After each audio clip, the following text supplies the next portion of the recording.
count to 2050.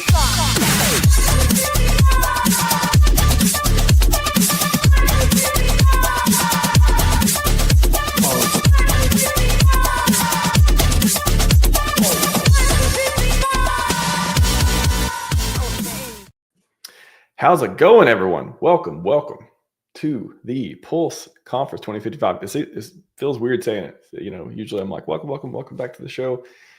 Happy Monday, all that fun stuff. Oh, shout out to the guy who donated a lot of the great stuff for that intro. Some other transitions, some other great stuff we got coming up as well. So, Pulse Conference 2055, everyone. PulseChain, Hex, great community. Great stuff going on. Got a ton of content, 40 plus speakers, 30 plus sessions, 2 days worth of jam-packed, just amazing winning. And we got some more other winning news today as well. The SEC filing case closed officially, thing we've been waiting on for the last week or two. We thought would happen sooner rather than later. Finally happened. It looks like to be today. So we got some great good news, great trends. We're going to ride the wave here. And a lot of great speakers again. I went over if you caught the preview yesterday, went over a lot of the different sessions happening today. And we just I've just been super hyped for this. Very excited. Spent the last few weeks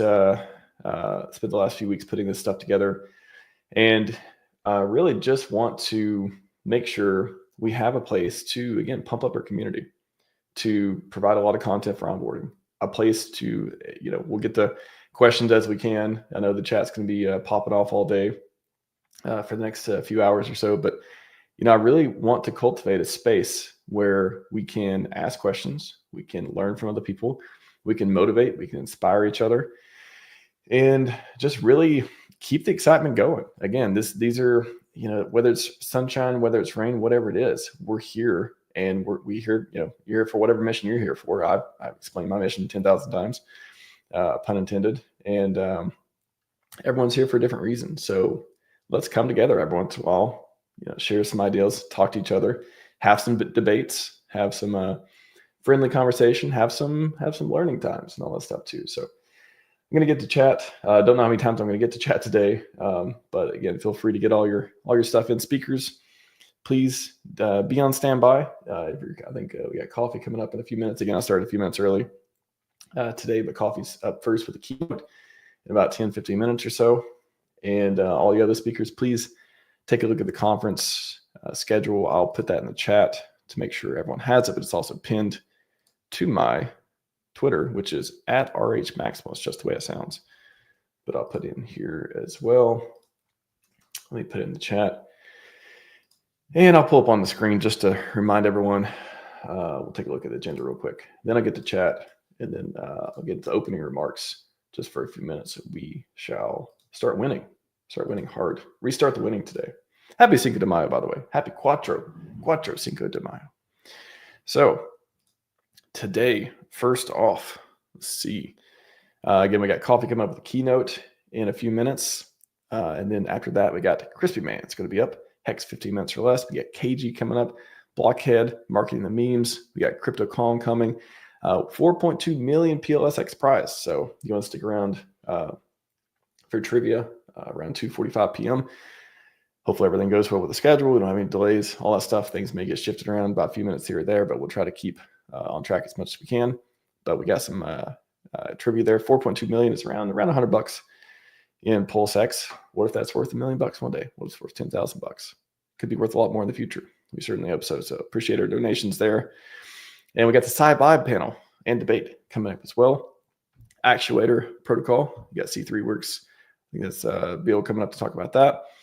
Legal panel, a couple new additions. I think we had a couple new speakers. I think we're up to 40. If everyone shows up, I think we have around 46 speakers or so.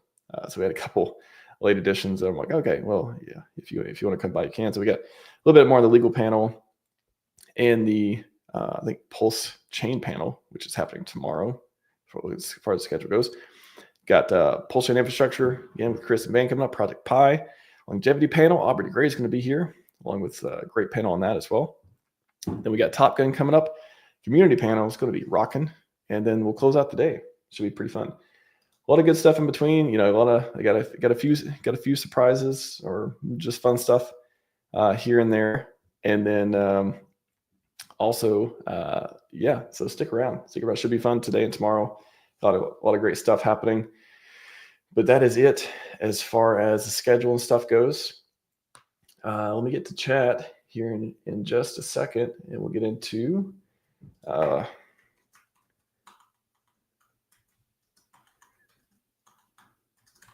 we will get into the rest of it. So Tam, welcome. Appreciate Tam. She's out there making a lot of great, amazing content. All the good stuff. Speaking of that, Mr. Angry Twinkie be on for the AI panel as well. Had a lot of great streams with him the last few weeks. Should be fun. Alan, welcome. God, I love that avatar. Shout out to, I want to say Clayton Bigsby. Was that Clayton Bigsby? He's had so many different characters. One of the funniest skits of all time. So funny. Amicable Steve, welcome. Perfect time. SMO Spiders here. How's it going? Crypto Outlaw, going to be fire. I think it's going to be fire. I think it's going to be great. I'm very excited. By the way, I don't get the shirt out very often. RHMax says 2017 CFD token, Roger Ver and Sci-Vive.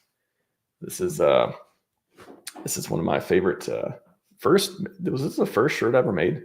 I really got into shirt making after that, I'll say that, which cost me a lot of money. But community loves it. They love the fabric. They love the messaging on it, all that stuff too. So it should be fun. DJ Cryptomatic. How's it going, man? Got the What the Hex panel going on tomorrow. So that'll be great as well. Wow, another year and we're still here. I know, right? That is true. And who knows, we'll be here in 2055. That is something, it's kind of like a looking forward, you know, delayed gratification, you know, be nice to your future self type of thing. I think that's a really positive piece and messaging we can have from this conference as well. Hey, Willon, how's it going? DJ and Hexkin, always in the chat. Appreciate seeing you. See you pop in every once in a while. DJ and Hexkin, how's it going? Crypty Girl, she's going to be on the panel today or tomorrow as well. Be great to see her. Yeah, and we also got we got some great talks. Everyone I see that's a speaker here that's popping in reminds me of the great content we got lined up. So should be super fun. What else we got? RG3 is in the house. El Capitan, how's it going, man? How's it going? Welcome. You'll be on as well to tomorrow. Yeah, I think you're on tomorrow. Fight for DeFi. That'd be a great one too. Excited for that. Pulse Wave Vibe. I believe you are the one who made these backgrounds, some of the transitions, and the intro for the one today as well. So that is super cool. Shout out to you. Really appreciate your work. I love it when the community comes together and is able to, again, shoestring budget for this conference, doesn't have a website, none of that stuff. Could in the future, who knows, we'll see. But, you know, I was out there and said, hey, if you want to donate, if you want to apply to speak, you know, I want to get some people together, line up a conference, get a schedule, you know, up, all that good stuff, produce some really good content for the community and for, you know, the broader crypto. And then donations, if you want to donate some core coins for prizes, for example, we had at least one donation come through for that. And if you want to donate content media, we had at least a couple donations come through for that. So people, again, creating stuff on putting their time, energy, capital into making this place great. And I love it. So really appreciate that. You know, donating your time, donating your energy, your talents, all that stuff. Yeah, this is what makes the community great, right? So amazing. I got to cut off chat here in just a second though, because I gotta talk for a couple minutes before we bring coffee up. Benny Davis. Appreciate that, man. I always like the compliments. You know, I get plenty of non-compliments as well. Affectionately refer to them as non-compliments. And I get plenty of people who are just like, "Thanks for doing what you do. I appreciate that you're, you know, I appreciate your style in whatever way." So I appreciate that as well. I like that. I like my style. I like this version of me. I like being able to share, you know, my talents and my time and work on the things that I like and share it with you all. So appreciate that. Cold DeFi, how's it going, man? Yeah, another one of the late additions to the conference. It's Cold DeFi. So look forward to seeing you at some point as well. Cat forward for dismissal. Maybe, who knows? Maybe one day. I don't know. That's kind of my style. Backwards hat, but we'll see. Triple Dad, good morning. How's it going? Crossfire, how's it going? Welcome. A lot of SJ peers, Hex Ray Vision, a lot of speakers, a lot of a lot of people in the crowd. Sorry, I cannot get to all these right now, but I got to cut off there because I just want to talk for just a moment before we kick off with the keynote. But everyone, I think that this is really it's a really important time in PulseChain. I think that it's one of those places where, if you've been here for a while, you've seen some things, and there's got to be something. You got to have some North Star. I keep going back to that. There's got to be something that you're here for. There's got to be more than gambling. It's got to be more than get rich quick. It's got to be more than, founder did something I don't like, so I'm out. If you're not, then it's not going to last very long, or it's going to turn into this like weird angsty situation, and it's just not going to be very productive. So, think about what you'll be doing in 2055. Pulse Conference 2055. Yeah, the ultimate 5555 date. I dare to say, for example, today we just got 5525, but 5555. You're still gonna be on crypto Twitter. You're gonna be living your best life. Whatever that may be. I really want to instill this. I want to inspire people to. It's almost like, I don't know. I hear people talk about leadership. We need leadership. We need, more leaders to step up and do things. Honestly, I don't know. I don't know if that's what we need. I think leading by example and inspiring people is way more effective in a decentralized community, and that's what we are. I didn't come here to have a boss. I didn't come here to work for other people. I know our founder didn't either. So I think that inspiring others is the way that you can show leadership that is way more effective than yelling at people to do the right thing, or all the other things as well. So again, it's the more conferences, the better. I hope to inspire other people to start doing more content, or to keep doing the content they're having, or if they've took a break to return. But I just don't think we need more leadership in the traditional sense. I'm here for tech. I'm here for freedom. The people, a lot of people I like interacting with. A lot of them I just don't interact with. I don't owe anyone my attention, and nobody does. So I think that find your own peace as far as that goes. But and we want the price to go up, right? That's one of the greatest appreciating asset class of all time. A wise man once said more than once. So I think we need persistence. I think leaders in inspiration, leaders in positivity, leaders in action. Again, whether it's sunshine or rain, during the hard times. I talking about integrity a lot, a little bit lately. And integrity is what you when what you say and what you do are the same thing. And I think that's very hard to do during times where you're just like, okay, I feel like I've sacrificed enough. No pun intended. I feel like I've been here long enough. I did all I need to do. I need to get mine. I need to do this and that. That's the hard part about the times that are not up only in crypto, is it really tempts people to go and do unhealthy things, whether it's define that however you want. So I just really think it's valuable. Show up when you don't feel like it. Bull posting when the chart's been down for so long. When you question it, why are you even here anymore? Again, having that North Star can really provide you the comfort and calmness, or just break that you need sometimes. So positive engagement for the community. When you know the next thing you post something and it's just going to be dumb, you're going to get the 4 or 5 comments. You're just going to be like, either going to hit the mute button, the hide reply button, or you're just going to click off the page and be like, I'm going to take a walk, or just ignore it, or just stop looking at it, or just turn comments off. There's a lot of ways to deal with it as well. But like putting in the work during those times, I think there's something special about that. And I hope everyone doing that is going to get madly rewarded with the maddest of gains as well. So what do you do in these times that aren't up only? I generously put it. I'm going to push on. I think every mistake, every hard time, everything is an opportunity to learn. Every lost dollar is a lesson you can use to get back on the right track. Every time you have the urge to play with fire, just remember why you're here. Have that North Star. Have that thing that means more than making the next dollar. So again, what is your foundation? I challenge everyone to, ask themselves, what is your foundation? Why are you here? Is it for something deeper than just the next game to play?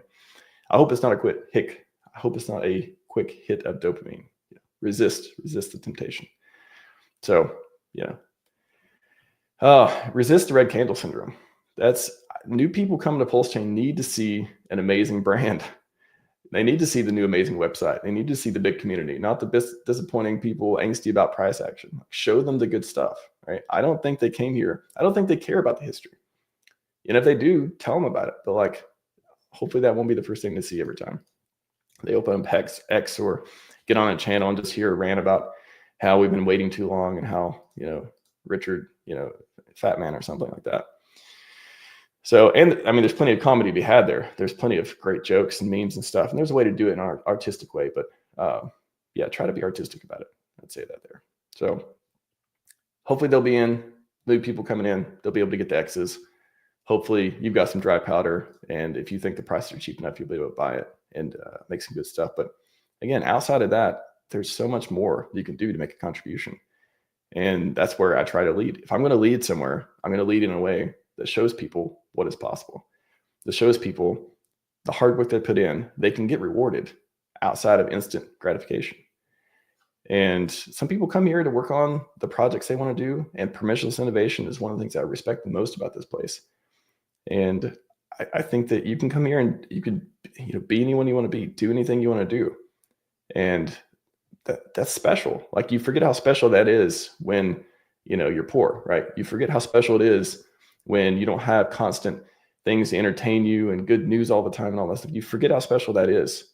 So stop forgetting, start remembering, start having the gratitude, start putting yourself in a place where you can feel the special thing that is this ecosystem, regardless of the toxicity that comes back and forth through, regardless of all the subcultures that promote it or things. You don't have to be a part of that. You don't have to be part of anything. You can choose your own adventure.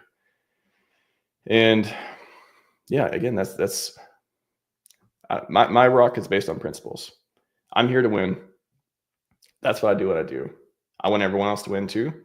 As a wise man once said, not everyone's going to win. That's just part of having freedom, right? You can't, not everyone's going to have the same place. So you don't owe anyone anything. I don't work for you. No one else works for you either. I have no obligation to be here. It's more than anyone else does. But I want to be myself. I want to be my unique brand. And I refuse to sell my integrity, my loyalty, anything else to anyone else but this place.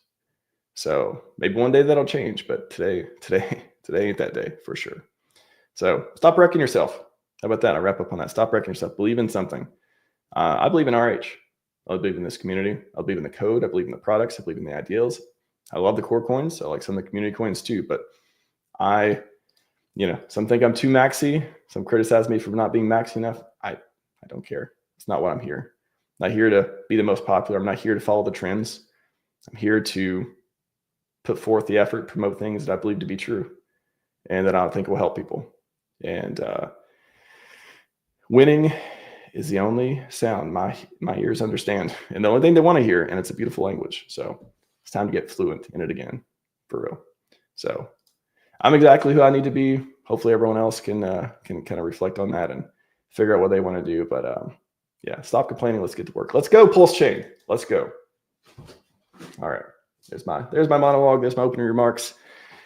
That is all I have for you for this moment. I'm going to bring our speaker in. If you have any questions, get them in the chat. No promise we'll get to them. I'll be in a couple minutes before the talk ends, but handing it off to a gentleman who has put in more work and more time and more energy and did more good things for the ecosystem than probably anyone else, or very, very close to it. He's going to put him top 10 at least, top 10 there.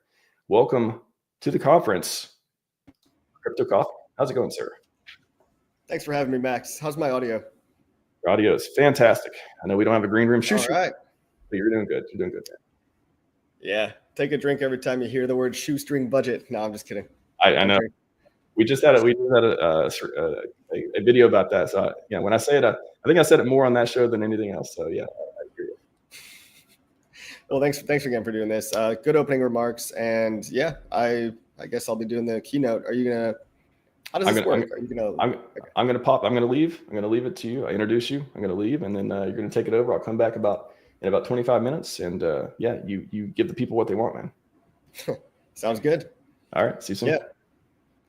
Yeah. Well, that was very flattering, top 10, whatever. I mean, it's not a competition, but I've been here for 5 years. For people that don't know me, I've got a pretty personal connection with the whole Hex and PulseChain ecosystem. And thanks everybody for coming out to listen to this, because these community events, they get criticized for, oh, they're not onboarding people. Sure. But the stickiness of keeping the cohesion within the community is equally as important. And so doing as many of these as possible to raise the vibes, raise the connection, and feel like we're part of a greater whole, that we're all working towards the same mission. That feeling is incredibly important. That's one of the things that Hex and PulseChain has that no other community that I know of really has, in terms of being organic and genuine and not bought and paid for. None of us have venture capital firms paying our bills, even though we wish we did sometimes.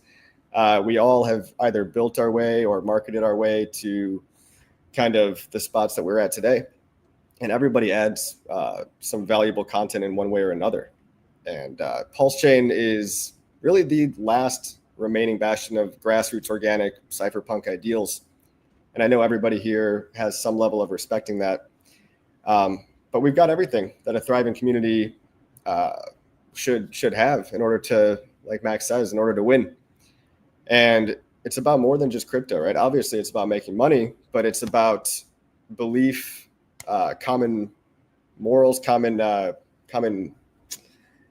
interests, community, and resilience. And whether you're a dev or an investor or a community voice, thanks for being here today. It's pretty awesome. I will be taking questions in maybe the last 5 minutes, but I'll just say my piece pretty quickly. The reality of shilling or marketing, it's probably promoting is probably a better word than shill. The reality is that it's incredibly tough during a bear market, and going down for 3 years has really tested a lot of people. So I want to congratulate everybody that's still here, because a lot of us bought at the top, right? And that was easy to do because it was the herd mentality. It feels good. It's confirmation bias. Everybody only wants to get into something after after they follow the crowd. We appeal to authority. We appeal to the crowd. And since then, a lot of us have fallen off or been shaken out. People have left, people have come and gone and come full circle sometimes. I mean, people that left came right back eventually.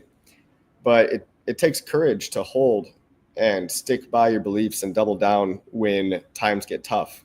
And I think the difference that the PulseChain community has is that in terms of resilience, we don't back down. I mean, the FUD, the misinformation, from all the authority figures in the space, nobody talks positively in the mainstream about Hex Crypto or Richard Hart or PulseChain. A lot of people say it's a scam. And even from within the community too, there's a lot of frustration, anger, depression, and hate. And it does take an emotional toll, right? So it's normal to feel that emotional struggle of holding through this multi-year dip, the uncertainty of wondering whether it's all going to work out. It's a human thing, but the fact that you're all still here means that you're courageous enough to realize that it's more so about your reaction to what happens. It's about how you process information, how you then project that information to the rest of the world. And if you're obsessed with paranoia, fear, depression, anger, and you're just online talking shit all day, well, you're going to project that image to the rest of the world. And when other people look at PulseChain, they're going to say, why would I want to associate with something that is such a terrible place where everyone's whining, complaining, and doesn't want anything to do with it? It's what I'm trying to say is that we have a choice, about how we react to what happens. It's not exactly what happens, it's how you react that determines whether or not you're going to be successful.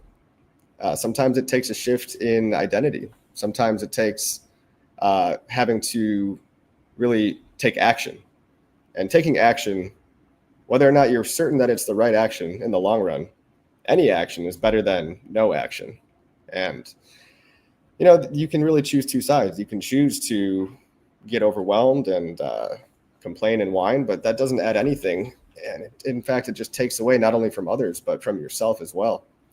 So I think it's important to remember to show ourselves some forgiveness and some humility and kind of some love, because that's going to resonate with other people too.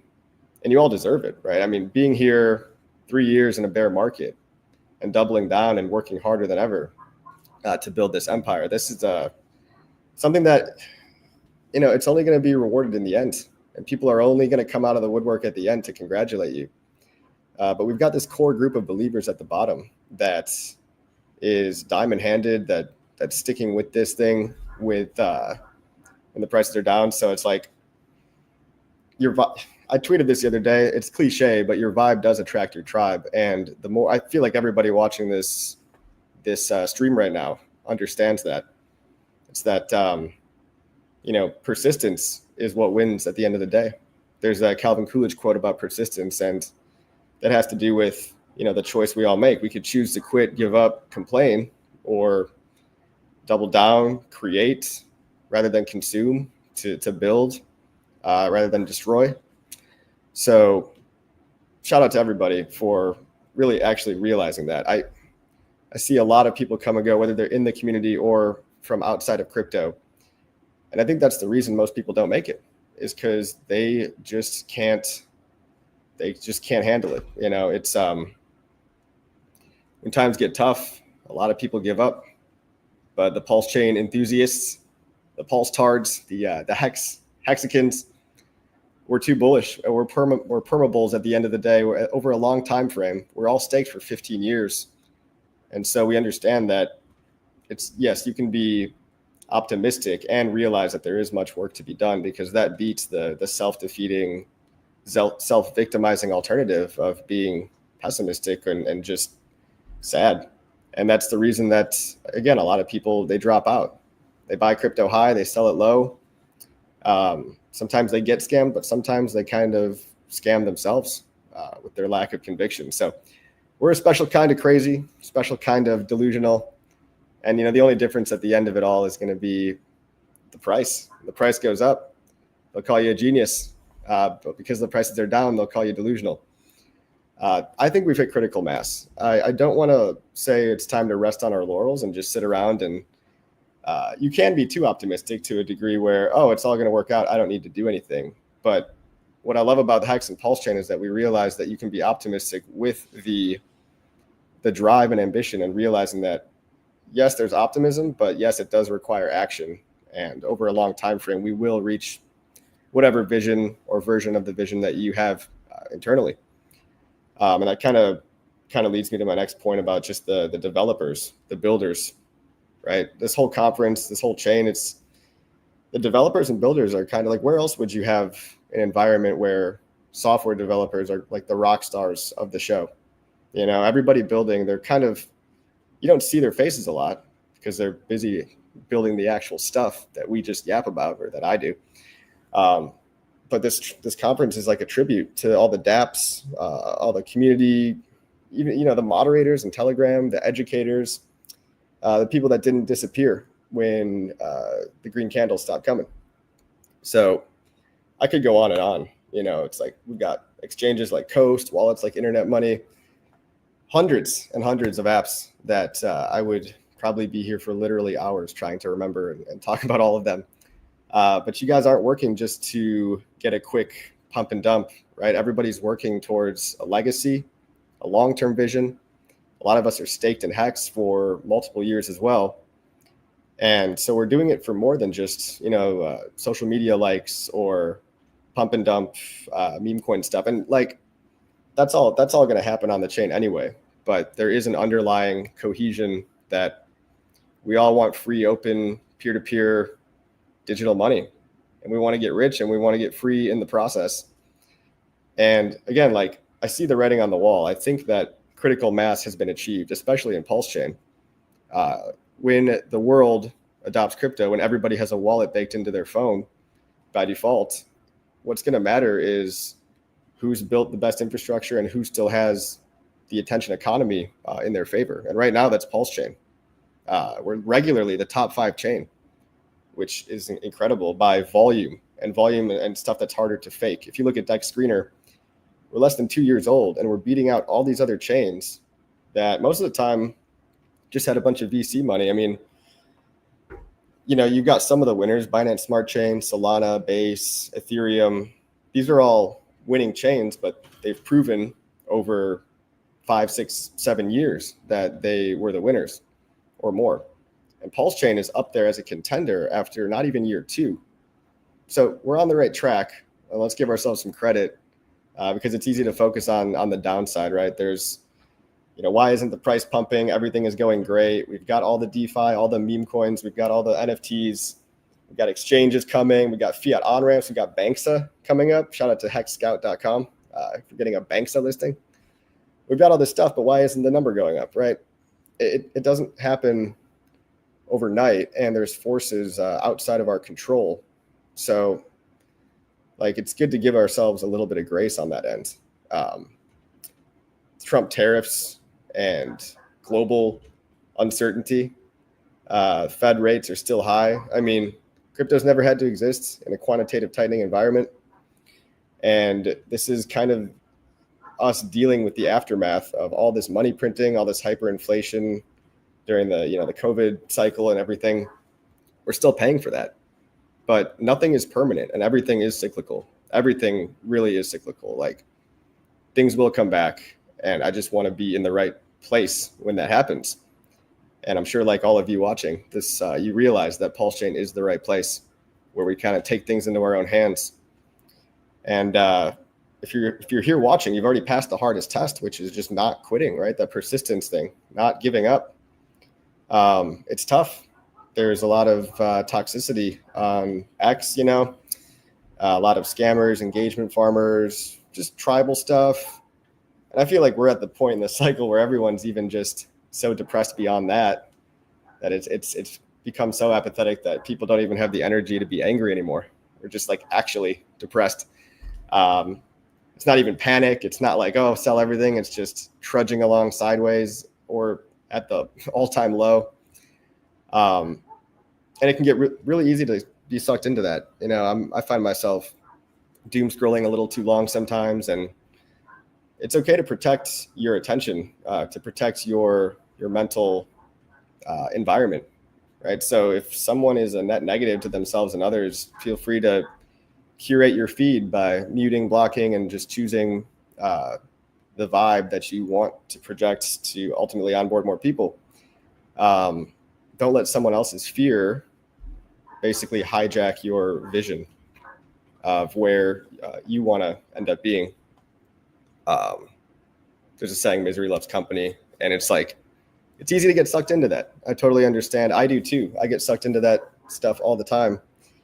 But it is good to take these kinds of conferences and realize that that we can rise above all that. And I think it's pretty nice. I think the courageous and the persistent people, they do rise above that by kind of just building their way through it and putting the blinders on to anything that's not part of your vision. It's like when you're making a sculpture, right? You carve out everything that's not the sculpture. So random haters within or without, from outside or within the community. I mean, you just pay them no mind and keep moving forward. Even just, touching grass, stuff like that is important. It's good to just take a mental wellness check at this point in the bear cycle, because everybody's struggling. The prices are all down. But you do have that choice to control what you look at and what you feed.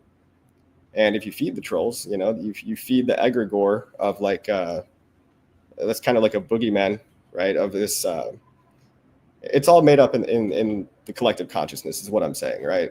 The fears about the SEC, sometimes I wonder how much did we cause the fear rather than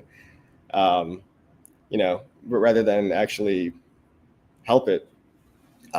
We had more news coverage about it than most SEC cases ever had.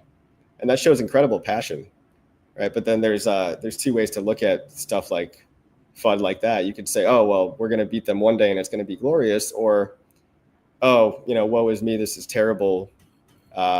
We have an SEC case. What is everyone going to think about me? Blah, blah, blah. It's good to just flip that on its head. And you really can just decide to do that. It's pretty cool.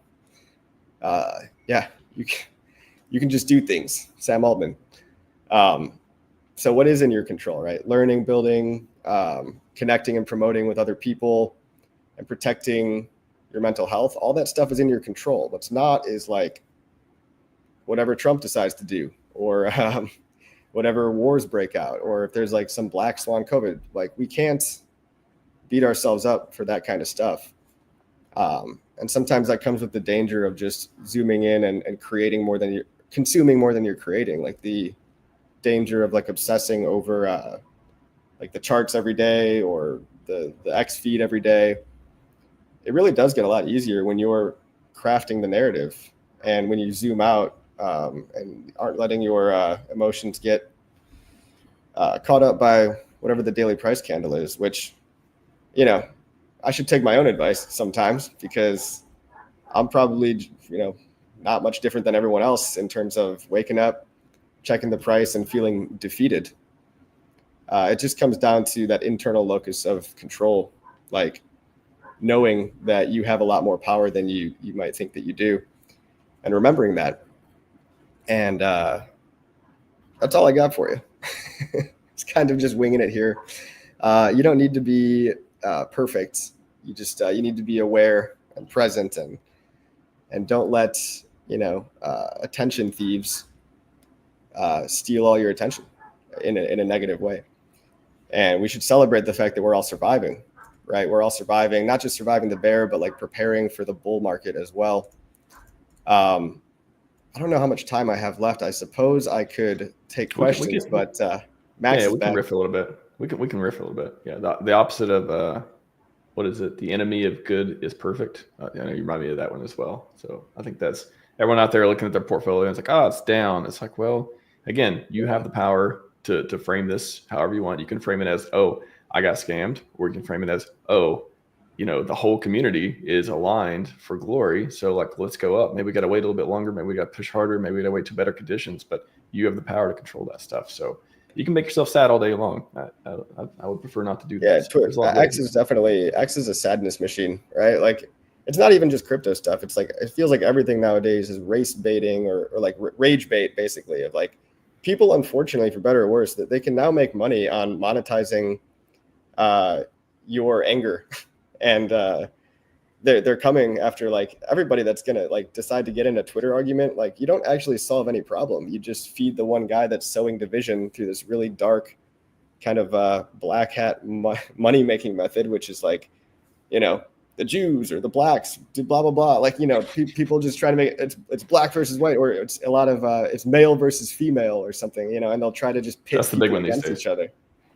Yeah, a lot of it is like women or illegal immigrants and stuff like that. And it is hard to not get sucked in. And I find it personally easier when you're making something. But I just turn it off. Again, I don't watch the news. I literally don't. People are like, oh, how do you stay informed? I'm like, I X a very curated X feed, and it's not an echo chamber thing. It is I do not have time for your noise. I cannot care about what's going on in the world everywhere at once. We're not meant to do that. We're human beings. We grew up in tribes, small tribes, not like this global effect deal. It's just having, like, literally, I watch probably 15 minutes of news, maybe daily, maybe less, probably like 10 minutes. And if it's half of most of it's even reading, and I try to stay away from it, because there's what good is it? Like, I was literally watching a RH vintage video, got posted to the channel. I still got clips posting every week until July, I think, this year. And one of them was an interview with Hexologist. And in that, Richard was talking about like how the news is ephemeral, short-lived. A lot of the information you get from it is not very useful. You can't do much with it. And it's interesting to think about over the past. Yeah, exactly. It does. Like, when I don't check into Twitter for like a day or two, and I come back, I feel this wave of like, oh fuck, there's all these things to be anxious about. Better, and you got to remember not to do that. And there's been a lot of noise, and finding the needle of signal in the haystack of noise is very hard. And even in crypto too, it makes you wonder how much of this daily, the daily engagement farmers of, I'm bullish today, I'm bearish, sell everything, chase this coin, chase that coin. How much of that was just noise versus doing stuff that you could have been controlling yourself rather than like following a million people? I mean, from experience, when I first started in crypto, I used to follow dudes like Tone Bays or people like that, where it was just a daily update of what the price chart looks like. And, it might go up, it might go down, it might go sideways. What did we accomplish here? It's I think onboarding is great. But that's another point too, is that people won't come in until they're emotionally motivated to buy something. Like they need that emotional reason for the most part, other than the lucky, few survivors still here, everybody watching. You guys understand the greater vision and you're just that much farther ahead of everybody else. But there,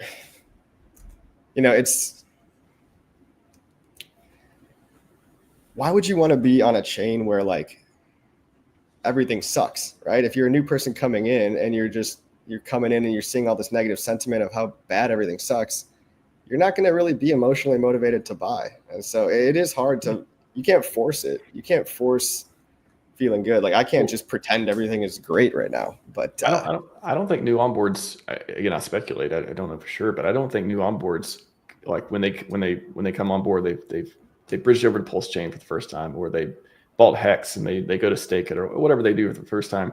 I don't think, unless they've already been exposed to the toxicity or otherwise, they even know. Like I think to them, they're like, whoa, the founder just made a new PulseChain website. Oh, that's cool. Look, it's got all the stats. Look, it's got all the stuff. I don't even think they know until if they do be unfortunate enough to dig in or follow the wrong people or just get in some group that's just like, yeah, we all hate Richard. We all suck. We're gonna unless they like get into the atmosphere. I think as a new person, like think about it. If you were to go to another community and just go on their Telegram and start interacting and start seeing their website and start buying their coins or whatever. Not that I'm telling anyone to do this, but if you were to do that today to a place you've never seen before, and that place had this history of like ups and downs, and this drama happened, this controversy, and there's a lot of true believers. But if you just get there on the first day and you're like, oh, cool, they got this website that has these stats, and these people want to help me out with this thing, you're probably going to have a better experience.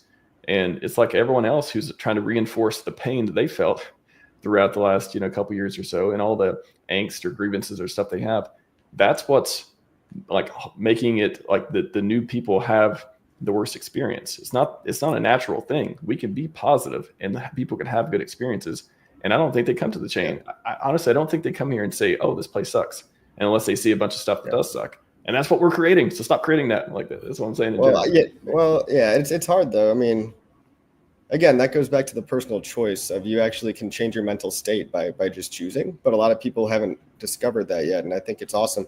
And I'm not going to pretend everything is just all perfect sunshine and rainbows for me or for everybody. We've all felt great amounts of pain. But it's, again, how you transmute that. I find even just humor is a great way to transmute it. I know there's a lot of guys that do spaces like KD and Panos, and a lot of guys do spaces where people can there's a lot of, joking about how shitty everything is. But it's just like, that's important to do. Commiserating is fine as long as it's not super hateful and super negative, because everything is contagious. Whatever vibe you're putting out there. I'm all for, joking our way out of it with like Bush did 9/11 meme coin type of shit. Like it's funny, man. Like it's funny. Some of this stuff is funny if you just lean into how ridiculous it all is.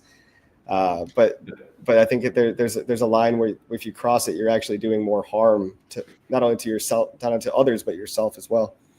There's definitely a line where it's like, okay, we can joke, we can laugh, we can, all like, oh, it's Goblin Town, let's all high five each other, all, DJ and all that stuff. But there's a point where it's like, okay, don't get too sucked into it. You get too sucked into it, you're going to start, dipping your toes in other places. You're going to start really being a degen in the very negative sense of the word, and you're going to wreck yourself, and that sucks. So like that, there's a point where you can wreck yourself, and there's a point where you can just have fun with it. So I'm all for the former. The latter, I hope people can stay away from as much as possible. But I got a question here from David Farrow. Can you guys cover the fact that Richard's increasingly writing about PulseX on X? Actually, I don't know if I saw if I talked about this in the stream or not. Can you say that a little slower? What was it? Oh, can you guys cover the fact that Richard is increasingly writing about PulseX on X? So a lot of people have been talking about how Richard seems to be talking a lot about the pumpamentals and buy and burn and stuff with PulseX. Kind of riffing on what you said a little bit earlier of like getting people excited, having like stuff to talk about, like it kind of reminded me of like momentum.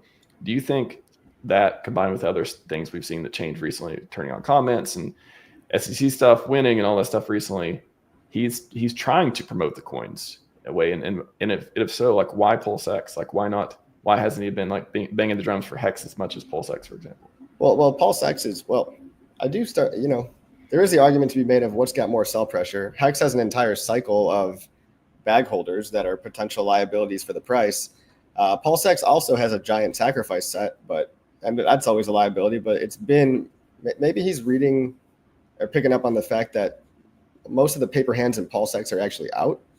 Or maybe he's just simply going for the fact that PulseX is the place that you do stuff. Like if you shill PulseX, that's a call to action to shill the entire ecosystem. In a way, you're also shilling Hex and Pulse, because you need to go to pulsex.com to get all the other coins. So PulseX is the gateway into every coin. So maybe it's as simple as that. Yeah, I'm thinking about it too. Like if you were Richard, which coins would you say have the most ROI for shilling? I think PulseX, huge sacrifice group. Hex, huge community from years ago. PulseChain, I mean, you're a fun of people into the chain itself. Gas token, things easy for them to understand.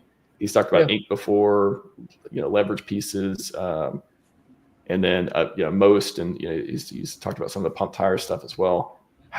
What is the most ROI for getting people? I wonder, I want to see what metrics he's looking at. I bet he is looking at certain metrics for engagement and being like, when I post about PulseX, I get the most than other things. Maybe there's something to that.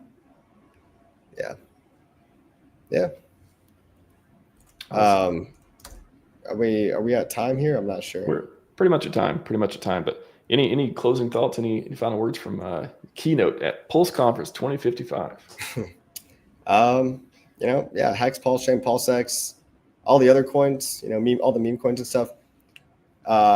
It's part of a longer term vision. They're tests of the whole crypto environment is going to test your character.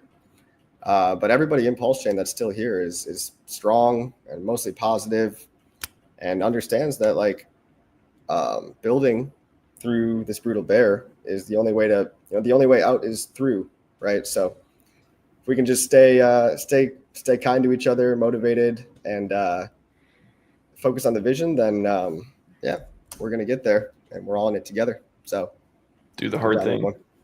I like it. I appreciate you, man. Again, I started with the intro. You've been an inspiration to me and a lot of people in the community for a long time now. So really appreciate you, and we're gonna get the maddest games together. Thanks, dude. Yeah. Likewise. All right. There is Crypto Coffee. Boom. Keynote. How'd you like that? I liked it really good. I thought it was a great keynote. Got to riff with them a little bit at the end.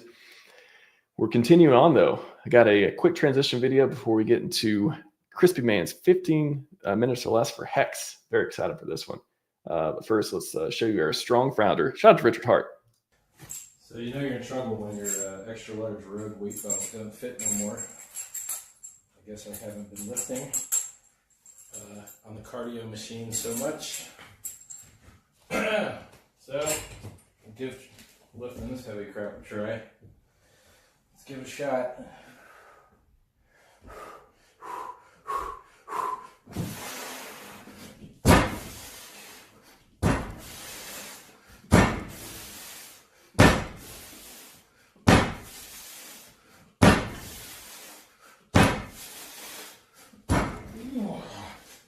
Yeah, baby.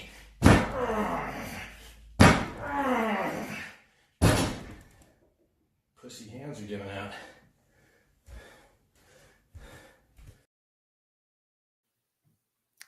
Wow. Who remembers that, first of all? And second of all, who's the first time you ever seen that?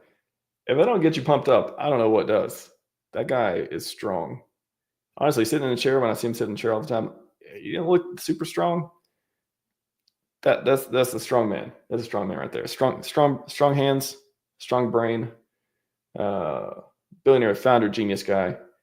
I don't know how much that was, but it was a lot. But anyways, there's a transition into Crispy Man, back to the, I want to say back to the show every time, to the conference. How's it going, Crispy Man? How you doing, brother? Woo. Doing good. You get jacked up? You get pumped for that one? You like that? Yeah. Hey, now. So I'm looking at that. I'm like, well, I don't know if I could lift that. I know I can't. Not that weight. I'm not sure I could build up to that weight. You know, I want to go try it now, but that's a lot. Yeah, I don't know if I need to maybe do. I need to do some more dips before I get into that one. That's a lot. That's a lot. Yeah, I was thinking maybe it's 350, but maybe it's higher. It's I would say 350. Yeah, I would have to count the bars on each side. Wow. Somebody in the chat, let us know how much you think that is. That's get you pumped up. We got the people going, Crispy. All right, I'm gonna head off. You got. I'll check in a couple minutes before time's up, but Hex in 15 minutes or less by Crispy. Yeah, let me. Will you be able to put my slides up and I can show them? We'll do that. Yeah, fantastic, man. Big A now. Yeah, here you go. All right, thanks. Thank you, Max. Hey, thanks, Coffee, for the introductions. Getting into here. Hey, what I would say to everybody right away is going into this is welcome to Hex, and we love you. Hey, so with Hex today with this presentation, I am focusing on Hex 15 minutes or less. I've already burned a moment of that, so let's go ahead and get started. Man, we're just going to go through these. Got some slides prepared, you know, normal type of stuff, and you know, and so here's the big thing with Hex: no middleman needed, none, no middleman. And like we talk about the D, no middleman D. All right. So what if you can earn rewards from crypto without giving up custody or trusting a middleman? And that's where we start talking about Hex, right? Immutable code, launched in 2019 by Richard Hart. Arguably the first blockchain certificate of deposit. You know, it depends how you want to define certificate of deposit, but it is definitely certificate of deposit like immutable, self-custody. You know, so it's not something that somebody else holds for you. Only the users interact, and it's really, and this is the hard one. This is the hard one for a lot of people to get over. In Hex, the best thing to do is set it and forget it. Right? It's not for trading. You know, and that doesn't mean that people don't trade Hex. Of course, they trade Hex, and we need people to trade Hex. But the, you know, and we'll talk about product market fit, is more for allowing users with minimal interaction to hold for the long term, right? And what is that all about, right? That's time locking our Hex, right? And you know, compared to traditional CD ladders, now with how things are set up on the chain, and actually both chains, your potential rewards in Hex, whether you're on the Ethereum chain or PulseChain, is right around what's normal for CDs. You know, the numbers vary on day to day, of course, in TradFi, and they'll also vary within Hex. But right now, you know, Hex is paying about 4% for a kind of like an average kind of APR, right? For those of us in crypto, you're like, man, what's 4% compared to getting 100%, a 10x, 100x, whatever it is that you get? And yeah, this is where this idea of saving for the future really falls down for a lot of people, and they may not be interested in Hex. But for those people who are interested in Hex, what I'm telling you is, compared to TradFi, you get a very, very reasonable type of reward level. And being able to get that reward level over time with price appreciation, you could really outperform. And that's the whole idea. And so in my mind, and I've said this with a lot of people, is time lock staking ladder. And that is the product market fit. And over time, those who get in earlier do better, and they're the ones that reap the rewards from the system. So how does it work? And it's just this is probably good for a recap for everybody who may have heard of Hex, but maybe hasn't gotten into the staking, and for all you new folks, right? How does Hex work? Well, once you swap for Hex and you have Hex in your wallet, you know, on one of the chains, you can then turn around and stake from 1 to 5,550 days, which is what we call Quattro Cinco. And today happens to be Cinco de Mayo, at least where I am. And some people were saying it's Quattro Cinco de Mayo. On a daily basis, once you have your stake set, you're allocated a certain number of T-shares or shares in the system, and because you have those shares, you then benefit from payouts, and the payout is spread against all of those T-shares, and the daily inflation is roughly, well, not roughly, I guess it comes close. It depends how you want to talk about it, but it's 3.69%. Over a year, and so there's a constant, and that's why I said it might not be exactly 369, but it's pretty darn close. And so on a daily basis, that 3.69% is distributed, is prorated by day, and we get those payouts plus any penalties. When we're talking about staking, longer pays better, bigger pays better. And you can always go to hex.com. They dig into a lot of detail on this. And even ChatGPT and some of the other AIs out there have been already trained on Hex. So you can actually ask all sorts of all sorts of good questions out there. And then, like traditional CDs, a lot of people forget this. There is a penalty for early or late end staking. I guess in traditional finance, I haven't seen so much that I could point to for late. You just stop earning. But certainly in traditional finance with a certificate of deposit, if you were to pull the funds out early, you do pay a penalty. That's usually the case. That is usually the case on how things work. All right. So how does Hex work? You stake. It can be any amount of Hex, but you need to make some decisions about that. It probably needs to be more than one Hex, right? And then I think a lot of us tend to think of it in terms of 10, 20, 50,000 Hex at a time or more. And of course, if you are a whale, remember, we have a broad audience here of people all over the world. Not everybody can bring up, 100,000 Hex as a stake. So you would stake, you're rewarded daily. The longer you stake, the more T-shares you get, so the bigger the reward. The bigger you stake, the more T-shares you get, the bigger the reward. And then at the end, you're able to close out that stake on time and avoid any penalties or either late or early. All right, scarcity mechanics. Well, Hex inflates at 3.69, and mostly it goes to the stakers, right? It's not most. It goes to the stakers. But here's the thing with the 369, there's an edge case there that a little bit of it actually never gets paid to anyone, because there are stakes out there that have never ended or even get accounted. But I won't go into that detail. So we can just say that 3.69% goes out to stakers. But the OA holds a very large staking position. And to our observation, is not a selling address or series of addresses, and that results in even more low public inflation. Right, it's not a lot coming out to people, even though I feel like it's important and good. It's not a lot coming out to the general public, and that result is we are in the beginnings of what I call a supply squeeze on the market. It's scarce. Now, it may not feel that way to a lot of people, but that's how it is. I mean, we just are not getting the units on the market. It's certainly not coming from stakes at this point. Some people might say, well, what about the past folks? Yes, there are people who have earned in the past and they will cash out their rewards. But on a long time frame, Hex just became much, much, much more rare. And when I say a long time frame, I often speak about Hex in the frame of mind that it's a 15-year cycle, right? Why 15 years? Because it is based on staking, and staking goes out to 15 years, and we have stakes that are set up anywhere from a few days or a day all the way up to Quattro Cinco.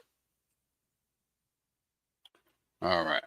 So liquidity and volatility, right? So I just mentioned that stakers are now, in public anyways, not the OA, are getting less Hex than they had in the past as far as rewards. But also on the market, we've seen a steady decrease in the amount of hex that people are willing to put up for sale. And these are rough numbers, but something around 500 million hex available on the market. It ranges as people add and take away liquidity. Right. So that's a very low number. It used to be a bit higher, over $1 billion at one point. The tight liquidity means that we're in a situation where we can see some prices move pretty quickly, right? In either direction. And so the scarcity plus low sell and possibly high buy pressure really could create a asymmetric upside. I mean, it will surprise you. I think that could be the case, right? Because if all of us decided we were going to start buying and taking the hex off the market, sure, somebody would sell, but that's how markets work. What you'll see is that volatility go way up, and volatility is the price we pay, right, for these astronomical gains. All right. Important point, and then I got some visuals I'll show you here, is that T-shares do get harder to earn. Just in general, they get harder to earn. Now, why is that? Because you only get so many T-shares, and not everybody gets maximum number of T-shares. But the T-share rate goes up on a daily basis, usually on a daily basis, sometimes 4 or 5 times a day. And because the rate goes up, to get the same amount of T-shares that you had in the past, you either have to add more hex in or you have to stake for longer, and so this is what we've been seeing day over day, is that the T-share rate goes up. And in fact, as a avid staker, even when my stakes end, I cannot get the same number of T-shares for the same number of days. Even if I put all of the rewards in and all of the principal, just can't do it. All right. And so again, those T-shares are how the system determines what your share of the payouts are. The share rate rises over time and never falls, ever, never falls. And it takes more hex to get 1 T-share every day. And so what this communicates for those who are interested in the hex ecosystem is it's really a call to action. It makes it urgent to get in now and to do it big, early, and long, if you can accomplish all 3, and it's hard to do that, but yes. And just as a demonstration piece, just to look at our next slide, these are the share rates. They're fairly similar on both chains, but these are the share rates for both Ethereum and PulseChain, showing how it's gone up in this red section in the beginning, from zero, from zero all the way up to where we are today in the 41,000 range. And so it's working as designed. One of the reasons I had put together, this methodology of kind of watching this, it has been because I wanted to verify that it works the way it says it works, right? So it's been going up and to the right. It rises over time. There's, more hex is needed every day for people to keep their positions, if that's what their goals are. And people do come with different goals. Meanwhile, when we look at the mining addresses, this is just from back from launch of PulseChain. We can see that we had a rise of addresses mining on PulseChain, which is in green for a period of time. But pretty much right away, we started seeing a decrease on the number of addresses on Ethereum. And that is because of the shift, to the PulseChain. Most of the liquidity is on the PulseChain. Of course, gas was super high on the Ethereum side for a while. But then we saw a decline on PulseChain right up and we pretty much were declining on both PulseChain and Ethereum right up until the OA decided to stake. And you can see that marked on the chart here with this large line going vertical over the days that the OA decided to stake and had put in stakes. But since then, you can see that we have a rather decent decline on both chains in the number of T-shares, right? And also in the number of staker addresses or addresses staking. And so while that's going on, and this is very key, I think this next part is super key. Meanwhile, the holder addresses are going up and to the right. Now, sure, the Ethereum number is going up slower to the right, but the but the PulseChain addresses are going up into the right much quicker, much quicker. And now this is not log, so of course it looks pretty drastic, but I do see it going up into the right. Let me pause question there for a second. Yeah. See this question. Yep. Yeah, quick question beyond all. What is the incentive to lock Hex now that the price is low and the yield is almost less than any other staking protocol? And what is your favorite line to onboard to Hex on both sides? Right. Well, I think that the incentive right now is, if you're a true believer, right, you've come to grips with Hex and you're interested in Hex, the incentive is, how do you have as much Hex as you can at the end? How do you have as much Hex at the end as you possibly can? And that is the only way to do that, is to get your stakes in, right? And then the other side of it is, what's the line for the onboards? I know it's not intuitive looking at some of the data. I mean, the data that I'm showing you is intuitive, but it truly is becoming scarce. And I think, unfortunately, like a lot of things in crypto, we got to see green candles first. Yeah. I was going to say, a lot of people think the price is going to go up. I think that's a line for onboards. Yeah, unfortunately, that's how it is. That's how it is. I think that's what we're going to be seeing. And so when we're looking at Hex, and so the question is, why use Hex? One of the primary reasons is it's you. Nobody else doing the work. It's built for long term. It's got proven uptime security. I mean, these are things we talk all about all the time, but people coming in here and listening maybe for the first time, it's important to bring up.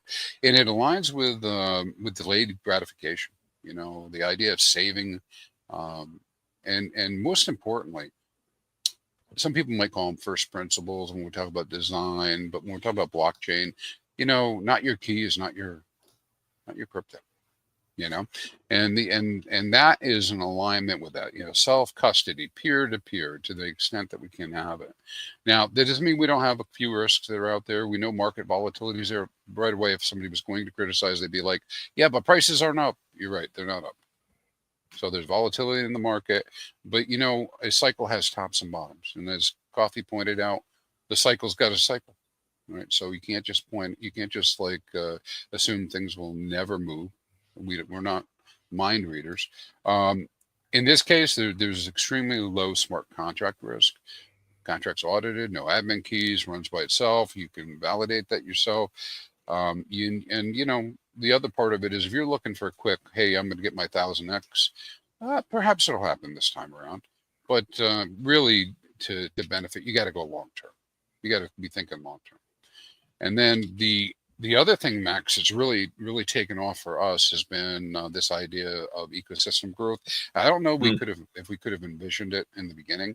And I apologize, anybody I didn't get your project up here on this list, but there are all sorts of protocols allow you to borrow from Hex in various ways, like Actuator if you're doing HSIs, like Hedron Nikos if you're doing HSIs, like Flex if you're willing to deposit your Hex and back a stable coin. You have reward tokens, you have staking, pool staking contracts like Stakehouse and Maximus DAO. Just so many different things, and who knows what people are going to come up with. There's probably a few more here that'd be very valuable to everybody that'll get rolled out. But the progress continues, and people have been building, right? So I would say, hey, you know what? There are more tools coming. The future is very bright. I think we have a lot of innovative people. Coffee spoke to this a little bit. We got a ton of things that can be done and will be done, and we're watching that, of course. I mean, not everything might be to your personal flavor, but it's there. And then finally, you're still early. I mean, it won't, if we're 5 years in, but over 5 years in, literally we are still early, right? I mean, would it have made sense for me to have purchased Bitcoin in 2014? It would. It would. We're gonna be so early. You're gonna be tired of being early. That's how early. So that's my short spiel on Hex in 15 minutes or less. Go take a look. Hex.com, please. Invaluable to this community. Like I can't I can't thank you enough for all the streaming and all the stats and all the analytics and all the hard work you put in for so many years now. And again, I hope you among everyone else, do have the maddest of gains in every vertical you can. Hope you've got a lot of deep relationships, deep pockets, deep fulfillment in the work you're doing, because you've been doing a great job. Yeah, the same back to you, Max, and everybody who does come to see this. I mean, ultimately, I think, except for a few of you psychopaths who are out there, I think everyone's here trying to gain their freedom. That's the objective. That's right. Everyone, crispy at hexfire.io. We got to move on to the next lightning talk. Again, amazing job. Appreciate you. I'll see you in a bit. Appreciate you guys. Oops. All right. I think he was saying, I think he might have been saying 5555 of some sort. I have to imagine. Up next, KG, Internet Money Wallet. Before then, let's get a little bit of money gun in. Here we go. Wow. Neat. Don't leave home without it. Yeah.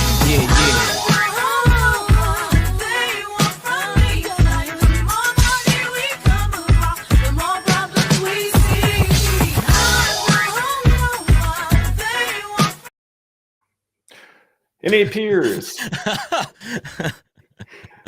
like that. You like that transition? That was good. Yeah, what an intro. What an intro. Thanks. Yeah. You're going to tell us how the money gun works, the money gun of internet money, right? Yes, sir. Internet money gun. I like it. All right, KG, take it away. Okay. Well, Max, thanks for having me on today. For those that don't know me, my name is KG. I am the founder of internetmoney.io, or better known as the Internet Money Wallet. We are an EVM wallet on Android, iOS, and Chrome, but we're native to and optimized for PulseChain. So if you're familiar with using MetaMask, then transitioning to Internet Money Wallet will be an easy transition for you. You can add your custom networks. You can do all that stuff that you're used to doing on MetaMask, with one additional feature of being native to and optimized for PulseChain. And I'll get into a little bit more what that means. Now, of course, we have more features that MetaMask doesn't have, and they have features we don't have. But in general, I use that as a basis to establish, hey, this is the foundation of what you're getting into. We do a lot of really cool things. And Max, I'm going to screen share here as well. I'm going to give a little bit of a walkthrough to some of the features on the Internet Money Wallet. But in general, we are an open sourced wallet. We collect no data whatsoever, absolutely private to us. And that's great because we are an American company with an American team. And if the government ever wanted to subpoena us and get user information, well, we could give them that information and we'd have nothing to give them. If a hacker wanted to come in and data breach our data, fantastic. They'd have no data to breach. So the best way to protect user data is to not have it. That's a philosophy that we live by and build by. And being open source, you can always verify everything that we do. You don't have to trust us. You can verify. That's the way crypto should be. All of our smart contracts are verified, open sourced, and that is a core principle of the Internet Money Wallet. Privacy, transparency, and we want to give you the tools to interact with crypto in the ways that you want to, while not having to sacrifice your data and not having to trust us. Go verify all you want. That information is out there for you. So I'm going to share my screen here.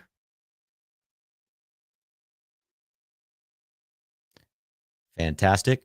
So this is the Internet Money Wallet on Chrome, and it's effectively the same on Android and iOS, on your Apple phones, your Android phones. Obviously, there's some layout difference because this is the Chrome extension, but the features are effectively the same.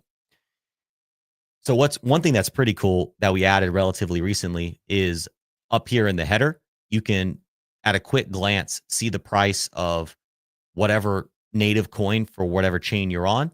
And you can see the GUI, and in this case, Beats on PulseChain. But when I say native to PulseChain, what that means is when somebody downloads the Internet Money wallet, you have all these networks preloaded. Of course, you can add custom networks, custom RPCs, but these are networks that you won't need RPC settings for or anything like that. It's just ready to go. And PulseChain is natively connected. So when you download the Internet Money wallet, you go through the 2-minute setup process or less. You're connected to PulseChain without having to do anything. So when you see us out there talking about Ethereum or Base or insert blockchain here, if users are joining the Internet Money wallet from any one of these ecosystems, they're being onboarded and introduced to PulseChain. So you'll always see us talking about other networks, but at the end of the day, people are being brought home to PulseChain. So this is a great onboarding tool as well for those who want to onboard into PulseChain because it takes away a barrier to entry. Now, let's go ahead and we're not going to get into all the features because we only have 10 or so minutes, but I just wanted to highlight 3 of what I believe are the most important features that the Internet Money wallet offers in terms of ease of use, onboarding, and navigating PulseChain. So first of all, we have a fiat on-ramp directly into PulseChain and over 20 other chains as well. And you can navigate that to that right here from the nav bar, or if you click into your account, you can click on buy. Now, PulseChain is only, so we have 2 fiat on-ramp providers right now. PulseChain is only supported by one of those providers, and the providers, we have no control over it, have some jurisdiction blocks or country blocks for particular currencies. So if you are in a region where it's showing you that you can't get quotes for buying, or it's not showing you any options, use a VPN. I recommend Proton VPN. They're the same company that built Proton Mail. And I recommend switching to a region that is not blocked. I personally like to switch to Iceland. It has the most support for all these fiat on-ramp partners. Don't ask me why. I don't know. But Iceland seems to have a ton of support. So what makes this really easy is if you're in a natively supported region, fantastic. If you're not, use a VPN and it'll unlock it for you. But just like this, a user can buy PulseChain. And in my case, I have USD, but these are many of the other currencies that we support as well. And so you can use your native currency to buy PulseChain directly. And you can use credit, debit card. You can use Google Pay, Apple Pay. And I believe in some cases you can use your bank account as well. And those vary by region. Again, out of our control. So just mess around with the VPN and changing the region to find what you want if it's not natively working for you or supported for you. Now, if you're not going into PulseChain directly, you can use the fiat on-ramp or buy feature to buy Ethereum or Base or BNB Smart Chain or something like that. You can see all the assets that you're able to fiat on-ramp directly into right here. And there's much more support if you're going into, let's say, Ethereum or Base. So you don't need, if your region isn't natively supported for PulseChain, you don't want to use a VPN, you can buy some ETH, which would introduce us to our next feature, which is the change feature. But this is really a cross-chain swap. Oh, I lost out there for a minute. This is a cross-chain swap at the core of what it is. And so let's say you bought some Ethereum. Well, then you can just come right here. There's no jurisdiction blocks on this. And you could simply change your Ethereum into PulseChain. You could also go back and forth. You can cross-chain swap between about 27 different networks at this time. And so these are, you could consider these all bridges in and out of PulseChain to all of these different networks right here. You can go to PulseChain or from PulseChain into all of these different networks. So this cross-chain swap feature is really easy, really quick. And if you initiate a cross-chain swap feature, you can actually go to your transactions tab and track it live. And usually these cross-chain, but to just understand the concept. These bridges usually take about 60 seconds and it gets deposited right into your account. So no claiming, no waiting a prolonged period of time. You initiate it, you track it, it deposits right into your account, or you can actually send it to another account. So some users may or may not be using this feature for obfuscation because you could even go pulse to pulse and it gets kind of mixed up, so to speak. So a lot of cool things you can do with this feature, but most importantly, it's that bridge in and out of PulseChain to 26 other networks right now. And then I think the final feature that I'll have time to talk about is our in-app swap feature. I'm going to go ahead and refresh really quickly here because I switched my VPN on for that. So if you go to, oh, the demo gods are going to get me here. It always happens in software. There it is. Okay. So what I'm going to do is I'm going to add a token.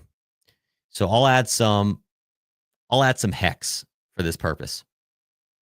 Let's click on the little plus there. And a feature we actually have coming soon as well is we're going to have auto detect of the tokens you're holding in your wallet. But in this popular tokens, these are just tokens that we have loaded the contract address right into the Internet Money wallet. So you don't have to know the contract address. You can just navigate all these tokens, and you can even search by names, so I can search PLSX, I can search USDC, whatever I want, and it'll populate it for me. And of course, you can import your own custom tokens as well. Now, I'm going to go do a swap, and I'm going to swap right into Hex. And the reason I wanted to show this feature today, just going to do a little $5 swap, is because people will say, oh, swapping in wallets is, quote, bad. People just propagate that narrative usually. They don't even really know why they're saying it. Well, two things that make our swap feature really special. So there is a revenue generation element to it. You do pay a small fee, but 100% of that fee is actually distributed to the Internet Money community and holders of time. So if you hold time, you actually earn passive income in PLS. As the swap feature does revenue, regardless of what token you're swapping. So this swap right here, time holders are about to get paid. And we aggregate more liquidity than anywhere else on PulseChain. So even though you're paying a small fee, a lot of the time that fee pays for itself because you end up yielding more tokens for your swap because of all the liquidity sources that we quote at a single time. Let me show you what I mean. We're searching all of these sources right now. We're going out and getting quotes for 15 different sources. And of course, we'll continue to add more. But you can see it's searching V2s, V3s. It's even searching Pateus. It's searching forked dexes as well. Uniswap V2, Uniswap V3, SushiSwap. It's going out and it's searching all of these dexes right now for a quote on this swap. And it's going to present us with all the rates from quotes that it found and give us the best possible rate. So you can see in this case, Pateus, shout out, is actually the best place to swap. You can see the amount of coins you're getting. You can see their US dollar value, and you can actually go and see all the different sources. So sure, you could swap in this case on Function Island, Desktop, 9mmv2, but in this case, they're not the best places to swap. You could, if you're a maxi for those dexes, that's totally fine. Go ahead and swap there. But in this case, it's Pateus, so we'll go ahead and swap with them. You can check all of your, all your settings and everything here. You can see the wallet fee is a negligible 4 cents. You can edit your gas fee really quick and easy right here. And I can click to swap. And that's it. And, it's going to take a few seconds to actually execute the swap. But that's really how easy it is to swap within the Internet Money wallet, as well as being profitable. And if you're a time holder, you get paid. So obviously I could keep talking about more. I know I'm on a tight crunch, but fiat on-ramp, cross-chain swap, on-chain swap for PulseChain. It's quick, it's easy, it's profitable. Did you say profitable? I said profitable. People like Yeah, to make money. That's true. Yeah, people can make money. Absolutely. Very profitable. Well, we got a few extra minutes here. And so, yeah, we got, let's just look in the chat. A lot of people seem to like your wallet, man. They like to see what they like what you're building out there. What else? I mean, you got anything coming up as far as like, new killer features or, anything else interesting? We got a few more minutes here, maybe like 5 more minutes. Perfect. So one feature, I'll show you one feature I'm excited about that we just launched, and I'll talk about a feature we have coming really soon.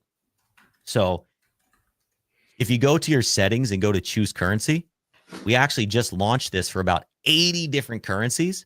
You can view the entire wallet, everything you just saw in USD, you can view in the selected currency. So now you can see the whole wallet's going to display in euros, even the price of Pulse, the price of all your assets, the swapping, the cross-chain swap, everything. If you don't have one of these 80-something currencies, let us know. But I figure 99% of the world is covered in these 80-plus currencies. Do you support Vietnamese dong? Let me double check. Look, let's see. Fast Abdul likes to Hey, we do. Dong. We do. Boom. Fast. Vietnamese dong. Got you. So there you go. You can view your portfolio. Oh, that looks like a lot more money now. Makes you feel really good. It's a lot of dong. Total value there. So that we're very excited about that feature. And then the feature we're working on right now that I think the community is going to be very excited about. It's a little more nerdy of a feature, but connecting with dApps using the Internet Money Wallet, it works. It's great. It's just a bit of a different experience than people are used to with MetaMask because we're leveraging Wallet Connect. So a feature we have coming up soon is going to leverage the same connection method that people are used to using with MetaMask. So you'll have the little pop-up window. If a dApp only supports MetaMask, Internet Money Wallet will be able to piggyback on that MetaMask support. And by popular demand, it has been our most requested feature, have an in-app browser on the mobile devices. So mobile browser and injected or the new connection method coming soon. We're actively working on it. Wow. Building. And then do I have a couple more minutes or time to wrap up? Yeah. 2 minutes. 2 minutes. We'll wrap up in 2. So you can always head to internetmoney.io/stats and you can track. So we're about to hit 75,000 downloads across Android, iOS, and Chrome. It's been great. Our goal this year is 100,000, and we're on pace to meet that by the end of the year. So that's exciting. And at any time, there's a ton of chain stats. Obviously, I'm not going to be able to get into them all right now, but you can track swap volume. And this is actually one of my favorite stats that we just launched is this leaderboard. So you're able to track by token, address, or DEX. And so what's really cool is you can get a general sense of the whole PulseChain ecosystem.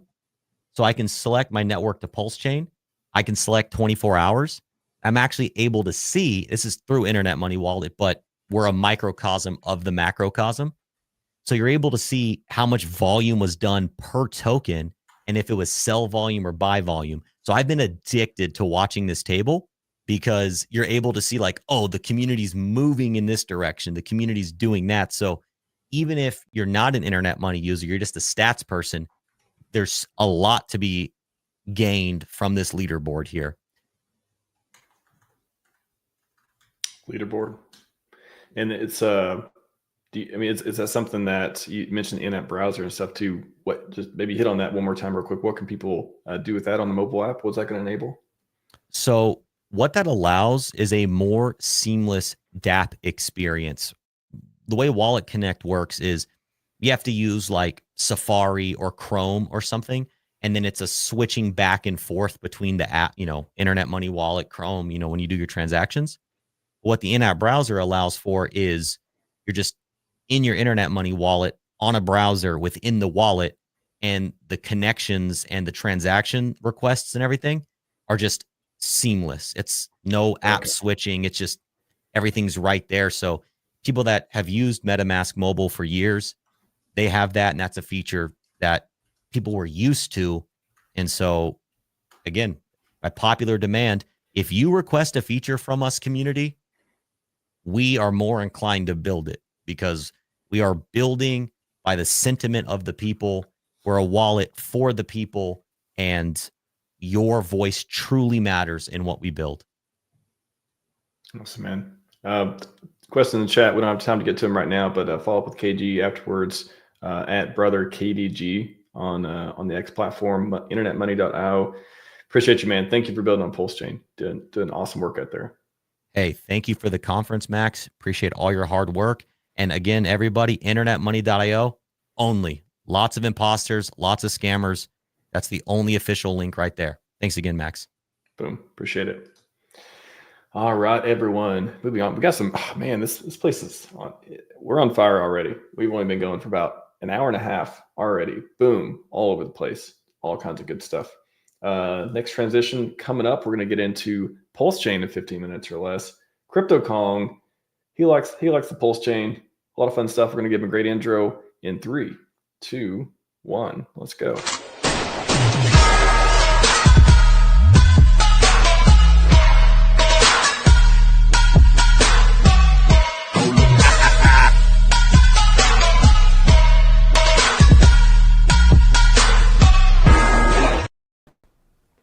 And we're back. We're live. We're back. How's it going, Kong?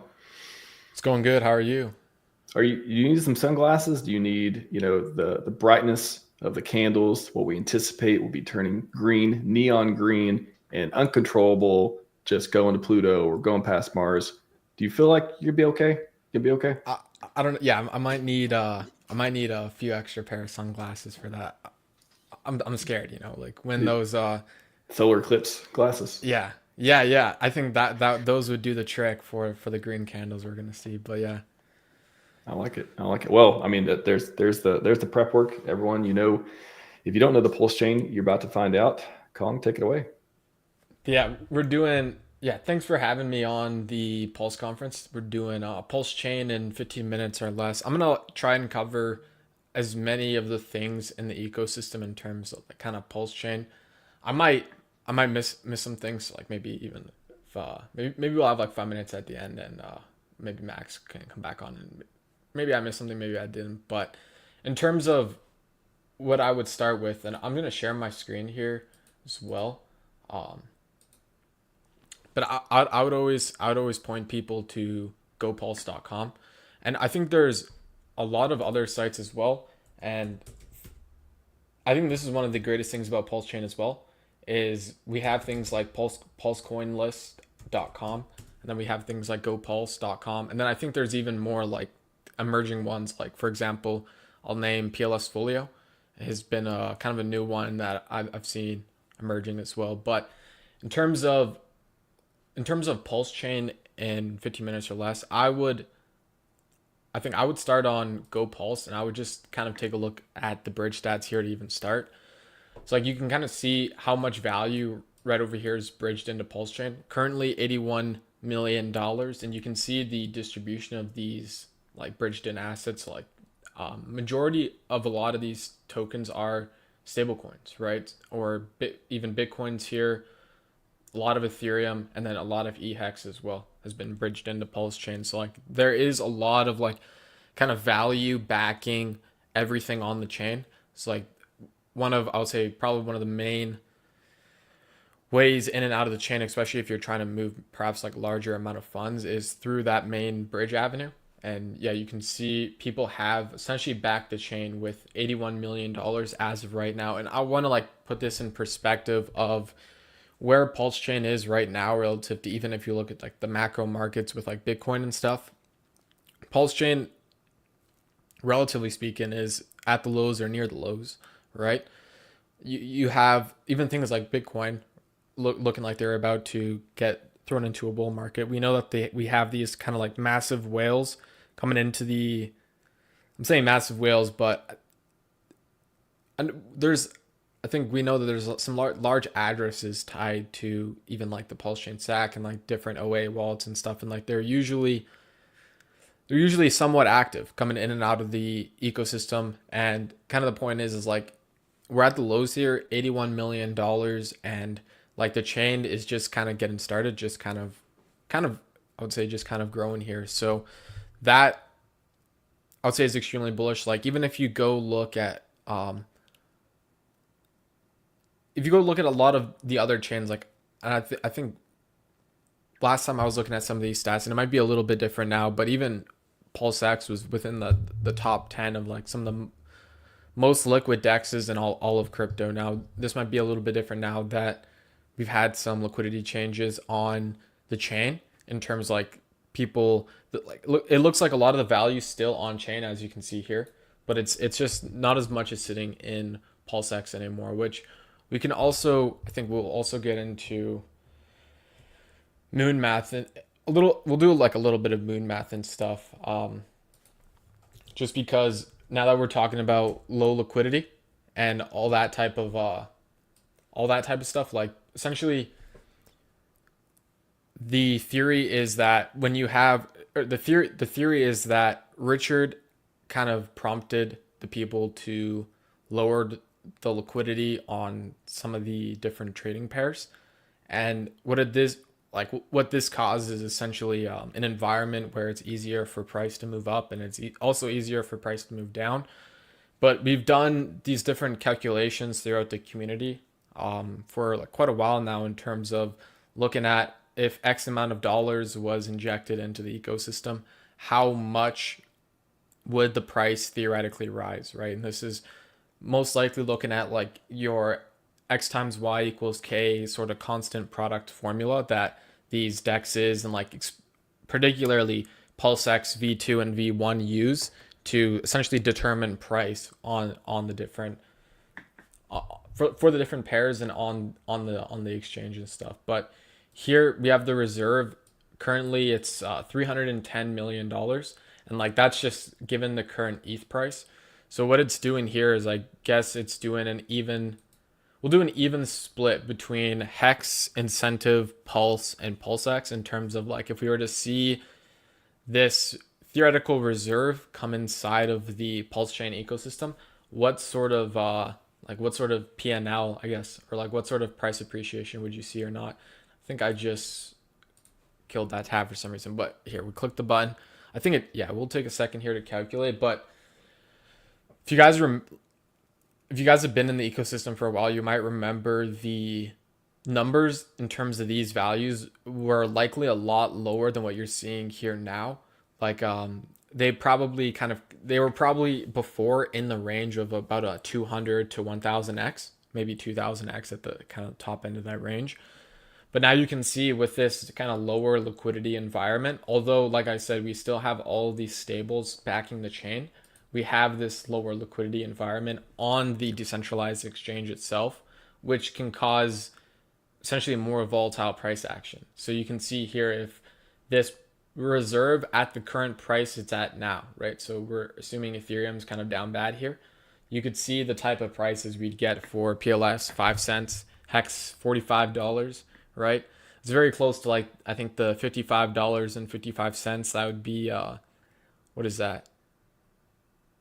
Well, a million X or something like that. I think if you got to $55.55, that'd be about a million X for Hex. So like maybe we see that would be pretty crazy, but maybe we see something like that.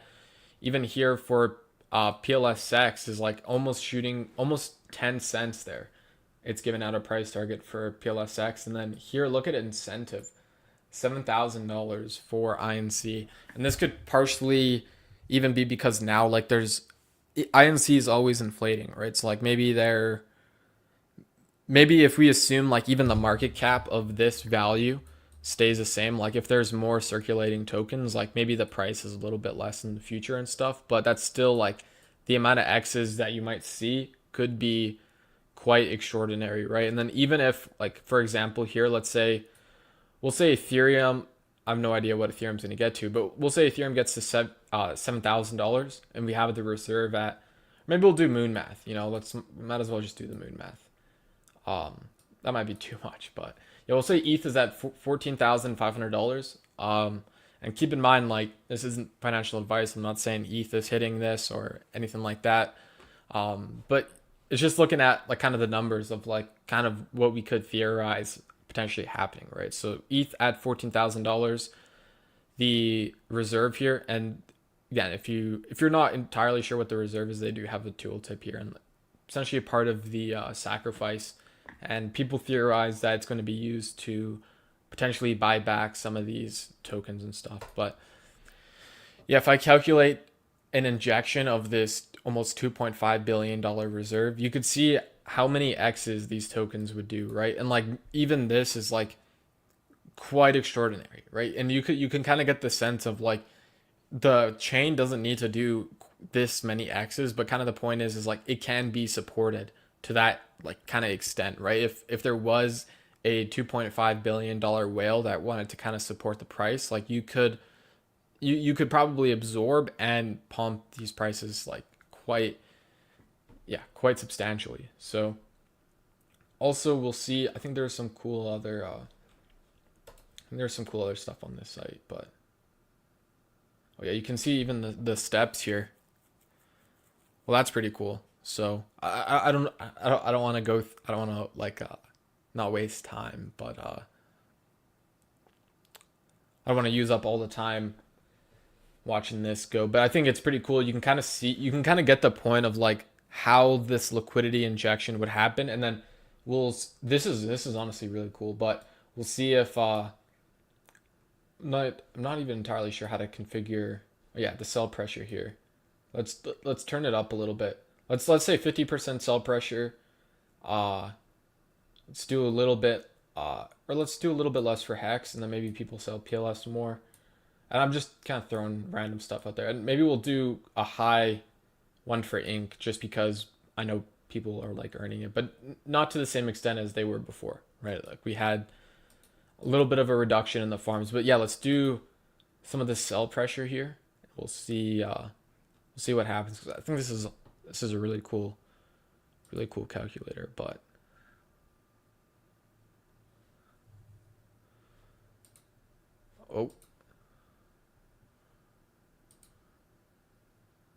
yeah, even with some sells here, you can see like the prices are still quite extraordinary, and like even the visualizer, I'm sure if you watch this play out, you'd probably watch the price kind of pump slower over time. But that's still like I don't know. I would say it's extremely cool to sort of see how things could play out in terms of if we saw these like kind of massive liquidity injections here. But yeah, you can see here, keep in mind of like when we were talking about having this lower liquidity environment on PulseChain. So before PLS stables, this LP was closer to maybe $60 million, $50 million, $40 million, $30 million, like across bid and ask added together. And again, it would sort of depend on the day and stuff like that, but you can sort of see it's like liquidity is a lot lower, which gives us like a lot more of a kind of an easier time to kind of have some price appreciation. But yeah, I think that's pretty cool in terms of like PLS and stuff. And we've always talked about Hart's law and like how these things kind of play out with each other in terms of if Ethereum's not doing so well, it looks like PLS has not been doing so well. And when Ethereum's doing extremely well, PLS will do extremely well. And then on top of that, if we get some liquidity injection from Ethereum coming across the bridge into the chain, like I think you're going to see like, I think it's possible you're going to see like some insane gains, right? Not financial advice or anything, of course, but even here, like talking about like the validators and stuff of like PulseChain, I honestly wouldn't be surprised. I think this map is probably like, I actually think maybe Max knows more about it, but I do think this is like somewhat of an actual globe of where the validators actually are. But you can sort of see how everyone's spread around the world and stuff. Even North America looks like got some dudes in Alaska and Canada here. US, there's like nodes all over the US here. Even it looks like in Mexico a little bit. South America. Look at this, like all over the world, right? It's like nodes in Africa. Africa looks like, and all over Europe and stuff, all over. Is that like Russia and Ukraine and China and stuff, like all over the world. So I would say, yeah. it might not be like, might not be the most decentralized chain in the entire world, but I would definitely say it's probably one of the more decentralized chains in probably in the entire world, given like the community support behind it, and just you can kind of see here even kind of the validator spread across the entire world, right? Like it's not, yeah, I don't think it's just one person in their castle running a bunch of validators. So for what it's worth, I think there is a ton of community support behind this chain and stuff. But even here you can see in terms of the gas, 72x cheaper than Ethereum, 756 times cheaper than Bitcoin. You can see some of these other metrics as well. I'm gonna speed run this last little bit here. I don't know how much time I have left, Max, but yeah, if you're looking to get a position though, in our ecosystem, we do like kind of quantify everything in these different what do you call them? Sea creature positions, sea creature leagues. So you have like a Poseidon owns 10% of the supply, a whale owns 1%, a shark owns 0.1, a dolphin owns 0.01, and then so on and so on and so on. But yeah, if you were looking to allocate into any of the PulseChain ecosystem, you can sort of get a sense of like how much you would need for, like, let's say a dolphin position. You can see here in incentives only $6,000 compared to a dolphin in PulseChain's 43,000, a dolphin in PulseX is 40,000, and a dolphin in Hex is 52,000. So if you like RH coins and you like getting like kind of a significant position, right? You could get a dolphin, but I think with something like incentive, this one's probably something you want to farm. So you can kind of keep that dolphin position going and sort of compound it for yourself as well. But I think that's for another, maybe another stream and stuff. But here real quick, I don't know how much time I have left. I might wrap up here shortly, but I have a few more metrics to cover. In terms of like the liquidity on chain, you can see there's still over $100 million on PulseX alone, V1 and V2. You can see even across some of the other exchanges like Fox, there's $3 million on, and then 9mm, there's another 3 million, 9inch, 2.5 million. So yeah, there's liquidity across like a few, like mostly PulseX, but then a few major dexes as well. There's like maybe $10 million combined there for like different tokens and stuff, right? So like kind of the point is it's like $80 million of stables, $100 million in the dex, or like $80 million in the bridge, $100 million on the dex. And there's plenty of kind of value back in the whole kind of ecosystem and stuff. But value on the ecosystem, you say? What kind of value are we talking about here? We got the bridge, we got the community. How's the volume and everything looking too? Like, I guess what is the story for PulseChain? What is the state of things right now? Maybe that's something we could wrap up on. That's a good point. And I think you brought up the volume. I think volume is a good metric to take a look at, because even if you look at something like or even trades as well, if you look at something like this, even compared to like the price chart, these metrics aren't like, if the chain was dead, if no one was using the chain, you'd probably see the volume just forever and always go down and to the right. But you can actually see, I think it's been making new floors, like even here, kind of made a new higher floor here, a little bit of a higher floor here in like the $20 million region. But you can see like there's days here where we're doing on PulseChain $100 million of volume in a day, $120 million of volume in a day. And I think there is like the banter in the community of like Cardano and stuff, and like that whole community, and like they do like, can't remember how much volume, Max, you might be able to quote the number, but it was like significantly less than PulseChain. And I think you had like Charles like poking fun at us, but even here you see the transactions. Like I think if anything, like you can see people, if they are using the chain for what it's for, right? Doing transactions, right? And cheaper version of Ethereum, faster version of Ethereum. And you can clearly see it here. It's like people are using it to actually transact on, whether or not like they're doing like tons and tons and tons of volume. Is like not every single day, but there has been, like you can see, like there has been big days of big volume on this chain and stuff. So yeah. What is the PulseChain story for people who, just coming in and maybe watching for the first time? They're like, you know what, I have Ethereum, I got some Solana coins, whatever. Like, why would I go to the PulseChain? That's a good question, and the way I would answer that is because like I would say look at how Hex performed in sort of last cycle in terms of being one of the, well, I would say one of the most gatekept, one of the top hated, and one of the most speculative investments, and it kind of performed as also one of the top assets for that cycle. So nothing's guaranteed for PulseChain or anything like that.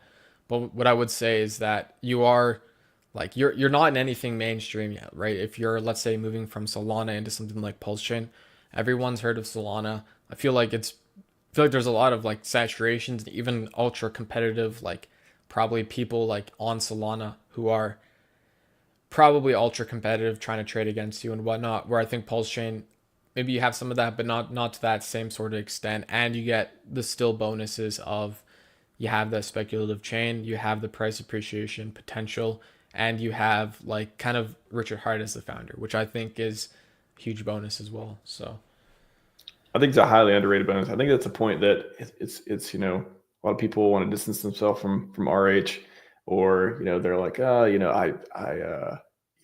chain would be better without him, or whatever. I don't know. I don't think so. I think that his brand is going to have a revival. I think his brand is pretty solid in the community already with a lot of people.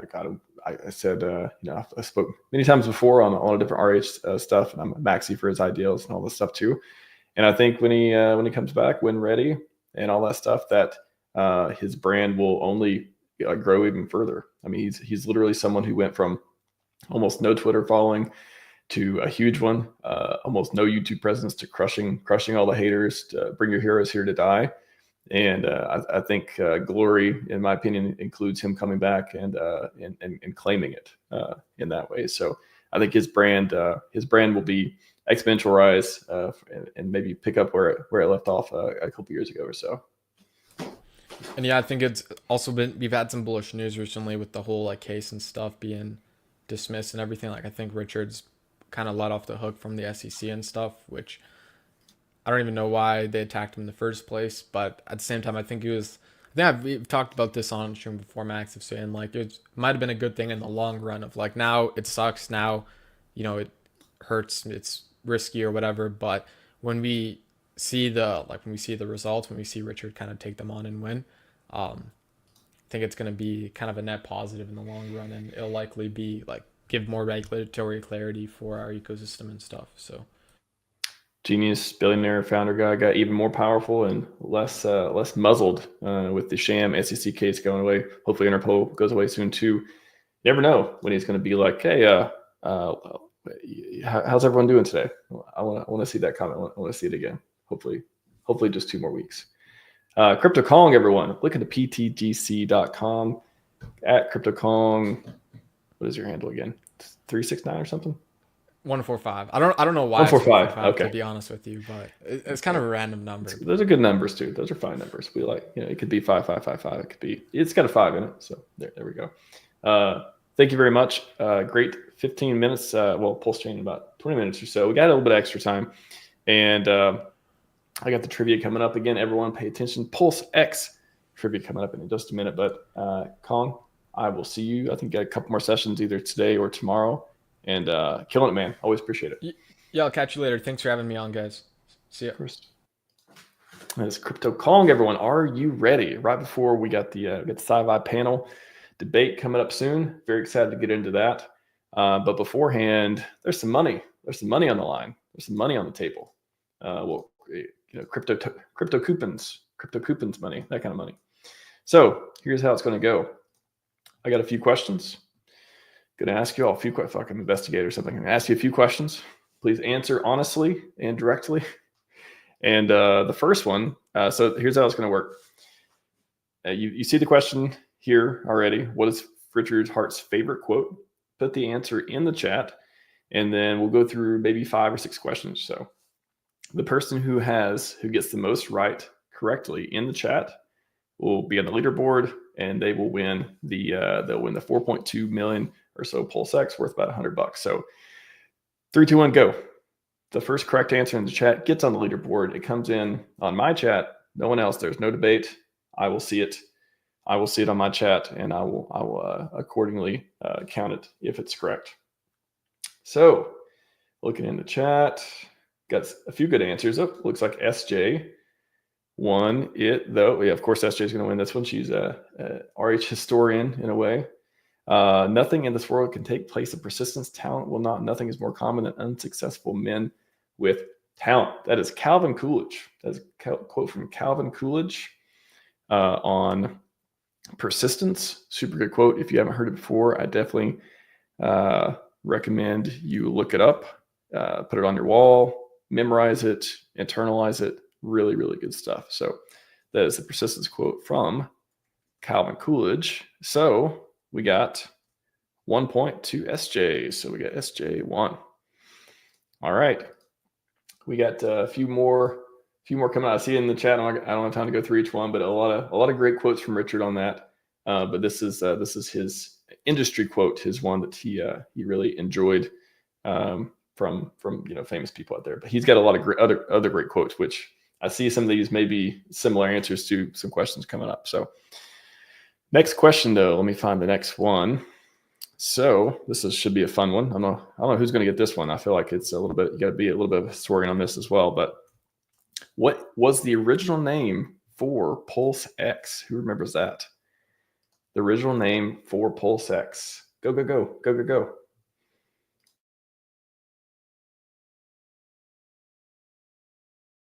I believe Richard mentioned this before on his Twitter. Oh, and we have an answer. Pulse Swap. Crypto Ewok. Shout out to Crypto Ewok. And Broke Boy Crypto and their whole show. Awesome stuff. Oh, we got it in right before. We got apparently a lot of you know it. Okay, got a lot of them in really fast. Crypto Ewok was the first one that showed up here. So that would be the leader so far. So Crypto Ewok, 1 point to you, sir. 1 point to you. I have to make some more space here. So that is Pulse Swap. And then what did Richard talk about? Like, oh, it's, he probably, what? I think about this every once in a while. I'm like, did he just put a name out there that he wasn't planning on using to get people to think he's going to use it? So because he knew he was going to typo squat it. He knew they're going to get the domain and do all this stuff and it's like redirection. I'll let them focus on that because I'm not going to use Pulse Swap anyways. It's a cool name, but I'm not going to use it. And then once all that's finished, then he reveals 369 D chess, right? Could be. All right. We don't have anyone with more than 1 point yet, but you got a chance. All right, here's the next one. A lot of you may know the answer to this one. Question number 3, what date did Hex launch? I want the American date. I know there's probably UTC time and all that stuff too, but I want the, I don't know, maybe that's across, whatever. I got the answer in my mind, but okay, boom. We got it right there. Will Stevenson, December 2nd, 2019. I can't remember if that's UTC or that's happened. I think it was December 2nd UTC actually. So it would be the first in the USA because it'd be, I think we're before that time. Anyways, regardless, Will Stevenson got a point on the board. You're on the leaderboard here, Mr. Stevenson. He's coming up on the Scivive panel as well. December 2nd, 2019. All right, no more easy ones. Actually, these other two are probably kind of easy. We got to get somebody else with some more points though. We can't keep this going for too long. All right, question number 4. Ladies, liquor, and blank.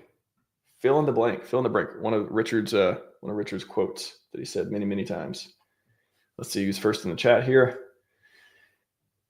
Oh wow, we may have a winner today. We may be SJ's. Oh, this is a good one because I was originally going to go to 5 questions. So if we go to 5 questions and there's not a tiebreaker, SJ with 2 points on the board. I bet she's screaming right now. Yeah, I can just imagine she's excited for this.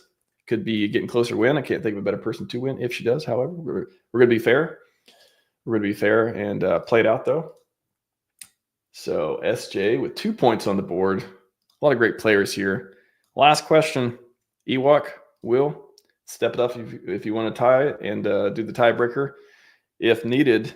So here it is. 3, 2, 1. Fill in the blank. Blank. User unaffected. Type. Go, go, go. Go, go, go. And Will comes in. He comes in to tie it.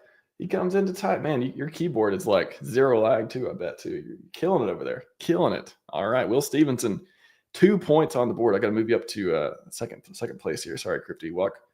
It's actually everyone else. We're going to separate now. We're going to just do the tiebreaker. One more question. Only SJ, and Will can have valid answers for this question. I guess I can look at the chat if other people participate. I can't stop anyone from typing in the chat, but let me get to the tiebreaker. And this is the last question. Again, only Will and SJ can win because this thing needs to end, and somebody's got to be a winner because we got to move on. But let's see. Come on, Max, you had a tiebreaker, didn't you? You had one more question. One sec.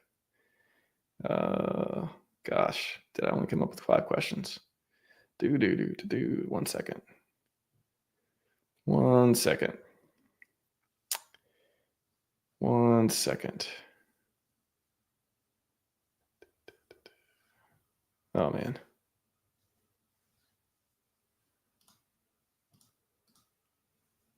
Ooh, actually, let me give me 1 sec. I think I got a good one. I just got to let me confirm and make sure I can get this. The anticipation. Good job, Ewok, by the way. And everyone else. I got a lot of great guesses out there. People are still guessing. If this was an engagement thing, this would be really good for engagement for the chat. I don't know if we get points for that. Okay, I got one. All right, let's do this.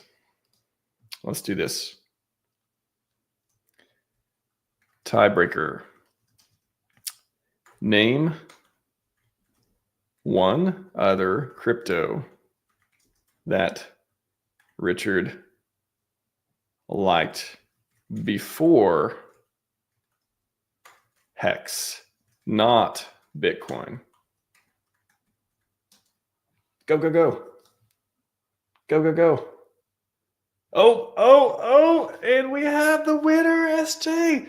Came in Monero. Oh, Will was so close though. He did, sorry, that was a little bit of delay. I did before Bitcoin. I was topping out as I was thinking it. However, I mean, it happened. Destiny happened. SJ Will, terrific job on that. That would be Monero. Bonuses though. What else we got? We got Byteball. What else did he like? Did he like B's? He had Rhett on talking about Rhett Creighton talking about Bcash. I'm not sure if he liked Bcash. And then what was the other one? He's like, maybe he had a bag of it. I can't remember talking about it. So Hex history. Oh, that's a good showdown. I liked it. I got excited as well. Good job, SJ. Shout out to SJ. Won it. We again typing on the fly. Again, that question could have been formed better. Could have been fully formed at the beginning. But you have won. Please contact me, and you will get access to the 4.2 million PulseX that was donated to Pulse Conference 2055. Talking about the future. Anyways, fun stuff. All right. Well, we got StreamYard says we got almost 3,600 people total. Again, I think on Twitter there is around 3,000 people watching or so. YouTube sounds like in the hundreds in some way. Let's get it up to 5,555. Let's get up to 10,000. Let's get it. Let's. There's no limit on this. There's no limit of the people that we can talk to, tell about the PulseChain, tell about all the amazing stuff happening in this ecosystem. How all the people in the chat, again, overwhelmingly positive. Maybe the mods are just great as well. I have not seen much at all. That is the riffraff. So y'all seem engaged, seem focused. I appreciate you spending the afternoon with us as well. And hopefully the content will pay off. We'll have a lot of great stuff to talk about. And we're going to have a good time. So just reading the chat. A lot of great chat. Love it. All right, everyone. The moment you've been waiting for. I think we have everyone here. Yeah, I think so. Let me do a transition, and we'll come up with the Sci-Vive panel. And I got a special Sci-Vive video here that I found that should be a great one too. So here we go. Have digital tools, right? Good voice recorder, cool lapel mic, sounds a million times better. It's like under $100, right? If you record enough cool thoughts, eventually it turn into a book. Ask me how I know. Much of Scivive was transcribed from recordings that just popped into my head. And if you have a great thought, you shouldn't lose it. I mean, how many great thoughts do you get in a year? 100, 200, 20?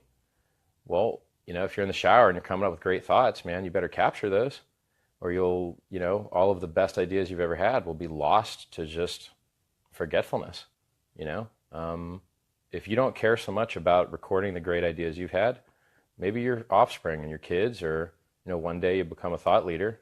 Hello. Then maybe people care about what you think more, and it's important to have those things written down. So that's my tips for the day. Good talking to you guys. Love it. Love it. Richard talks to us through old videos as well, not just through the blockchain, not just through the X platform. Vintage videos, pretty good stuff. Yeah, always fun to see him read the stuff he's written before and just be immersed into the ideals that a lot of us really, really like and want to proliferate. So let's do this Sci-i panel. We got Daniel too. Welcome to the conference/show for the first time. Daniel, joyfuldanish.com here. Will Stevenson, Zenith, a wild SJ, and Crypto Truthican. How's it going, everyone? Fantastic. You're doing very well, Max. Great. Good to see you, buddy. We got a full panel. We got some Sci-Vivers in our Hey, midst. what's up? How you doing? Welcome, welcome. Aloha. Things are going good. Good conference so far, by the way, Max. This is Yes. fantastic. I love it. I'm enjoying it a lot. I'm blown away. I'm a little wired. Like I said, I've been doing it all myself on purpose. I didn't ask for help because I wanted to try it all myself, and I wanted to do everything. But it's like, yeah, I'm kind of like, oh, I don't even get to sit down very often because I got to see the next person come up, and then I got to share. And even though I've shared everything, you got to make sure everything's going good. So appreciate it. Shout out to Will again. SJ, boom, got the trivia. Will, almost there, man, almost there. Almost. I can't believe I won with using Starlink too. Like my connections. Go Elon. Let's go. That's good. I mean, good. that's a controversial statement these days, but yes, I'm on your side though. Go Elon. Yes. Never thought Elon would be that controversial, but yeah, pretty amazing. Wild times, my man. Yeah. Well, everyone. So real quick before we get into it, since Daniel's first time on the show, can you just quickly introduce yourself, just for people in the community who may not have seen you on shows before? Yeah, sure. Does my sounds okay? Yeah. So good? All right. Well, thank you for having me. Thanks, Max, for making it happen. So yeah, I'm Daniel. I'm an online therapist, mainly focused on the Web3, trying to improve the health in that space. Because I mean, I remember when I first started, I'm on my own, right? Nobody cares. And no health professionals really knew anything about the space, or at least were very cautious about the whole thing. So that's why I kind of, with the different clients and so on, I actually gather and try to map out the different stress signs there is, both in the bull market and in the bear market. Because if you meet people in crypto, right, like, okay, how hard can that be, right? But it's actually more complex than you think. So yeah, without going too much of a rant into that, thank you for inviting me. Yeah.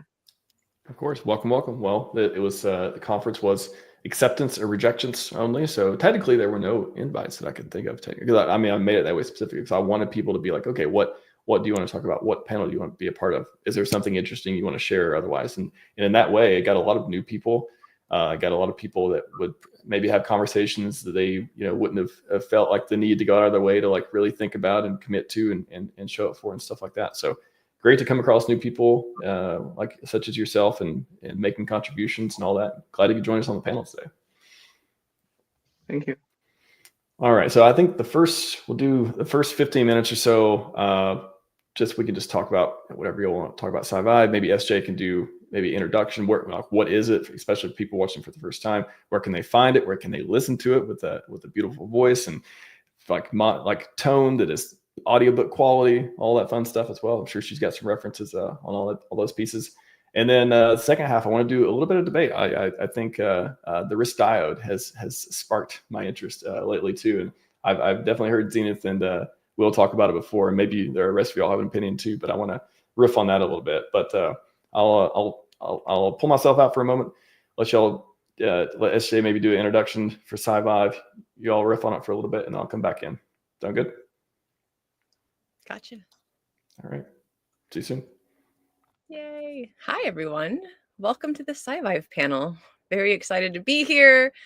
I love that this book, A, changed my life, and B, is what keeps me here. It's what has brought me to and kept me within the community. And I love that RHMax just played that clip because I did not know that that was public information. When I started working on this book, there was a third party between Richard and I who had been someone who was working on Scivive with Richard at the beginning. And he was the kind of my go-to person to kind of check in with and be like, you know, is this like, where did this come from? And what can I change? What can't I change? And we kind of were brainstorming on things. And at the time, I was kind of told not to mention a little bit about the fact that it was from these recordings and conversations and such. So that's a great place to start. Is now you guys know that's a lot of what you see currently at t.me/Scivive is exactly what Richard just said. He took these audio notes. He basically had, you know, himself and someone else working on transcribing those into text, and the text that is pinned currently and that's been there forever, the original text, is basically that. It's his thoughts, it's his shower thoughts, it's things that he wanted to get out there in the world, and you know, or things that he had overheard that he wanted to kind of put in his own framing and share with everybody. So a little bit of the backstory on how I got involved and what happened there is that I got interested in Hex through a friend. Started learning about Hex through different influencers, Crypto Coffee, Whales Only One at the time. And that's how my journey here started. I didn't know who Richard was. I wasn't into crypto or crypto influencers. I wasn't following anyone until I became a Hexican. And finally, after months of, you know, researching and learning about it and feeling confident in my investment, I thought, okay, let me figure out who this Richard guy is. Right? Like I see him twerking, I see him opening Louis Vuitton bags and like unboxing Gucci bears. Like, what is all of this about? Because I didn't know, I had, again, no frame of reference from him beforehand. So I found out that he had written these books, and that he has two actually. So Scivive is one, and there's 15 ways to fix the world. And I thought, you know what? Let me read this. Like, if I learn about someone, why not read the book that they've written, right? And at the time, I was traveling a lot. I still travel a lot, but I love audiobooks. And I thought, well, there must be, you know, this guy's so popular. There's all this stuff going on about him. There must be an audiobook. The only thing that existed at the time was a speech to text. And this was before AI, you know, really was a thing, right? So it was a speech to text robotic version that someone had just inputted all that text and outputted a robotic voice sounding thing. And shout out to Anhex for even doing that at the beginning. But I listened to it or started listening to it. And even without having read the book or knowing who Richard was, in the first few paragraphs, I thought, this deserves more. This is exciting for me to read. And if I'm going to read it anyways, why don't I just record myself doing it? That way there is a human narrated version of it. So that's what began my journey into being the Sciviver that I am, and being so attracted and kind of addicted to this book, is that I read through it and I was pleasantly surprised. I thought I was going to find things in there that I just, you know, that would turn me off, that would make me think, oh, this is not a good person. This guy is not someone that I want to follow. I've changed my mind. I don't want to do Hex. It was the absolute opposite. Did I agree with everything? Absolutely not. You know, did I apply everything to my life? No. But there are things in that book that the way Richard put it, or the framing that it was presented to me in, changed the course of my life forever. And if you know me, you follow me, you can watch old videos and stuff, you guys can kind of see a little bit of that, like visually see the transition of my life and how I've changed and the things that I've gone through with that.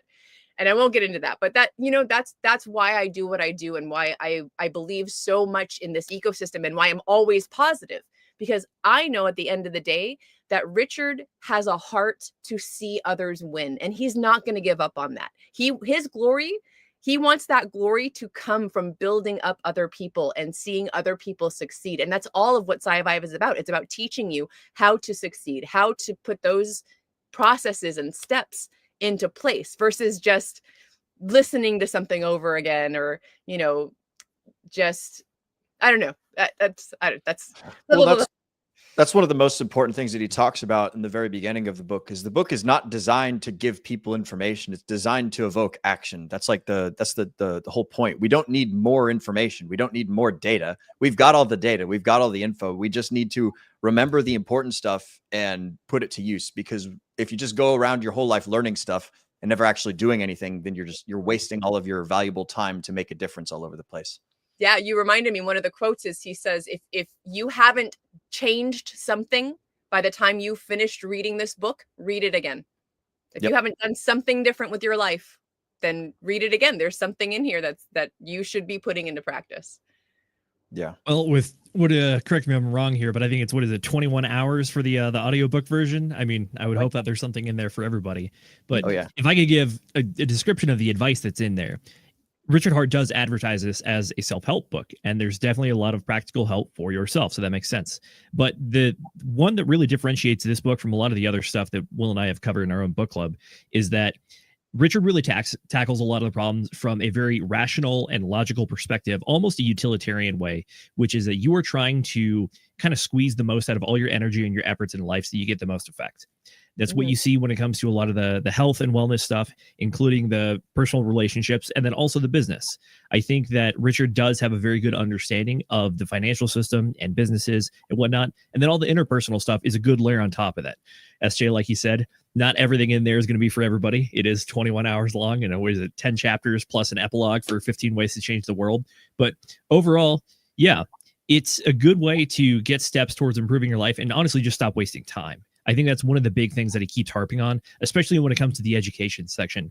One of the things that he critiques the modern education system on is that instead of just trying to build people to be computers, you should build people to be processors instead of just storages of information.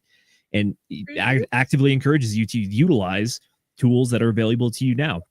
Mentions that technology is only going to march forward into the future, and the way that you can improve yourself is by learning to effectively utilize that, so you're not just becoming redundant in a system that's going to do it better and faster than you anyways. So less time memorizing useless information, more time understanding how to take that information, apply it, think about it, and get to those second, third, and fourth orders of thinking on that kind of stuff. I got a question for Daniel. You had said earlier on in the podcast that you're an online therapist, correct? Did I hear that correctly?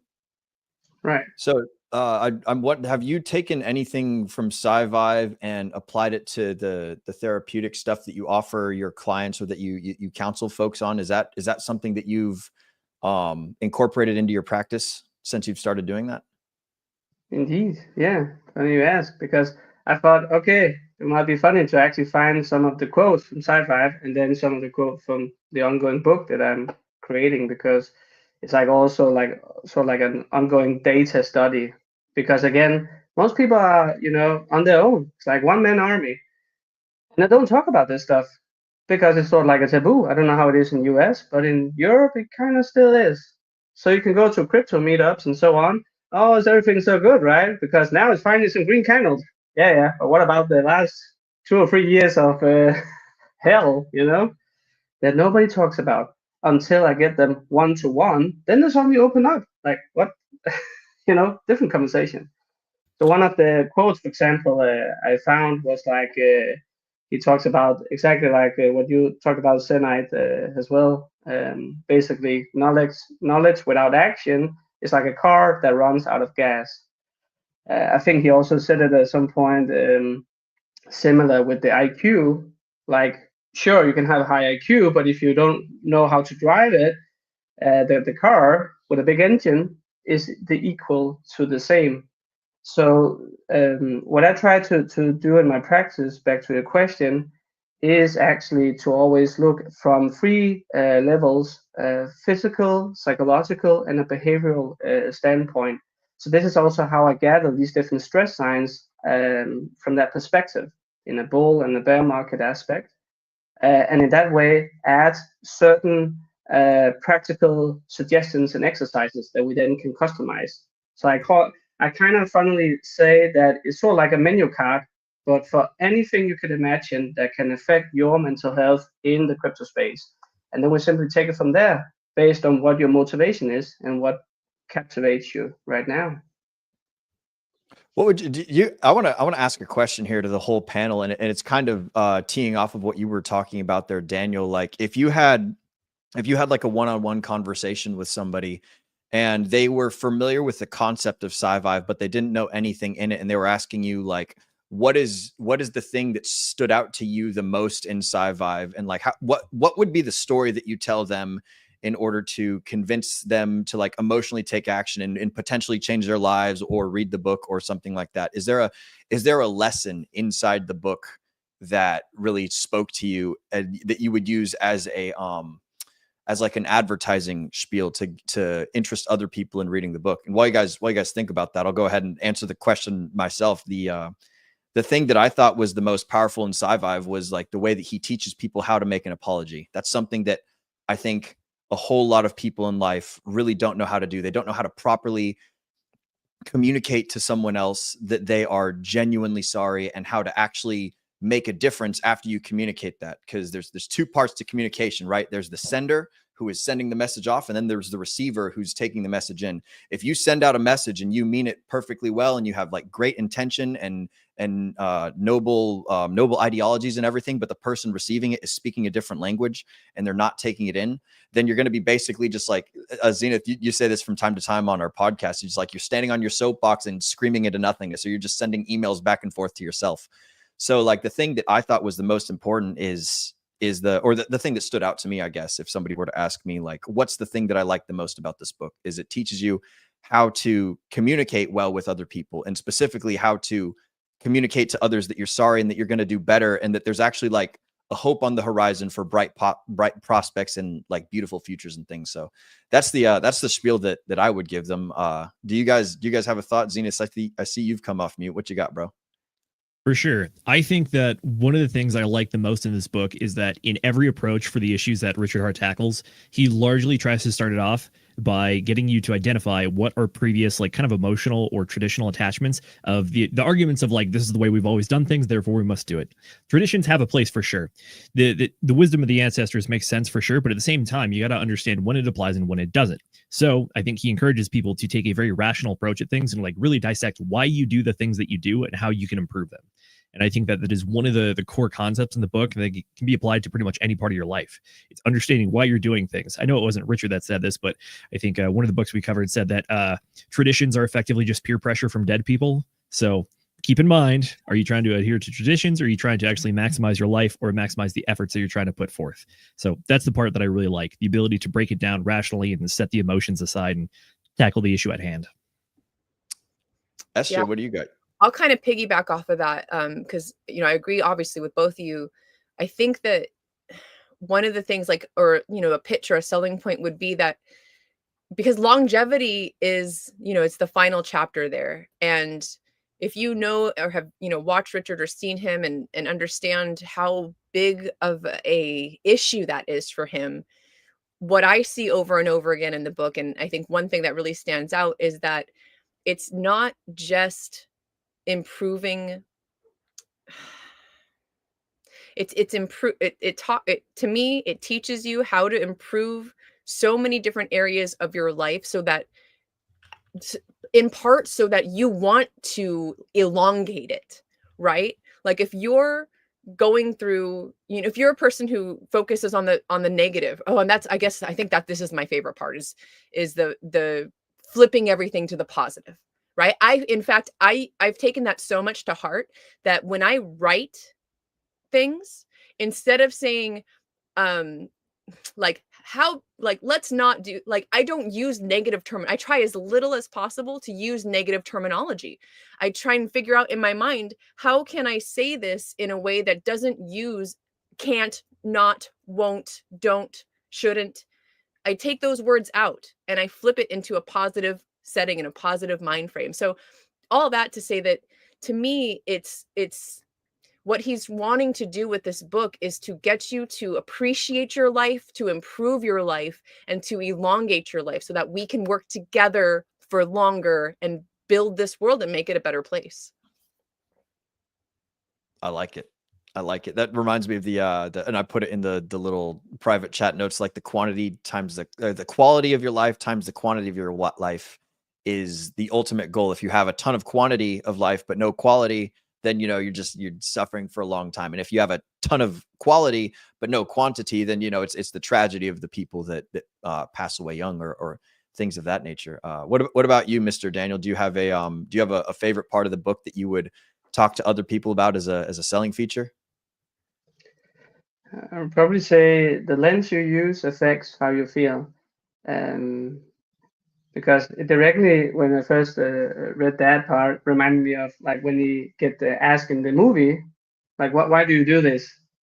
Well, eventually he says, I want to feel loved. Don't you want to feel loved? So like his different drive and motivation for the different things is kind of unique. But then on the other hand, not really, because everyone is sort of like in that situation in their own way. We just act on it in a different, what can you say, standpoints or viewpoints or logic and whatnot. So even though it sounds very general, I will definitely say that because it will probably challenge your worldview or at least give you some new perspectives on stuff, that alone should be a reason to just look a little bit into it. And if you don't like what you see, like I've seen at so many videos, like, oh, who is this clown with a top hat and whatnot? All right, then you can just listen to SJ. I mean, it looks prettier and sounds better. And I mean, it's, up to your personal taste, of course. But digest it and take it in your own way. I definitely had to. And again, you don't have to take it all in. You can just take some of it and that'll be good as well. So, yeah. But this is often what I come back to, because all these different points you as all three were really good as well. But I must say, like, this is often a thing that I try to remind myself with any author or person that try to share the view, what kind of lens and what kind of drives them to keep doing what they're doing, So yeah, really good answers. Like it. By the way, Will, we are coming up towards the end of our slot here, so I think it might be time for some Rock'em Sock'em robots. Rock'em Sock'em, dude. Let's fucking do it. All right. Well, I don't know what that is. Max, take it away. Can you give us a brief explainer of what the risk diode is? Oh, man, you inverse prompted me. I was going to be like, Will Stevenson, like Zenith or Will Stevenson, one of you do it. But I think it's probably good that I can kick it off on that too. So, quick, I guess, backstory too. There are a lot of different principles within Scivive. If you read it, listen to it, or otherwise, you'll see a bunch of these different themes, a bunch of different ways of doing things, looking at things, mental models, a bunch of different pieces and ideals you can put together, popularized by Richard, to see the world in a different way or be more effective in certain ways, or understand how to do whatever it is that is going on that's related to the different ideal. One of those that I've had a problem with recently is the risk diode, and it's one of those where I think it's basically the idea is that the more attention you give something, for example, a scam, the more you're feeding it, right? You're making it more popular, or you are helping it proliferate. Or otherwise. So the idea of a risk diode, again, you guys could maybe give me some better framing for the broader piece, but the way I understand it is the risk diode is when you want to minimize how much you talk about things you don't want other people to know about. For example, it could be applied to scams, it could be applied to scammers, it could be applied to just things out there that you want to go away instead of empower. That's a pretty high level view of it, but Will or Zenith, either of you want to take a stab at? I'll take it real quick. So shout out to all my electricians out there. They know that a diode is a real electrical component. It allows energy to only flow in one direction. The concept of the risk diode is applying that concept, but to kind of the social media space, or just how you spend your time, energy, or attention. Specifically online, it's the idea that if you are giving talking time or headspace to an idea, you are not effectively implementing the risk diode effectively if you don't want to give that more life to breathe. One of the famous tweets from Richard Hart is, quote, "Some hexagons are super duper bad at the risk diode. How to win? You don't promote trolls by mentioning them by name," end quote. So the risk diode is basically saying, give attention to the things that you like, don't give attention to the things that you don't like. Mr. Will Stevenson, I know that you are a big proponent of this. Would you like to give the pro risk diode argument? And yes, I am prepared to play the bad guy, so I will be the punching bag today. No, I want to be the punching bag. No. Okay, good. So I'm gonna start off my little spiel here by saying that a risk diode is just like any other tool. You want to use the tool how it is intended to be used, right? And that doesn't mean that it's 100% on, and it doesn't mean that it's 100% off. We would use the risk diode in like a bell curve distribution, right? You use it most of the time for most of the things. You know, if there's a bunch of poison berries outside my village, and I know that they exist, like it's okay for me to warn the villagers about the poison berries and say, hey guys, those berries over there are poisonous. You know, that's an example of not using the risk diode, because I'm bringing attention to something that's like dangerous and people need to actively stay away from. But if there's like just like some general principles of things that people could like be wasteful of their resources on, or something that's like not an extreme, like horrible thing, then that would be a good time to use the risk diode. If I say, don't think about monkeys riding on pink elephants, eating ice cream, well, then congratulations. Now it's inside your head because I've given it free real estate. If I don't want people interacting with monkeys that are riding on pink elephants and eating ice cream, then I shouldn't talk about it, right? That image didn't exist inside of anyone's head until I spoke it into existence. So like there's extreme instances where you need to skip over using the risk diode and just straight up talk about the thing that's terrible, horrible. And there's other instances where you would employ the risk diode and say, hey, like, we shouldn't talk about this thing because it's bad. We can describe what it is, so that way the people that are already in it can avoid it. But by not actually saying its name, we don't lend it any free advertising or free credence.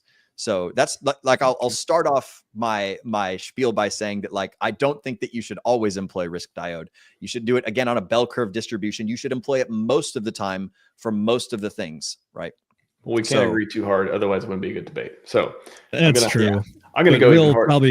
Will must have been in debate club, because I think he stole our argument and flipped it on our heads. Because I was going to say, trying to soften us up. I think that the con argument I was going to go for is very similar, which is that I think the risk diode is an incomplete tool to use. It's one of the tools that you can use, but at the same time, like Will was saying, there are certain things that rise to the level of just overriding the risk diode. For example, if there are actual emergent things coming up, or there are actual things that you want people to be aware of in order to avoid them, those are the scenarios in which it's actually good to talk about them in order to get awareness out there.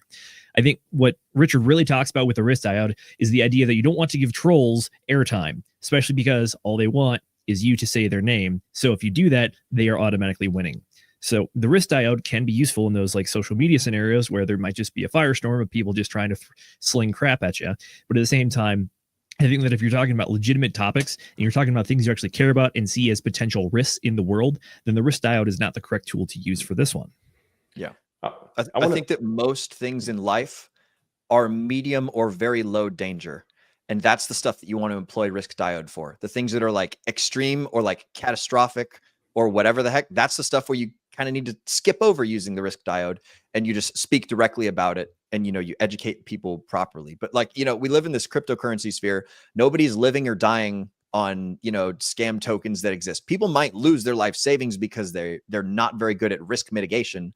But when it comes to things in the crypto sphere specifically, you can employ the risk diode to almost everything, and you'll be okay. You know, like Richard has come out specifically talking about some coins that have been going on recently for his own particular reasons, and he's been skipping over the risk diode advice because it probably, and I'm you know, presuming here, I'm inferencing that he's doing it because it's having a very detrimental effect to things that he thinks are important. So it's moved from low to medium danger to probably higher danger, right? That's when I would presume, you know, just assuming that he thinks similarly to me, that's like an example of him employing it versus not employing it. So I think the danger spectrum is an interesting way of looking at it too. I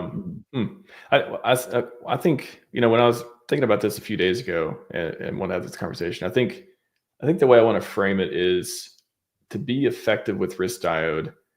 I would use it very surgically, kind of a Zenith's camp in a way, but I think even more I would push in the way of, it's kind of like, I think the most effective way to use it is kind of like acknowledge and ghost type of deal, where, you know, for example, last year, I did a video, and I think even Will commented on it, about the Amazon crypto scam that was like all over the place. And it was like, oh my God, they're so good. It's so hard to detect. Like, it's very like, and for me, I was like, you know, being security background and stuff too, I was like, wow, I'm trying to figure this thing out. I want to tell people about it because I don't want them to get scammed. And it's one of those things where the scammers, I think they're going to, you know, if we don't have any kind of pushback against scams, and the only people that, the only information people have out there are from the scammers promoting the scam, then it's really hard to disrupt that. It's really hard to get people to look in a different direction or be open to a different idea. You know, if I'm going to Google something, see if it's legit, and I see nobody say anything bad about it, well, it's kind of like, you know, am I in North Korea to take the Peter Thiel line, or is this like a total like really good thing, or is it like they really get a scamming type of deals? So I would say the most effective way, I will go on a limb and say the only effective way I can see it can be used without enabling scams is to acknowledge for at least once. For example, you know, you mentioned Richard, you know, doing it differently with. Try to even, should I even say the name or not in this, because I've already acknowledged it. We've already talked about it and all that stuff too. But things that people think are not healthy for the ecosystem, whatever way, be able to say your piece on it, be able to tell people about it, warn them, like, or give your opinion one way or another, and then just don't give any more attention. I think that is the only way to use. The only way that I could see a super effective way to use the risk diode is to acknowledge and then ghost, but not ghost the entire time. That's why when people, you know, I think if you say, oh, use risk diode, never talk about scams, that's not the surgical approach that I think is most effective. So that's like the biggest piece I can put for it is acknowledge and then ghost. And then if you need to acknowledge again later, I think it's okay, but in a very surgical way. So. And you can apply this with people too. Go ahead, Daniel. You got a thought, broski. But yeah. Otherwise, I mean, really good thoughts. Yeah. But it made me think, actually, what you just said, Max, that I think it was Eckhart Tolle that talked about something similar, but it was about the ego aspect of like how you can't really dismiss it if you try to like, oh, it's the bad thing, and I should remove it, and I should fix it. It doesn't serve me. Yes, to some extent, yes. But even if you try to attempt, now it's no longer there. It will be the ego that now have fooled you to believe that it's no longer there, but it's still in plain sight, but you're just not really aware of it because you thought that now I'm all good. So I think he talks about that the key is more to acknowledge that it's there and it has its function and purpose for some situations, but for a lot of situations, it will be not that very supportive. So it's like putting on a leash, not making it too dominating in your life. And I think that's the main key with this thing as well. All the trolls and stuff, we should be aware of it. And the Scivive that, like you talked about, we should,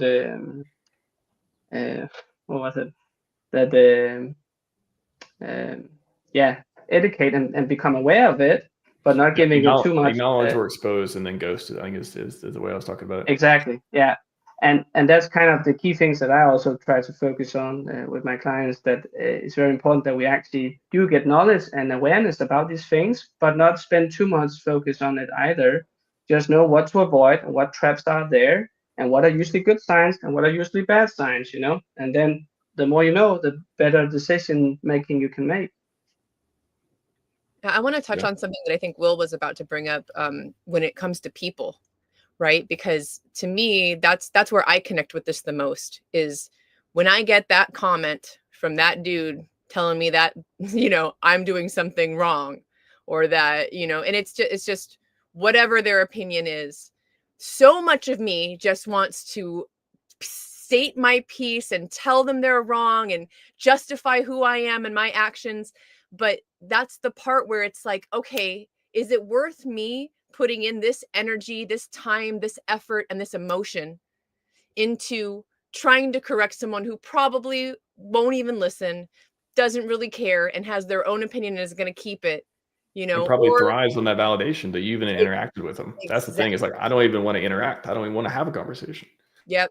You know, or do I go that way and just like let it slide off like water on a duck's back, ignore, ghost, you know, block or mute, whatever action it is on whichever social you feel like you need to do, and then just keep moving forward. And more I find myself just letting it go, because, you know, at the end of the day, my time and my energy is valuable, and I would much rather be spending it on something positive, and, you know, maybe using that in a way to fuel more positivity, right? Like, oh, you're going to come at me in a negative way. Well, you know what? I'm just going to take any energy that I would have put into combating that and promote someone else, or uplift someone else, or do something uplifting and positive, so that I'm contributing my time and energy in the best way I know how and I feel is best for building up the community around me.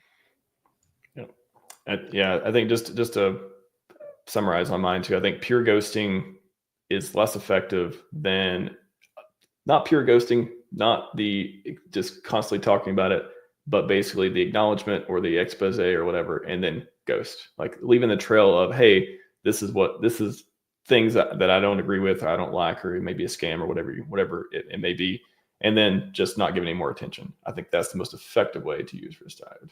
And real quick, the last thing I want to say on that too is that I try not to block for the most part, because I know what I'm putting out into the universe.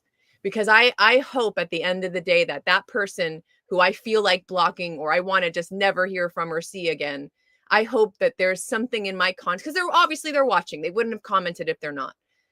But I'm hoping that there's something along the way, you know, that I may say or do that sparks something in them, right? That switches whatever that negative was and turns that into a positive. I want to tee off of that. And one of the things that I would suggest is, if you want them to know that they had an effect, then you can send the block message, because that's still a communication. You know, they get, if they come and try and find you, they get that you have been blocked by a person, which is in a way, that's an acknowledgement of the things that they're doing. One of the things that I hear parents talk about often is when their children is misbehaving, like, you don't reward the bad behavior by giving the child attention. You correct the bad behavior, you correct the misbehaving, and like you treat it as a moment of education or something like that. But you don't, like, when parents yell at their children, or when kids learn that they can elicit attention energy by acting negatively, then that's one of the things that we hear all the time for parents to focus on and stop doing. So the same thing happens between adults, you know, interpersonal relationships. If you send someone a block message, or not a block message, but like if you block them, there is a, like, they send, you know, hate out to the world, and they receive, oh, I have been blocked, right? But if you mute them, then they don't know anything. Then all that happens is now you have closed your eyes, right? There was someone famous, and I can't remember who it was, but he said, love me or hate me, either way, you're sending me energy and you're thinking about me. And so I occupy mental real estate in your brain. So the only way that you can really deal with those type of people, and again, this is in the lower half spectrum. This is like low danger, medium danger, right? Is you essentially like kill them off inside of your brain. It's like they don't exist. Their words, like, if they have something useful to say to me, then perhaps I can take some wisdom and some learning out of that. But at the end of the day, if someone's trying to hurt me, if someone's trying to inflict their will upon me, and they're not helping me achieve my things that I want to do, then it doesn't do me any good to pay them any attention. You know, every now and again, the haters will have something useful to say. Like they might be like, hey, you've got spinach in your teeth or something. And they might be just trying to get on your nerves or something. But if you actually have spinach in your teeth, it's like, oh, snap, I should take that out so I don't look like a silly goose all day long, you know? So blocking them stops it stops the communication, but it also sends them one final message. You know, that's if you mute people, I forgot they can still see you if they're blocked now, right? Oh, they can? Oh, well, then I take it back. But that's interesting. That's a new feature then, I suppose. I think there is something around, they can still see it, but they can't interact. Maybe I can't remember. Okay. Well, then I'm using outdated information. That's but what you're saying makes more sense, because for me, it's like, okay, now instead of blocking and they can't see my content, I can block them. they understand that they can't interact with me, but they're still able to see the positive things that I'm putting out. Exactly. I went back and forth on this, and funny enough, I think there is a point on risk diode for this, because it is one of those, I've thought about it where because even blocking so I think of muting as like a passive thing, where it is like you don't see it, out of sight, out of mind type of deal, but they can still interact. Although you can see replies of people, and that's annoying. Now it's like, okay, now I got to mute the entire conversation. I got to mute other people. Maybe it gets annoying when that happens though. But blocking is more active. And that always felt to me like it could be provoking too, of like, oh, now they get to say, oh, whoa, this person blocked me. And now it's like, no, just leave it alone. Just like, how do I get rid of this situation? I just don't want to have this interaction.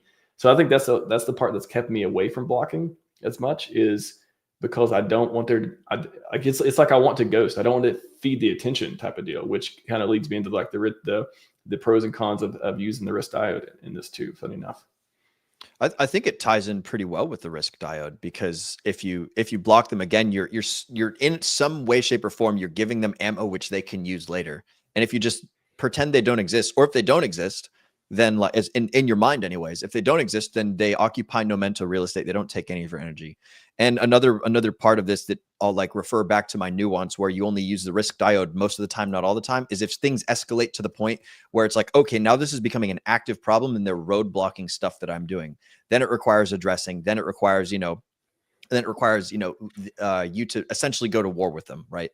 All human interactions boil down to two things at their cores. It's either you're loving someone or you're at war with them, right? You're either helping them accomplish the things that they're doing, or you're imposing your will upon other people. That's the crux of all human interactions. It's either I'm helping you, or I am forcing, my way on other people. And, it all boils down to love and war. And when these people start going to war with you, then it's appropriate to act accordingly. But up until that point, they're essentially giving you free attention economy. If they're talking about you behind your back, then there's people that you can't reach that they might, introduce to your content, whatever it might be. And if you're saying helpful things and they're saying hateful things, people will eventually sniff out who are the people of higher moral fiber and higher characteristics and stuff. So that's something that I think is worth noting, is that like even your haters do free advertising for you if you've got good stuff and if you're a good person. So something to think about.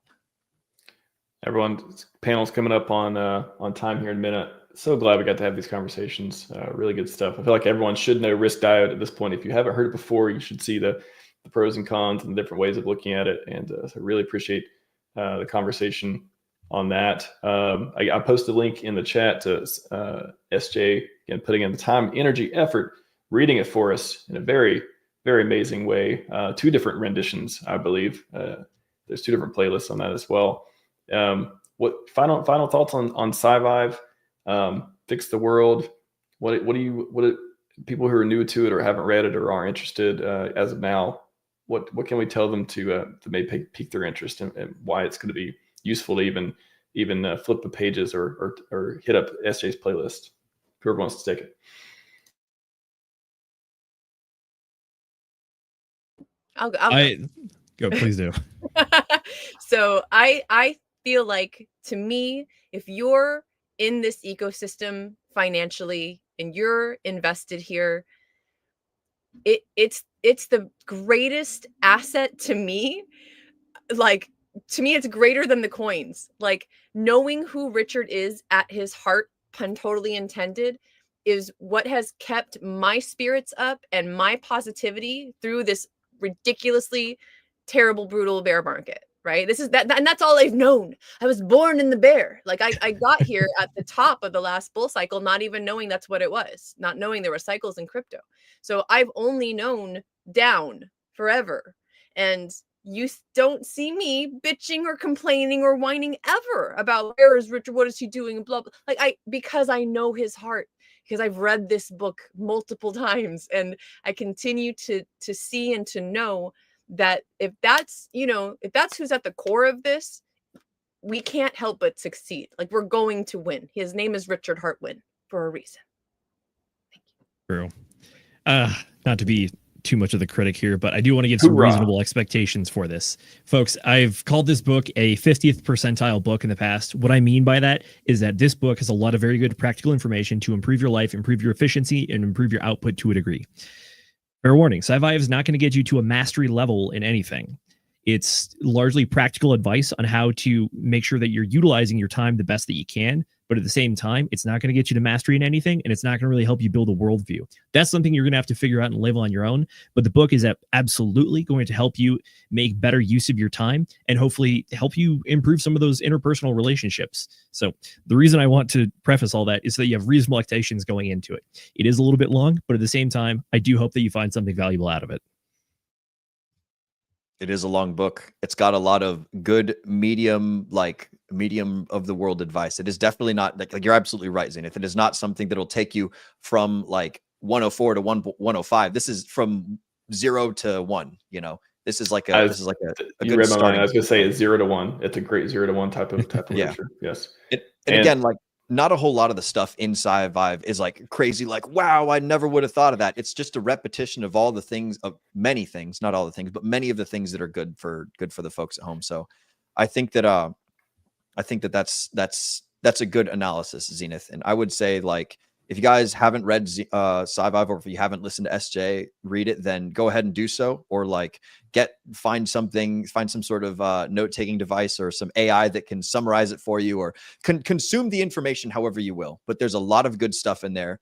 And I would encourage everybody to find all of the best tools in life, whether it's Scivive, whether it's cryptocurrency, whether it's hammers and nails, whether it's, you know, software or hardware or people that are around you. Like, find the best things and stick with the best stuff. You know, filter out all the stuff that doesn't apply to you, whether it's like including people and including ideas, and find and invest in the things that help you get what you got accomplished. And Scivive is a great way to do that. There you go, with the trifecta: mind, body, spirit. Oh yeah, nice cut. Perfect. I like that. Yeah, I first read Scivive on an airplane. I remember printing it out unedited, like I feel like there's several versions of unedited for Scivive, at least a couple. Airplane too. You did too? Nice. Yeah, I mean that was my airplane. That was my airplane reading. I was like, all right, print out this Richard Hart book. Let me read it because I need something to do. And I remember reading a ton of it, and it's like super dry again. All the edit notes of like XXX, you know, redo this. This doesn't, you know, say this better. Blah blah blah. I read the unedited version over many airplane flights back in the day. It's got to be 2017, 2018, 2019, that era. And yeah, I'm so glad it's an audiobook form now, because it is so much easier to listen and consume if you like audiobooks, which I do. Some people say it's like drinking your, what do they say? It's like drinking your food. And I'm like, I mean, in a surgical, efficient way, yeah, and maybe some, you know, I like drinking. It's like drinking hot chocolate. How about that? I like drinking hot chocolate. Let's do that. But everyone, great panel. Appreciate you all. We got to move on to Actuator protocol here in a second. Love it. Love getting it all together. Appreciate it all. Daniel, Will, SJ, Zenith, Crypto Truth as well. You all killed it. Appreciate it.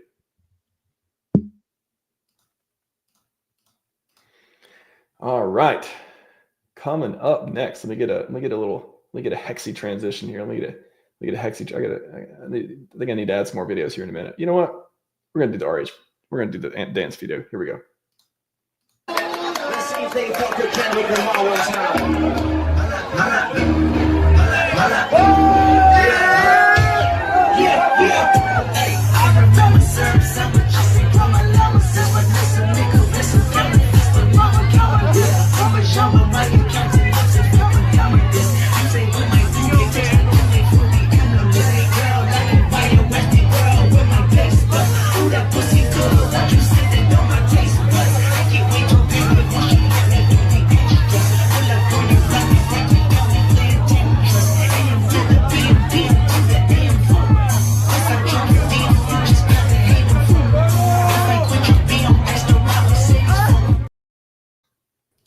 C3 works. What a transition. How's it going? Yeah, I guess so. Good to be with you. And you know, every time I see that, I keep wondering who was there with him taking that video anyway. I know, right? I know. You know, it's if you go back on his Twitter, he's got all kinds of different from that era, all kinds of it's like videos and pictures. And yeah, I'm always like, is it a girlfriend? Is it, a friend? Is it, selfie stick on steroids. Like what is going on there? He must have had some really good filming and a lot of fun times. It makes me like, oh, I want to be on the boat. I want to be on the boat too. It's so fun. That's right. So, well, they will be one day in front of a camera. Love it. Yeah. Amazing stuff. Well, I'll let you get to it. Actuator protocol. People building on Hex always love that stuff. It's all yours. If you got anything to present, put it on there. I'll put it up on the screen. We're good to go. All right, I'll do that right now. I'll kick that on here for a moment. Share screen. Let's see if I can get this to work.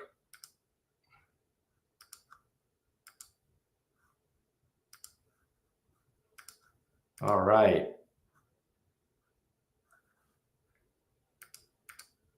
And good afternoon, everybody. Am I screening? Am I streaming? I can't tell. You've added the browser, which has your StreamYard on it, but you haven't added a presentation that I see. If you try to add slides or otherwise.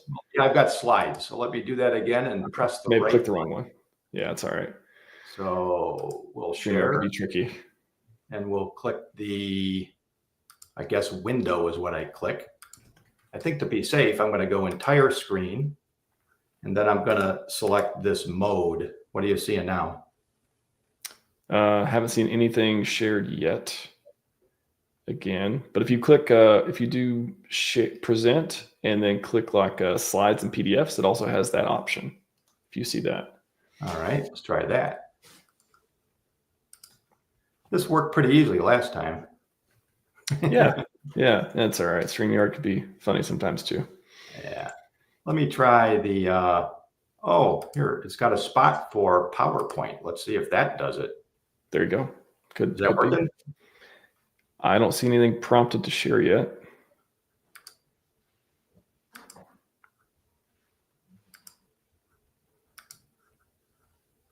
It's selected.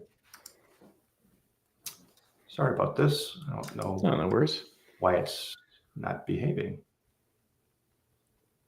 You can also try to share screen if you have it on there and kind of click around. That's also, I guess, a backup option.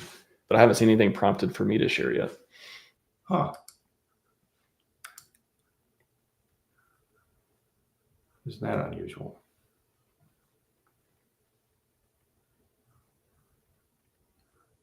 SMS Flash says he's logged into StreamYard. I'm not sure if you have to be logged into StreamYard to do it, maybe. Well, I didn't before. I just clicked it and it kind of worked, but now it's not. So, oh, weird. Share screen. Let's try. If the other two didn't work, let's try one that I haven't tried. Let's try this. Now what do you see? Nothing to share so far, unfortunately. Huh. If you, weird. It should just prompt it. It really should. And I'm seeing the prompts here on my deal.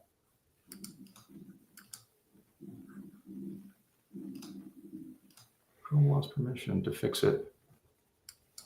System preferences. Bottom left corner. Check Google Chrome. What's all that noise? Just a reminder, everyone out there, share on the socials. We get to almost 5,000 people. StreamYard says at least viewing. I feel like we have 2,000 or 3,000 on Twitter. So feel free to share it out there, and while we get this party rolling.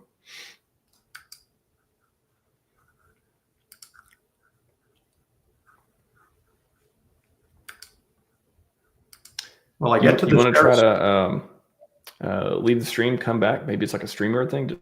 Yeah, let me try that. Let me drop out and we'll drop back in, and because this is what has worked before, but it's not now. So I'll be right back. Yeah, let's try that for now. All right, you get an extra video. What do you all want? You want weight? Let's do weights again. I like weights. So you know you're in trouble when your extra large road weight belt don't fit no more. I guess I haven't been lifting on the cardio machine so much. So I'll give lifting this heavy crap a try. Let's give it a shot.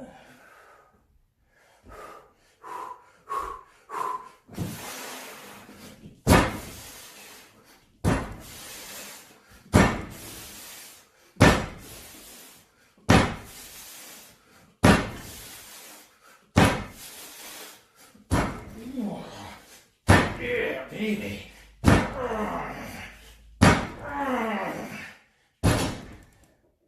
Pussy hands are giving out. Classic. And we're back. C3 works. You get the best Richard video transitions. I'm gonna say that. It is. Yeah, that makes me hurt just watching it. I don't know how he does that. He's a strong guy. I guess so. Let's try this again, only better. Share screen. It shows me sharing. I click that. I'm going to say entire screen so that we don't have any limitations.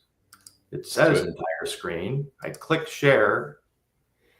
And are you seeing something? I'm not seeing anything prompting on my side. Weird. I wish I knew what this was still doing. Seems like, and I know there's maybe a browser thing around permissions to do it, but I can't think of why it wouldn't let you just present. I don't either. Yeah. And it's not like it's something unusual that hasn't been used. Is it, what kind of format is it? It's PowerPoint. Okay. Do you want to send it to me and I can try it on my side? Yeah. How do I do that? It's got some transitions, so you'll have to be able to open it in the PowerPoint, presentation mode. I'll be there. I'll be clicking. I can click the buttons for you. Yeah, right. Just you send it RHMaximalist@gmail. Just send me the PPXT or the link, either one. All right. Let's see if I can get that to work here. 5,000 StreamYard says, boom. Keep pumping those numbers up. Good stuff. Very good. All right. RHMax. RHMaximalist, just the way it sounds. At Gmail. Oh, Richard just tweeted the conference. Yeah. What's up? Woo! That's awesome. Thank you, Mr. Fast Abdul, for letting me know. I saw the tweet and I was like, I wonder if he tweeted it. Nice. All right. We're about to pump those numbers up. We're exponentially growing. Well, not exponentially. We're growing a lot more faster than we did, though. That is very nice. Yeah. No pressure, C3. No, never. Yeah. We got this. Lived under enough of that in my day. Yeah. All right. Let's see if I can.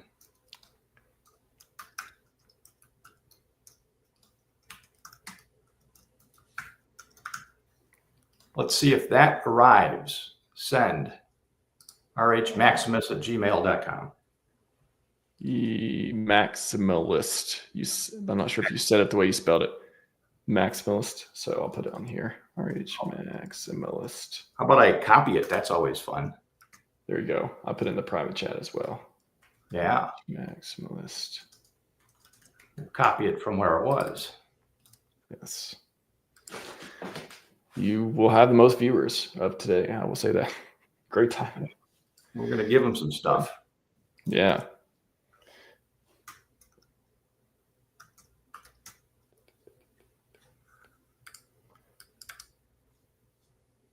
Copy it from there.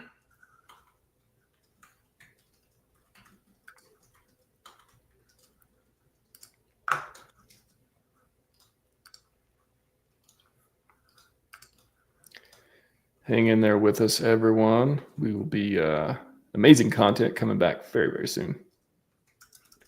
Yeah, we want you to have this, see this in full glory here. So people building on the hex token. Yeah, there's a lot to build on. Yeah. I never say this, but smash those buttons if you like as well, while we have a moment here. Okay, let me know when you send it, and RHMaximalist. Yes, RHMaximalist. Yeah, IST at the end of it. Yep, try that one. Did you send an attachment or a? I did. I sent an attachment. Okay, it may take a second then.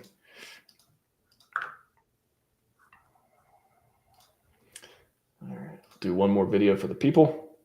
Let's do the hex card. We haven't did this one yet. Actually, let's do money gun. I like money. Wow. Neat. Don't leave home without it. Yeah.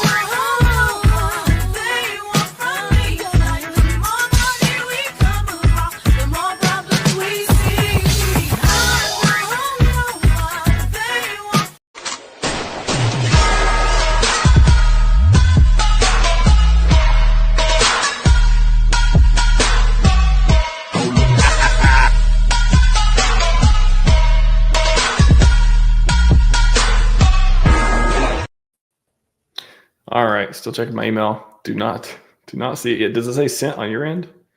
Yeah, I'm going to send yet one more just to be sure something's moving. And I copied it from the one that I received from you. I heard the whoosh. Now I'm going over to the send. Huh. Not seeing anything so far.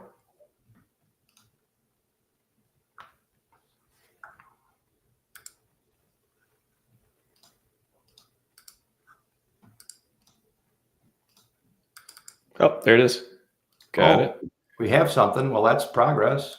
Scanning for viruses. Be there momentarily. Sometimes you got to be satisfied with progress, right, Max? we can do this. This is the ecosystem of winning, so we're gonna win. Don't worry. All right. Let's. Okay. Don't have an app to open it. I'm gonna make it work. Come on. Well, you're doing that.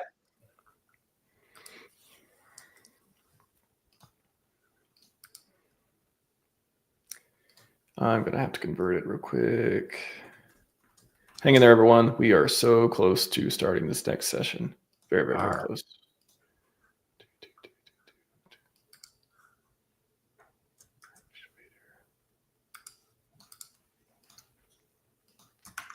PulseChain 2055. PulseChain 2055.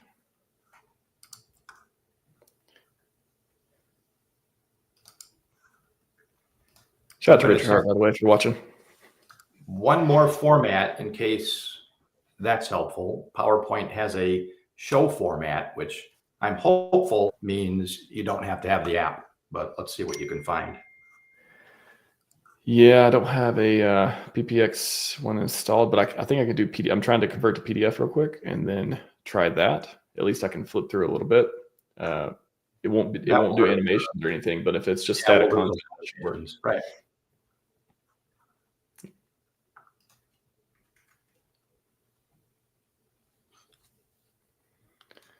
Okay. I'm guessing if I tried coming in through your other link to YouTube, it probably wouldn't let me do anything different, would it? Coming in through the other link? Well, just a general YouTube channel. I'm not sure. One sec. I think I almost got it. Oh, just do it. Do it. Okay. All right. Let me.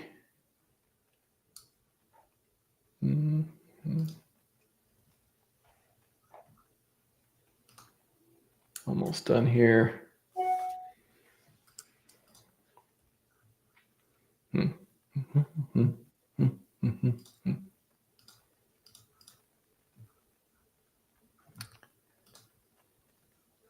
All right, I think we are good. I'm going to share this one.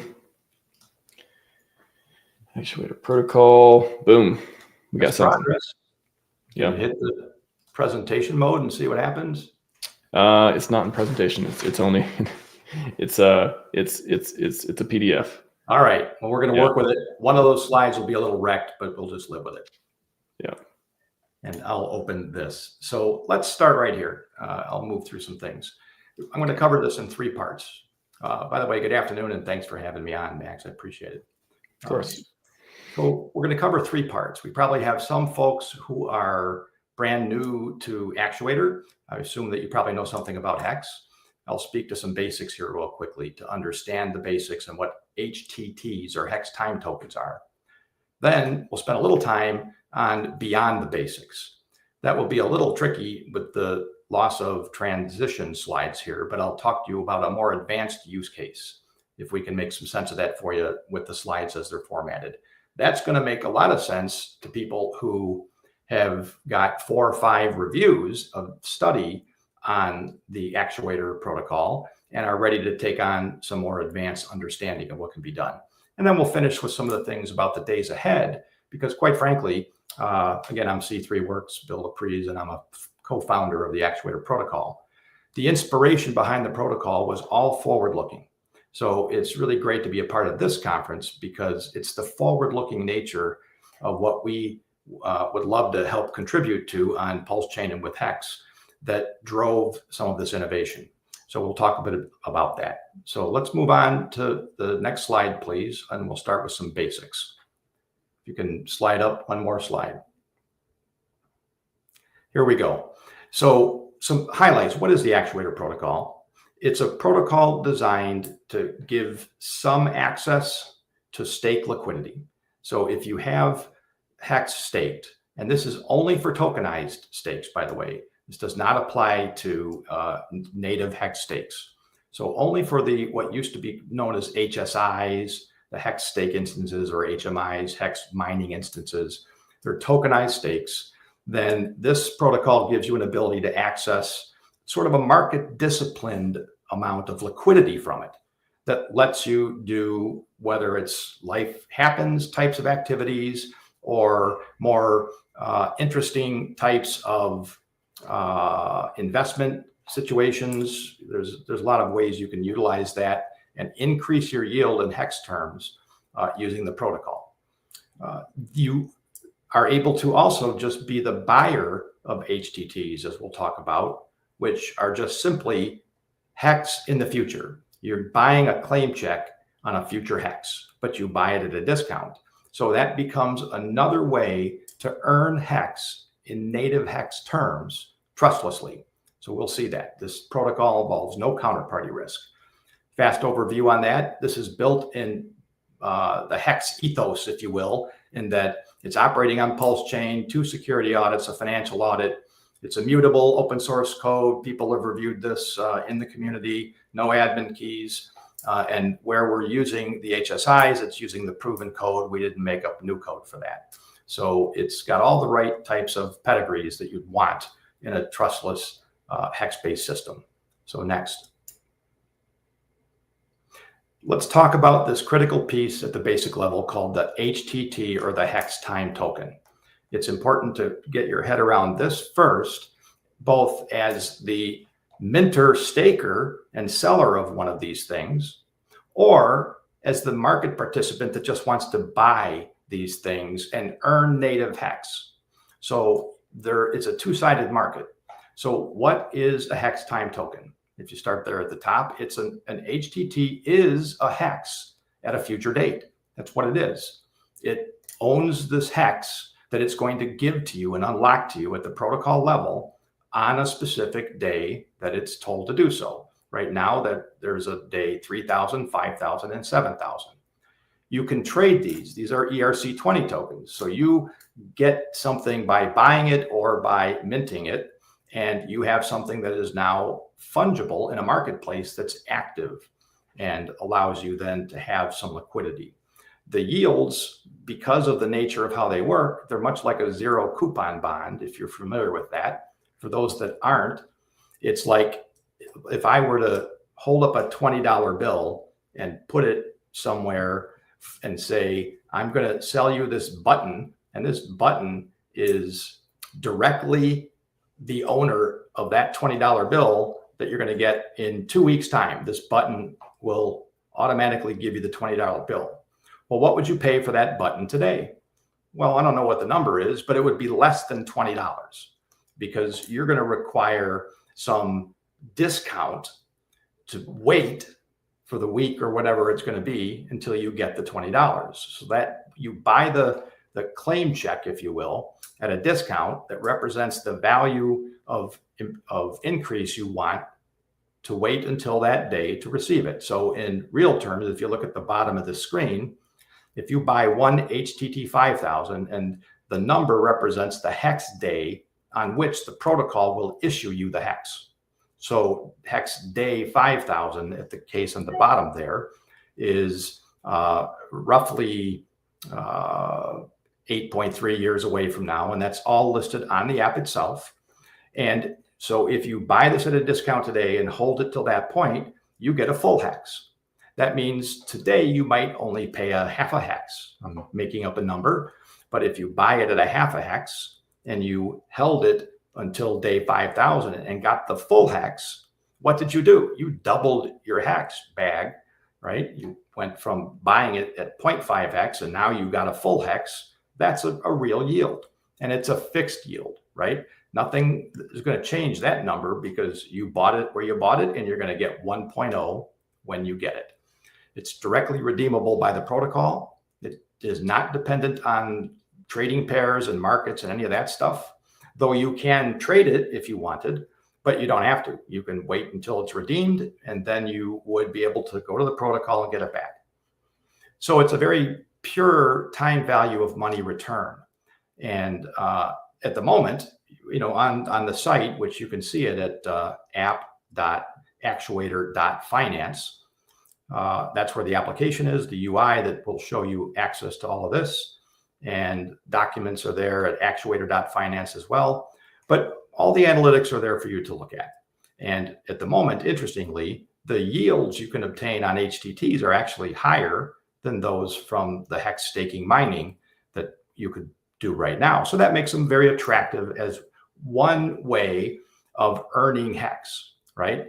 This isn't trying to be better, worse. Our objective with this is to add tools to the tool bag for hex to allow more sophisticated types of strategies that will attract larger capital like TradFi, or larger types of performance where when I come out of TradFi, the ability to manage risk and adjust portfolios is an important feature. So that's where this comes from.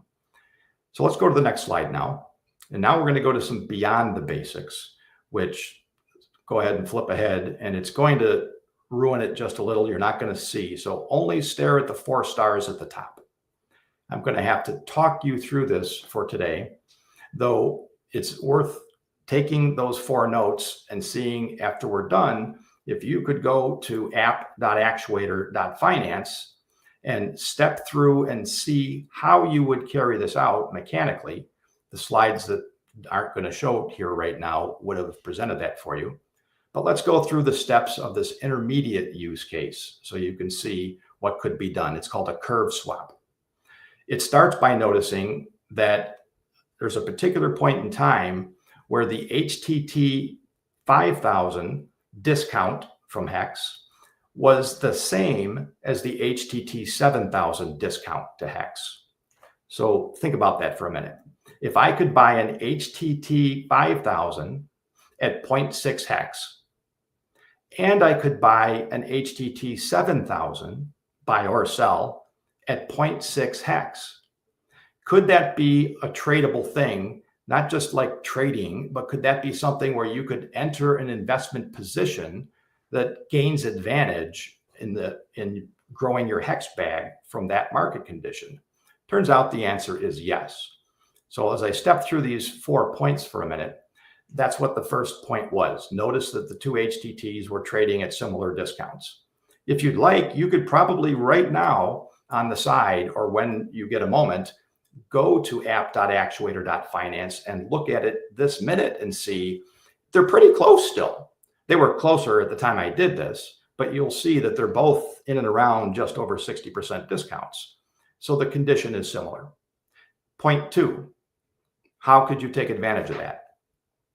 Well, you could stake 1,000 hex, I'm making up a number, through the app to the longer of the 2, which is day 7,000. So now you would have a day 7,000 HSI. It's a stake. It's got some number of T shares, and those T shares are earning all the way out to day 7,000.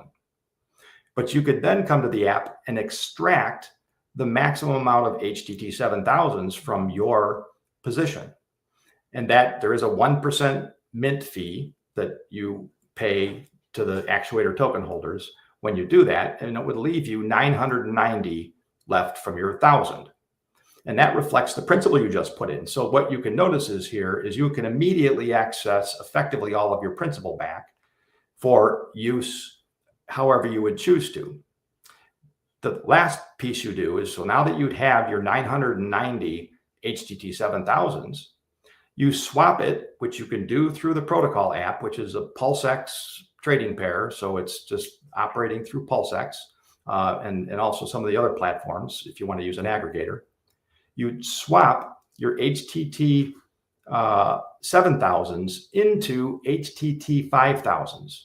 But notice that because they're at the same discount, you end up with essentially the same amount of HTTs, except that now you've shortened up the waiting period by 5.4 years to get that principal back.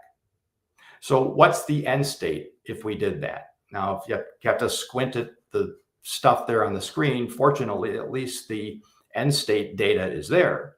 What's the end state of having done that? Well, the 3 bullets. First, we still have all the T shares of a day 7,000 stake. So all that income that we would be accruing that is due to the 7,000 day T share, we have that. Next, we notice, like I said, because we rolled back, we were able to move from 7,000 HTTs to the day 5,000 HTT without suffering any meaningful price difference because they happen to be the same at that point. We get the principal back 5.4 years early. What could we then do? When we get the principal back at the 5.4 year early point, we redeploy that hex back into a new day 7,000 stake, which is shorter at that point. But nonetheless, what would be the condition when you did that? Now you've got 2 sets of T shares running out to day 7,000. Your original one earning everything it was entitled to, and the second one now earning on top of it. So the 3rd bullet is now showing you what that result would be. You would redeploy that hex back into day 7,000. You're earning even more T-share returns on the same original funds that you would have had just fully committed to day 7,000 anyway. So with no new capital in here, you were able to work with the market behaviors out there and recognize a way to increase the yield on the same 1,000 hex that you were prepared to have staked all the way out to day 7,000. So I'm going to leave that for the moment. And again, my hope for takeaway here with you, especially in light of the bad transitions, I apologize, would be this. If you're newer to all this, and that looks really confusing, well, I don't blame you. It would look confusing. But the takeaway for our conference purpose should be this. These are sophisticated types of strategies that come from an existing native yield curve. That's what we have in traditional finance in the bond market. And that's what allows some very useful tools to larger capital managers to be able to come in and manage risk in their portfolio. So it's showing that we've got something built that is really going to matter to bringing more money in over time. So a couple last things for going forward. If you'll go to the next slide here, please, and then we'll finish. These HTTs will roll out in increasing amounts. We're in year 1 right now. We have HTTs 3,000, 5,000, and 7,000 running. In October, we hit year 2. The protocol's been out since October. Then you will see HTT 4,000 and 6,000 roll out. And then in year 3, HTT 8,000. And from that point on, the community can actually create its own HTTs and provide liquidity to them at any point along the curve that it cares to be involved. So if the community determines that we have a gap that, just happens to have HSIs from the auctions, well, those HSIs from auctions work here as well with some nuances. People could choose to go and create a spot there and add liquidity that would then serve the community. So that's the rollout portion. And if you'll go to the last slide, please. One more. What I'm just going to point out here, we won't stare at those charts here for today. There is an ACTR token. The only piece I'm going to highlight about that for today is that it's the revenue sharing token. So you remember me saying that the protocol you have to pay a 1% minting fee every time you extract. any HTTs. Well, that goes to those who hold and vault their ACTR token. You can look at the details in our documentation for today. We'll see that over time, the goal that we want to see this do is present a genuine native hex yield curve, a time value of money measurement in native hex terms, which will enable a lot of interesting tooling and products that can emerge and support the hex being a reserve asset effectively on the PulseChain ecosystem, and bring the kinds of things that larger TradFi money or professional investors are used to being able to function with. So that's our goal. And I appreciate the time to show you these things and let you get just an introduction to it. You can go find us at all the places in the links. Awesome. Great presentation. Again, I love people building on Hex. I think it is, when PulseChain came about, it's one of those things. It's like, oh, there's so many different things. We got a blockchain. We got all these tools we need and all these forks we need. All these people, you know, again, building amazing products on PulseChain. But then I think that took a little bit away from, oh, well, what about Hedrons of the world, the Maximus? You know, we got Calm. You got all these different, you got Actuator protocol, all these things building on the Hex protocol. And that is the most important metric, guys. It really is. That's what's excited me, and that's what motivated me to get involved and bring developers. Is I see developers, we want developers, and that metric is the one that's going to win. Good stuff. Well, thank you very much for building in this ecosystem, and I really appreciate it. Great presentation. All right. Thanks, Max. Yep. All right. Moving on. We got a lot of great more. What are we, halfway through the day? It's like we're literally like halfway through, and we got so much more fun stuff to go. Amazing. I really enjoyed the talk about Actuator protocol, and I saw Richard retweet the stream. Yes, Richard tweeted out the stream, not retweeted. He tweeted out the stream directly. So he's like, yeah, something like, it appears there's a PulseChain conference going on, you know, and all that fun language. So let me just pull that up real quick, because don't get that every day. That's pretty fun. Let me show you all just so you can see, and then we'll get into our legal panel. Got some Chad's legal panel coming up very soon. Apparently, there's a PulseChain conference live right now on both YouTube and X. Oh, appreciate that, big guy. Appreciate that. That's nice. I like that. I like that a lot. Pretty good. All right, everyone. Without further ado, let me do a little bit of transition here, and we're going to bring in the next panel. You got 3 people on this panel. They're going to panel it up. It's going to be great. We're gonna keep going, but let's do a transition. 3, 2, 1.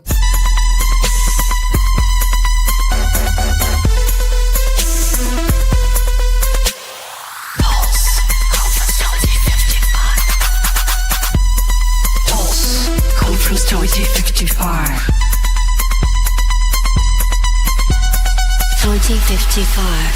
2055. We got the best AI. It's huge AI. Shout out to creators who work with the AI. We still need humans to do that, and for bringing us this amazing, helping the media for this amazing conference we're having right now. Welcome back to the show / conference. Zenith, Nuclear Herbs, and someone new, Mad Dog. Welcome. How are you doing? Doing good. Always good to see you, Max. Thanks for having me on. Zenith, good to talk to you again. Always a pleasure, sir. It's been so long. Just 2 more weeks. Everything's going to be. It's always 2 more weeks. It always is. 2 more. Yeah. Nice to meet you, Hex Mad Dog. And you too, Nuclear. Yeah. You want to give a quick introduction? It's the first time you've been on the channel, as far as I understand. How'd you get in this community, Hex Mad Dog? Yeah, well, I'm a Hex OG, so I'm a bit of I hide in the background. I've been on a few streams here and there. I shared the stage with Coffee back in 2019 when he came to London. I'd had a meal with the big man, so I'm always in the background doing stuff and here and there. I also work with the UK Hex racing team, 2 times champions, of course. So yes, I'm in the background, and I've just got a few other little things that I want to chat today about, so that we're working on, that I'm going to want to bring to the PulseChain community. Very good to have you. Thanks for hopping on, and this is a great panel too. This is a stacked panel with you three. So I'll let you all take it away. Get about 20 minutes, 25 minutes or so. Get into whatever you think is interesting in the world of legalese and the PulseChain ecosystem. Sounds good. I guess real quick. Hi, folks. I'm Zenith of the DGen Roundtable, bit of a legal and government analyst over there.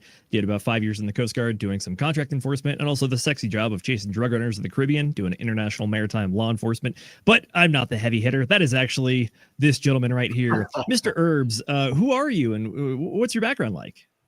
Well, I'm Nuclear Herbs. I practiced law for about just over 20 something years. So, did a lot of litigation, just decided to, put my powers to good use and, to try and help the community understand the whole Richard Hart case when it got filed. And, we got some good information on that today. About time the judge finally ordered the entry of the dismissal. So and that's basically the final step is like the judge did she ruled on the motion, and just to be clear as to what happened, the judge ruled on the motion and dismissed the SEC's claims against Richard.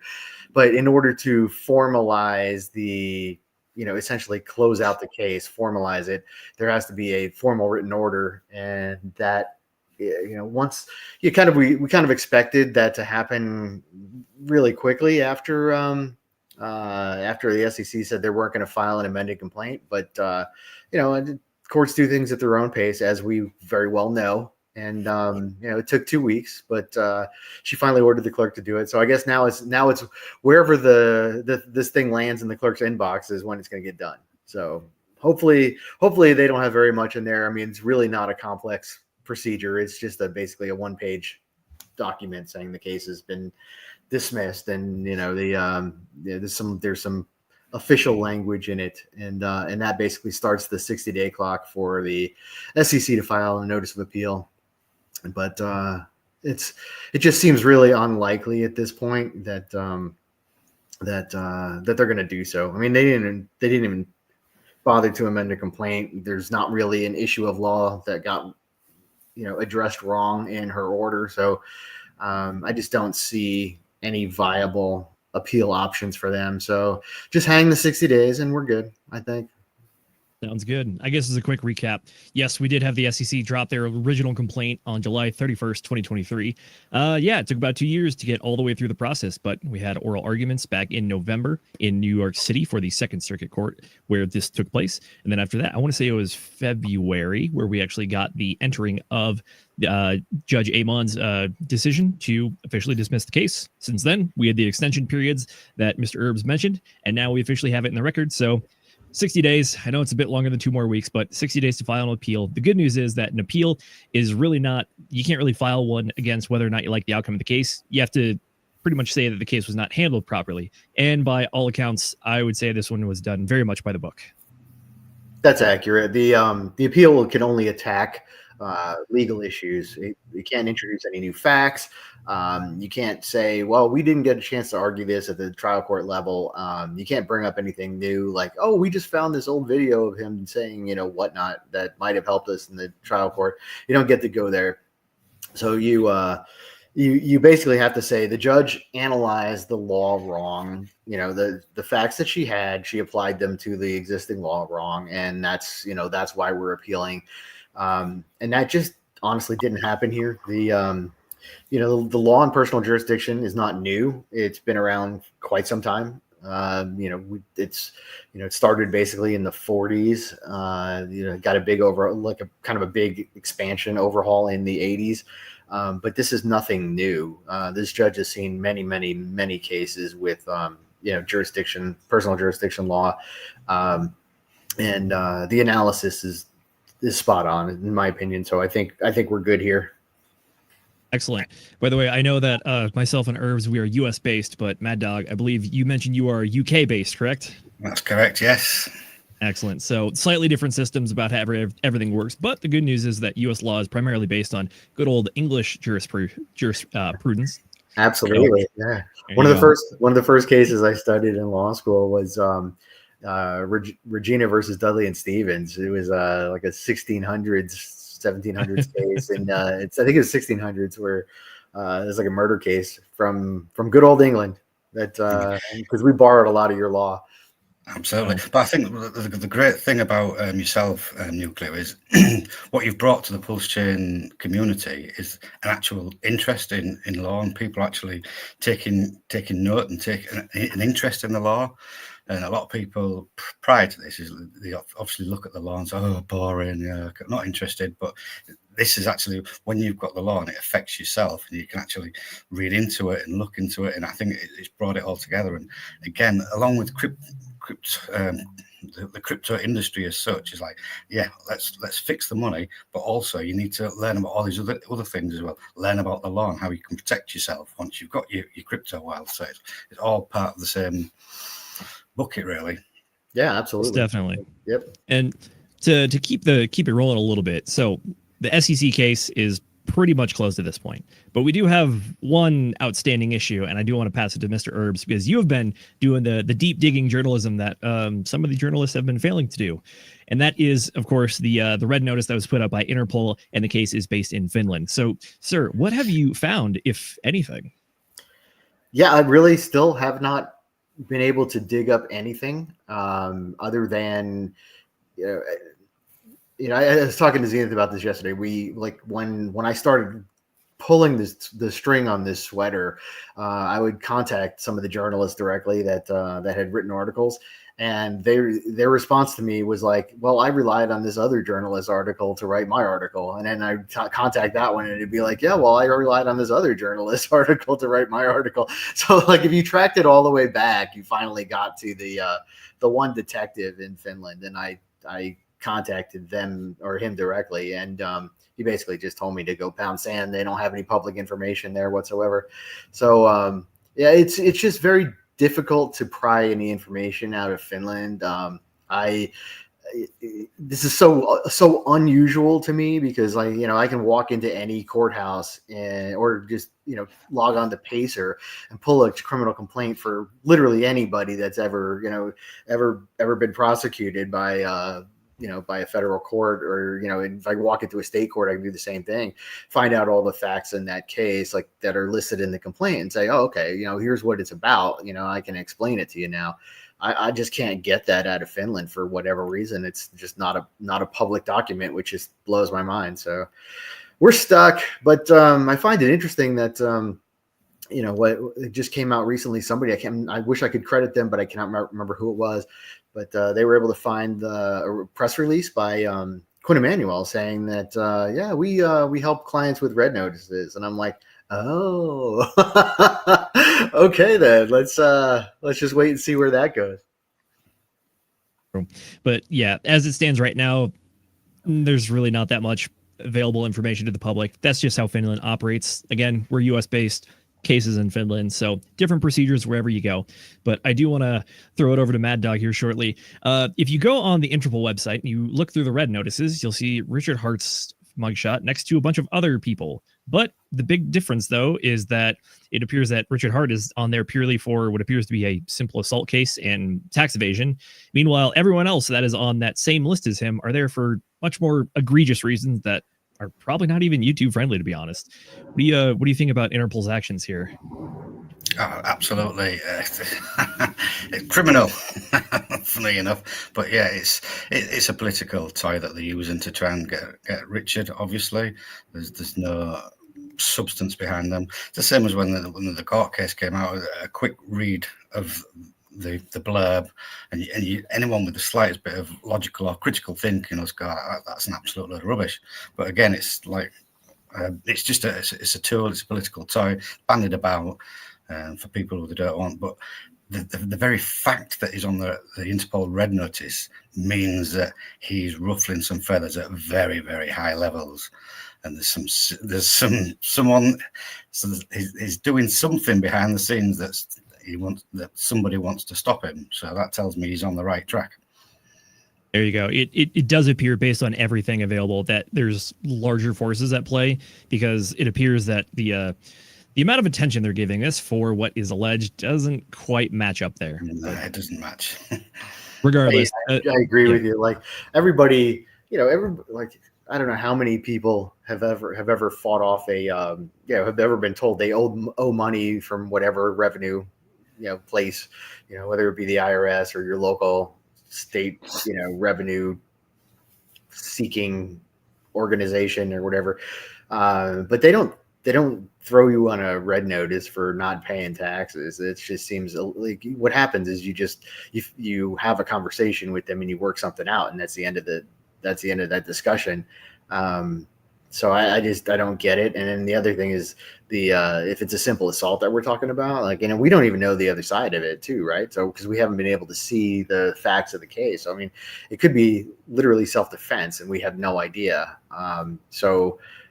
Because that would be a defense, which Richard would have to put that out there. But, since we don't, and who knows what actually happened since there's no public information. So we don't know if he has responded to anything yet. So, it just seems like so silly. Like, you don't see red notices go out for these type of allegations. It just seems very disproportionate to the actual allegations that have been put out. So I'm not really sure what's going on, but it does have the smack of politics to it. Yeah. Well, I mean, at the end of the day, we're just going to have to wait for more details to come out and for it to actually be adjudicated. So until then, we'll know when we know. Not much else. And, he'll tell us when he's ready to tell us. This is very true. I will say, up to this point, I think Richard Hart has been a very good legal client, which is that when you get sued, typically what you want to do is hire a lawyer, shut up. And it appears that he's done a very good job of that. I would 100% endorse that. I would agree with that 100%. So. For sure. Just on another note to that, it's like there's a term that's bandied about: justice will prevail. Justice does not prevail. People prevail, and justice only prevails when people are prepared to stand up for their rights and fight for them. It's not a force field that protects everybody. If you have to be prepared to stand up for them for yourself. And just as a quick side note, I had a very useful case. I had last year. I beat the Ministry of Justice. I sued the Ministry of Justice, took them to their own court system at the High Court, and beat them. Excellent. Good for you. There you go. People have prevailed, and by people I mean you. Well done, sir. Well, we do want to keep it rolling a little bit here. We did prepare a little bit more than just the RH case stuff because honestly, there's not much else to talk about at this point, especially for the SEC and also Finland. They're kind of at both sides of a fence, which is one's resolved, the other we're still waiting to see. So with that being said, we are going to jump back across the pond to the United States. And Mr.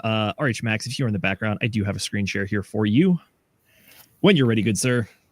Excellent. So talking a little bit about the crypto landscape as we see it in 2025 and what we think might be coming down the pike. We do have an article here from Cointelegraph. The Oregon State Attorney General, they have a lawsuit against Coinbase, and they're calling XRP an unregistered security. If you remember, there might have been another case. This one happened in the Second Circuit of New York, and this was back in 2023 when they ruled XRP was not a crypto security. So the question here is, what the heck is going on? Well, we do have the release from the Attorney General here. States must file enforcement vacuum being left by the federal regulators who are abandoning these cases under the Trump administration. Attorney General Dan Rayfield today filed a lawsuit against Coinbase, one of the largest cryptocurrency trading platforms in the United States, for violating the Oregon state securities law. The lawsuit claims that Coinbase has both encouraged and helped the sale of unregistered cryptocurrencies to people in Oregon. In doing so, Coinbase has reaped millions of dollars in fees as Oregonians have faced huge losses, often devastating, from risky investments in a market that's stacked against them and hard to navigate. Quote, after building trust with Oregon consumers, Coinbase sold high-risk investments without them being properly vetted to protect consumers, Rayfield said. Oregonians lost money, and we believe Coinbase should be held accountable and take steps to protect consumers, end quote. And then finally, down here at the bottom, this lawsuit comes as the SEC recently dropped its case against Coinbase and reassigned the lawyer leading the case to the SEC's IT office. Attorney General Rayfield says that the states must fill the enforcement vacuum being left by federal regulators who are giving up under the new administration and abandoning these important cases. So I guess the question to you gentlemen here is, what do you think is going on? Because we just got some clarity, even regarding the XRP, not that we particularly care about that one, but as far as crypto law goes, we actually had a ruling that the sale was not a security. Now the individual states are actually trying to retry some of these arguments in an attempt, what they believe is now an enforcement vacuum, because the SEC has actually backed off a lot of these cases. Yeah, let me just to explain to everybody who may not be, may not be American as well. We have a federalist system here in the United States where we have 50 states that are allowed to make their own rules on a lot of things, and we have our federal government. So we've been dealing with federal law and SEC regulations, which is a creature of the federal government. But each state has its own laws regarding, protecting consumers and whatnot. And, they can issue securities laws if they want to. They can issue different rules for, whatever they want to, classify as a security or things like that. And this is only going to get fixed by legislation, which I actually want to talk about, kind of at the end of this, because there is, I just read I read pieces of the market bill that just got, they proposed. So there's a couple of highlights I want to go through, but the Oregon case is strictly brought under Oregon securities laws. It's not brought under federal law, so it's basically stuck in Oregon. You can't do what's called remove it to federal court, where they would, the Coinbase might actually have a better shot at defending this thing. This just seems like a money grab to me. The Oregon AG, when the SEC filed against Coinbase, I think they listed 12 or 15, the coins that they considered securities. The Oregon case is, somewhere in the neighborhood of like 25 to 30 different ones that they've listed that they think are securities. Including Solana, Filecoin, ADA, Matic, Near, XRP, Aave, Algo. Like there's a ton of them. Problem with getting some, the problem with getting complaints from Oregon is that you have to be part of the registered system or whatever. I was hoping to find somebody who would actually, had put up the entire thing. A guy named Justin Slaughter at JBSDC on X did a pretty good breakdown of what, of this particular case, and put up some of the pleadings, or some of the pages of the complaint, and explained through them. So.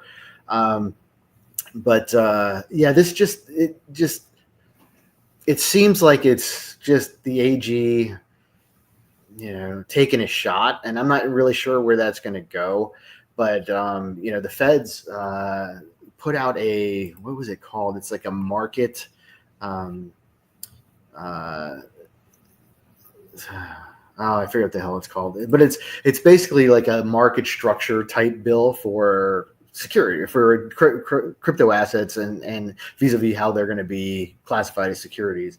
And some of the highlights in it, I can post the actual link to the market structure draft bill, but tokens basically aren't going to be securities, like by federal law anymore. They're carved out of federal securities laws as long as they're transferable and not reliant on a central party. Apparently seems to be the point there.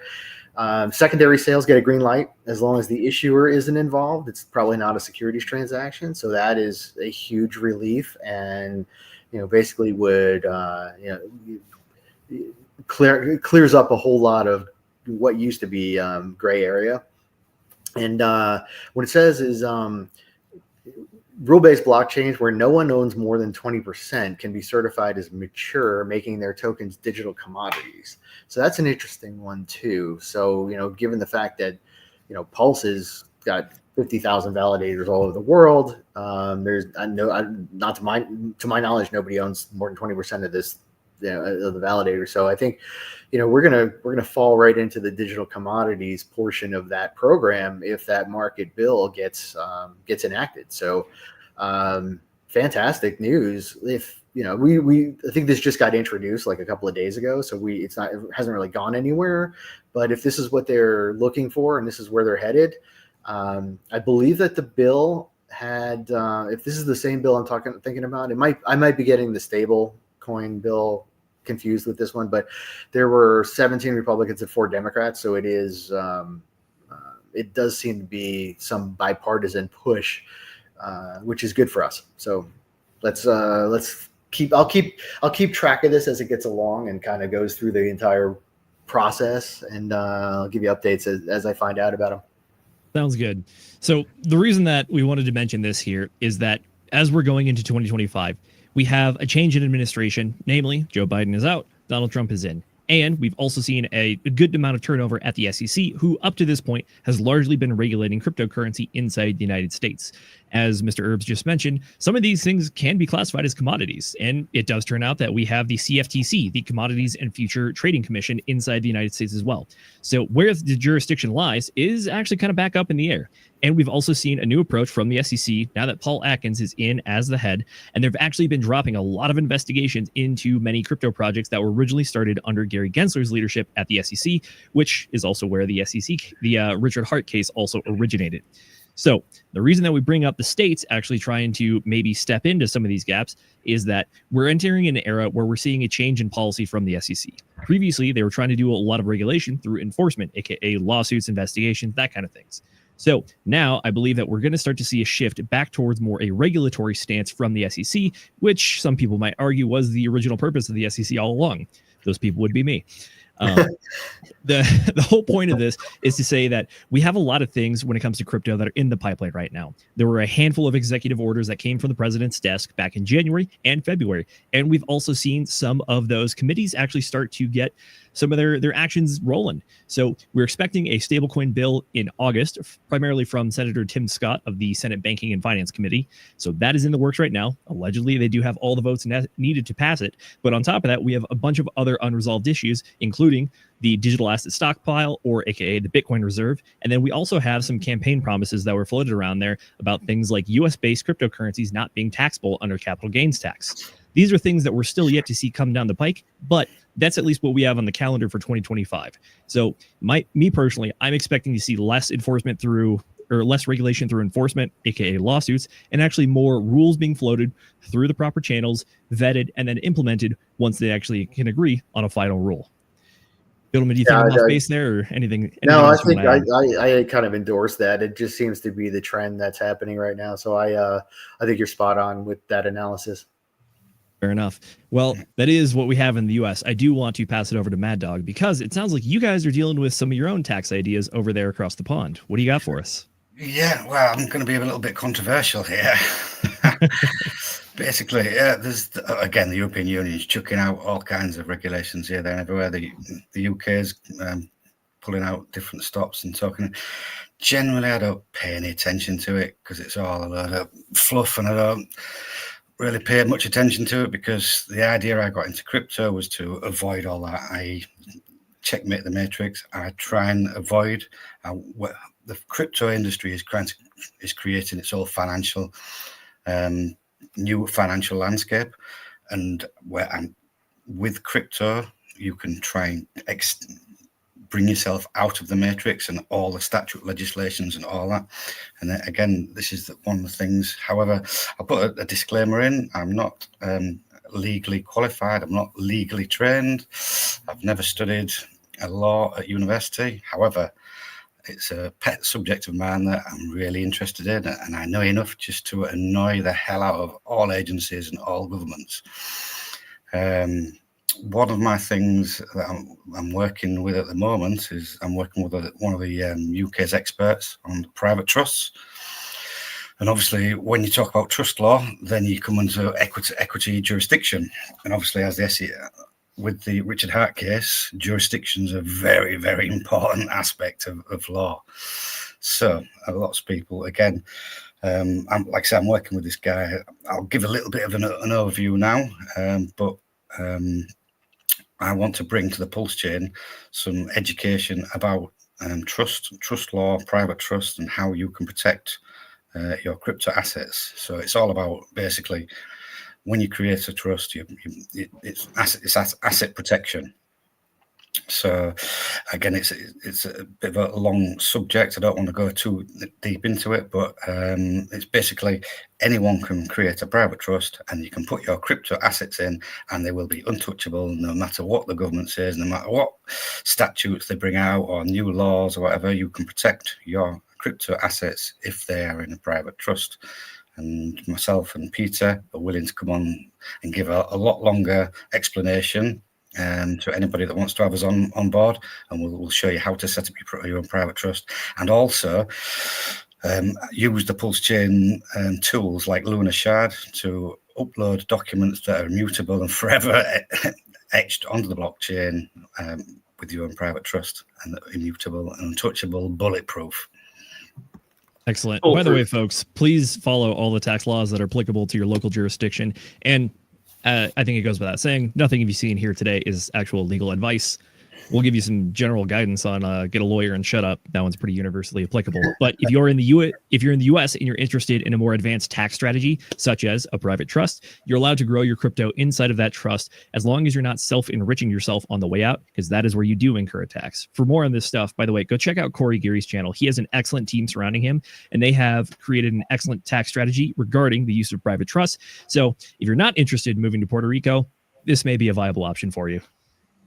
I like to visit. I'm not sure I want to live there full time, but visiting, I'll visit everyone. We'll definitely visit for sure. Yeah, and the only person on the channel that ever gives financial advice strictly is Zenith. So everyone else is no financial advice. No. He's told me specifically. He's consulted with lawyers and former attorneys and said that he's allowed to say that now. So Max, I thought we were friends. You're just going to do that to me? Wow. Just kidding. All right. Protect Zenith. Protect. Gentlemen, fantastic conversation. We got a few more gentlemen that are going to come up and have another fantastic conversation. But appreciate you all. Max, real quick though, ladies and gentlemen, if you are interested more in the legal aspect of things, please go give our buddy Nuclear Herbs a follow on Twitter, or X now. He runs the PulseChain Law School, where I believe you make weekly posts breaking down some legal examples and cases and talking about how it's actually applicable. So I would say that. Yeah, I've been kind of lazy on that lately, but I used to do that. But follow Zenith as well. He's a great guy. I like hanging out with him. He's very likable. My wife will not forgive me if I don't. She told me to say hi to you, so I gotta. My wife says hi. Send her the best regards as well. Absolutely, love hanging out with you guys.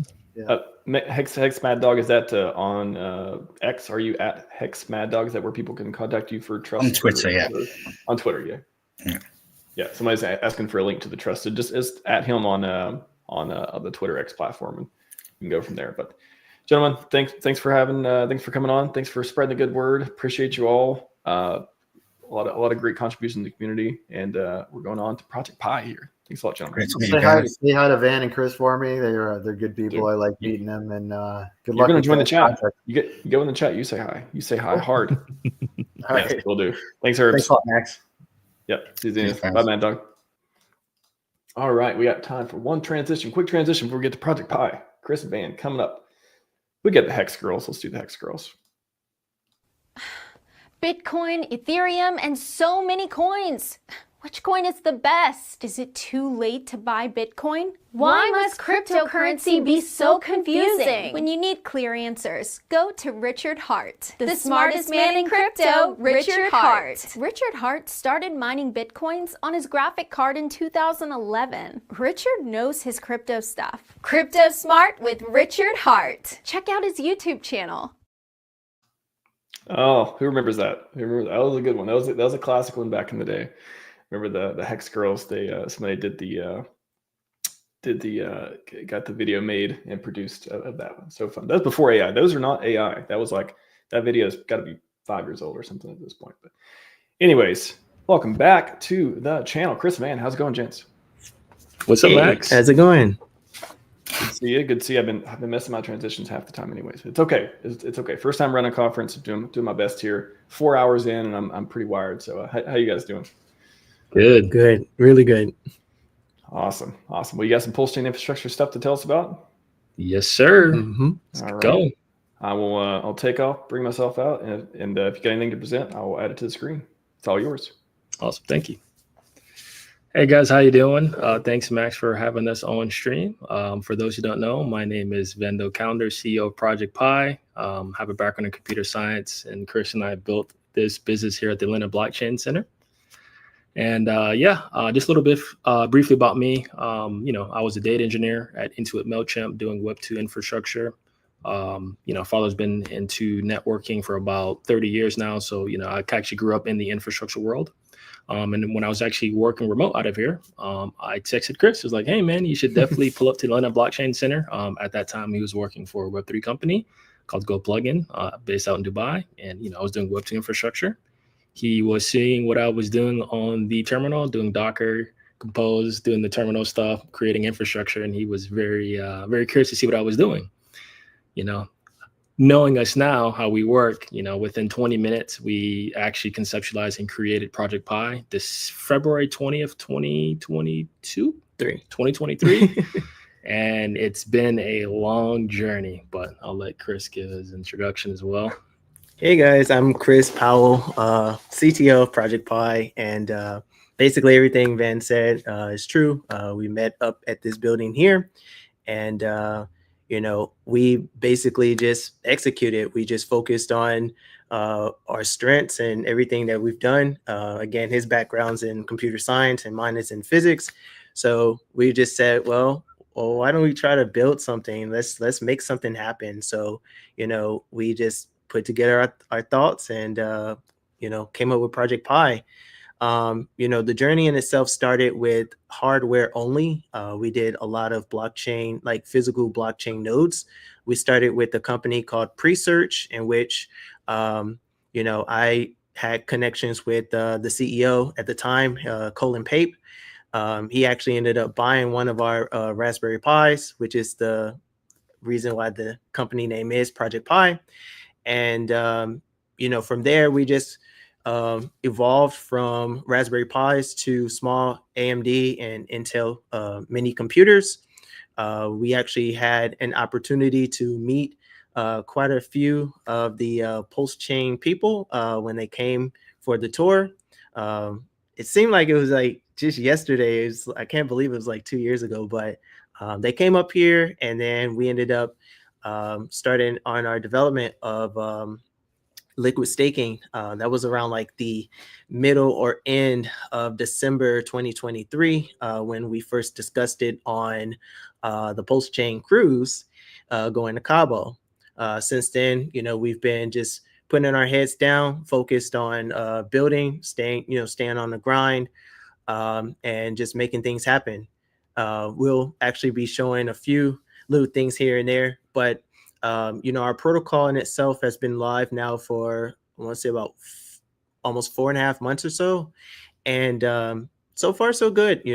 I'm really excited, and just seeing how we actually came from everything being on a test environment. I know we were in testnet for like 5 or 6 months, but during that time, we had so many different things that we wanted to add on that we thought would be able to bring more value to the chain in itself. And there were things like the ERC-404 implementation on our collateral token, PPY, or Project Pi Yield. There is, from what I know of, there's no liquid staking protocol in the world where the actual, like, when you look at like companies like Rocket Pool or anything like that, they use a specific collateral token. They're ERC-404 based, or they're ERC-20 based. Ours is ERC-404 based. So, some of those changes or whatnot, it made it to where we had to take a little bit longer to just develop it, but it was worth it. And I'm just super grateful to have a amazing partner and, people to guide us. But you want to share everything? Yeah. And again, since we're talking about infrastructure is very, very important. That's why we actually created it.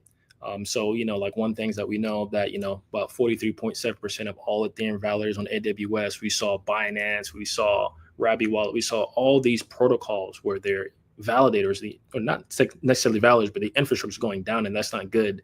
So that's why when Chris and I came with the PulseChain, we are thinkers at heart and we like to solve problems. So at that time when we were on PulseChain, was like, okay, what's missing on here? I know at that time some people were looking at to building out liquid staking, but there was no liquid staking. And us being an infrastructure company first, we're like, well, we already have infrastructure. We've already done RPCs. We already support plethora of chains. Let's actually hyper focus on one specific chain. And that was PulseChain. And building it out, we saw so much stuff, and we're going to go over that in the analytics. We had our early staking program back in February. It was a 90-day period where if you had Pulse, and we didn't do a sacrifice, like, look, if you guys want this built out, stake your Pulse, be rewarded our token, PPY, Project Pi yield. And by doing that, within the first, like a day, we had a day and a half, we got over 100K of Pulse locked up in TVL, which was amazing. That was before we went to the PulseChain conference in Vegas, the first one where they had the, was by the PulseChain Foundation and the PulseChain Tour. We basically pitched against, 5 or 6 different companies. We actually ended up winning that, which is awesome. Met Max here at the very first time, super cool dude. And, at that time, we've grew so much, from going from ideation from ERC 404 to doing that to now we're actually integrating AI into our protocol. So it's an AI-based DeFi protocol. And again, we're always evolving and growing and ideating and building on top of what we've already built. When coming into different chains, we come from, different backgrounds. A lot of people will see something, it's always great to have open source code, but you don't want to just simply fork it, reskin it, and deploy it. We really wanted to see what PulseChain needed.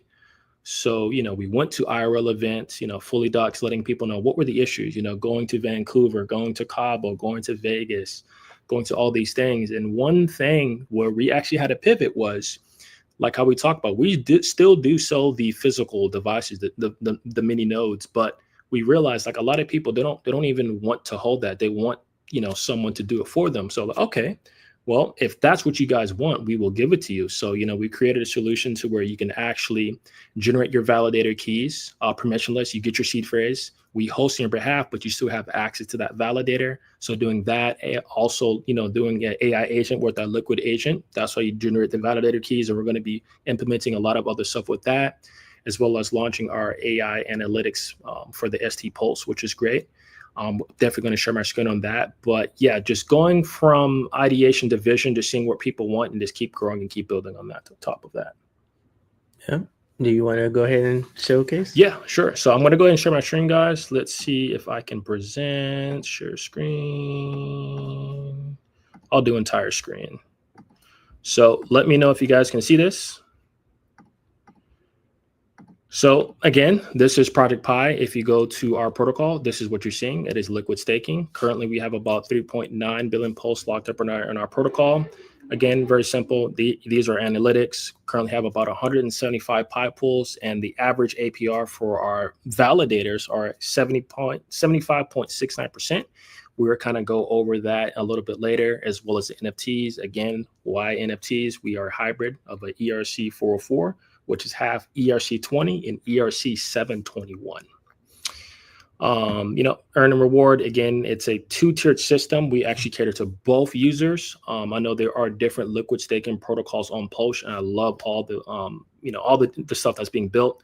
For us, we're catering towards 2 people. We're catering towards the validators, which with the Pulse rewards is going to be, let's see if I get it right, 52.5% Pulse on the validators and 47.5% on the liquid staking side.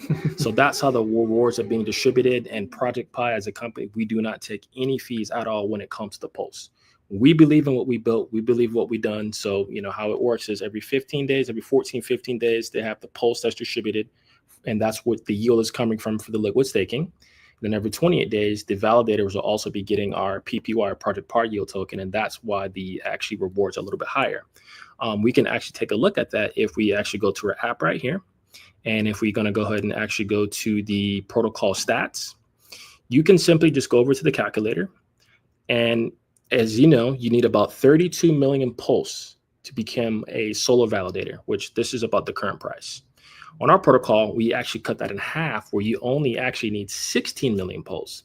Now, remember when we touched on earlier, if you were an early staker, we actually incentivize people, hey, if you were the first 100 early stakers on our protocol, you only need 1/4 of the price, or 8 million pulse, which is amazing. So you can kind of see where the yield is coming from. So if you actually adjust it, the collateral rate, which is going to be based off of the price of pulse, is 25% all the way up to 150% collateralization. And you can still see, even at that, the amount that you would need to be, solo validator, about 100%, the price. But look at the yield. You're getting 91.74% more than what you would get as a solo validator, which is amazing. So let's kind of go through it. It's very simple, very easy, and very intuitive. So if right now, if you just have idle pulse, the power of liquid staking is capital efficiency. That's what we're solving. So with a lot of, typical staking, you have to lock up your pulse or lock up your hex, which is great, but you can't touch it. It's just idle, but you're still gaining yield. What liquid staking is, you stake your pulse and you get a derivative or a receipt token. Ours is called ST Pulse. And by doing that, you're actually getting yield that's being generated through our protocol called Pi Pools, which is via the validators. So you simply go to, app.projectpi.xyz. You click liquid stake. You can go ahead and connect your wallet. Use any wallet that you would like. Once you connect it, you simply just stake your pulse. So as an example, I'll go ahead and stake 100,000 pulse. I will go ahead and it's 1 million. Sorry, 1 million pulse. Go ahead and simply stake that, confirm. And it's as simple as that. Now you're going to have to wait a little bit, but you're going to see this number actually go from 2.9 to 3.9. Boom, done. And you can see all the statistics right here. Would you like to touch on a lot of the stuff that we've done with the redemption fees and all that? Yeah. When we first started, our redemption fees was set to about 1.25%. So whenever you redeem, a portion of that, a portion of it is actually, coming out of the ST Pulse in itself from when a person redeems, but some of that actually gets split up into 3 sections. So the team, we receive a certain percentage, and then a certain percentage is sent to NFT stakers, which we'll touch on that just a little bit. And then a small percentage actually is burned. Reason being is we understand, again, we wanted to build something that would contribute to PulseChain. So whenever you are, or whenever people are redeeming, ST Pulse has a mechanism where it definitely burns the ST Pulse, which if it has the strength of Pulse plus the validation, or like the Pulse rewards coming in from validation, that means that anytime that ST Pulse is burned away from the circulation, the actual pulse itself would be burned away as well.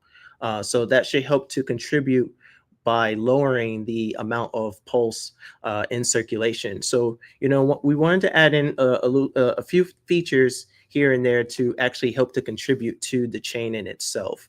One of the things that we have here also is the View My ST Pulse report. When you do it, basically what's going on is we wanted to add in a little bit of some AI into the system.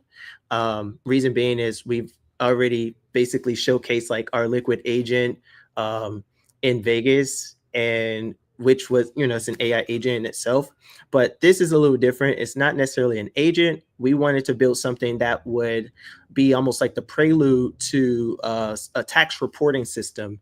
Reason being is we understand that as we mature and we scale and grow, not just Project Pi, but just like the chain in itself, it's going to be important for us as far as like DeFi companies to be able to provide these toolings for, for the individuals, for when they can actually go to do their taxes or anything like that. It makes it easier on them. So I had just fixed it up, but let me see if this goes through. You know how tech works when it comes to demos.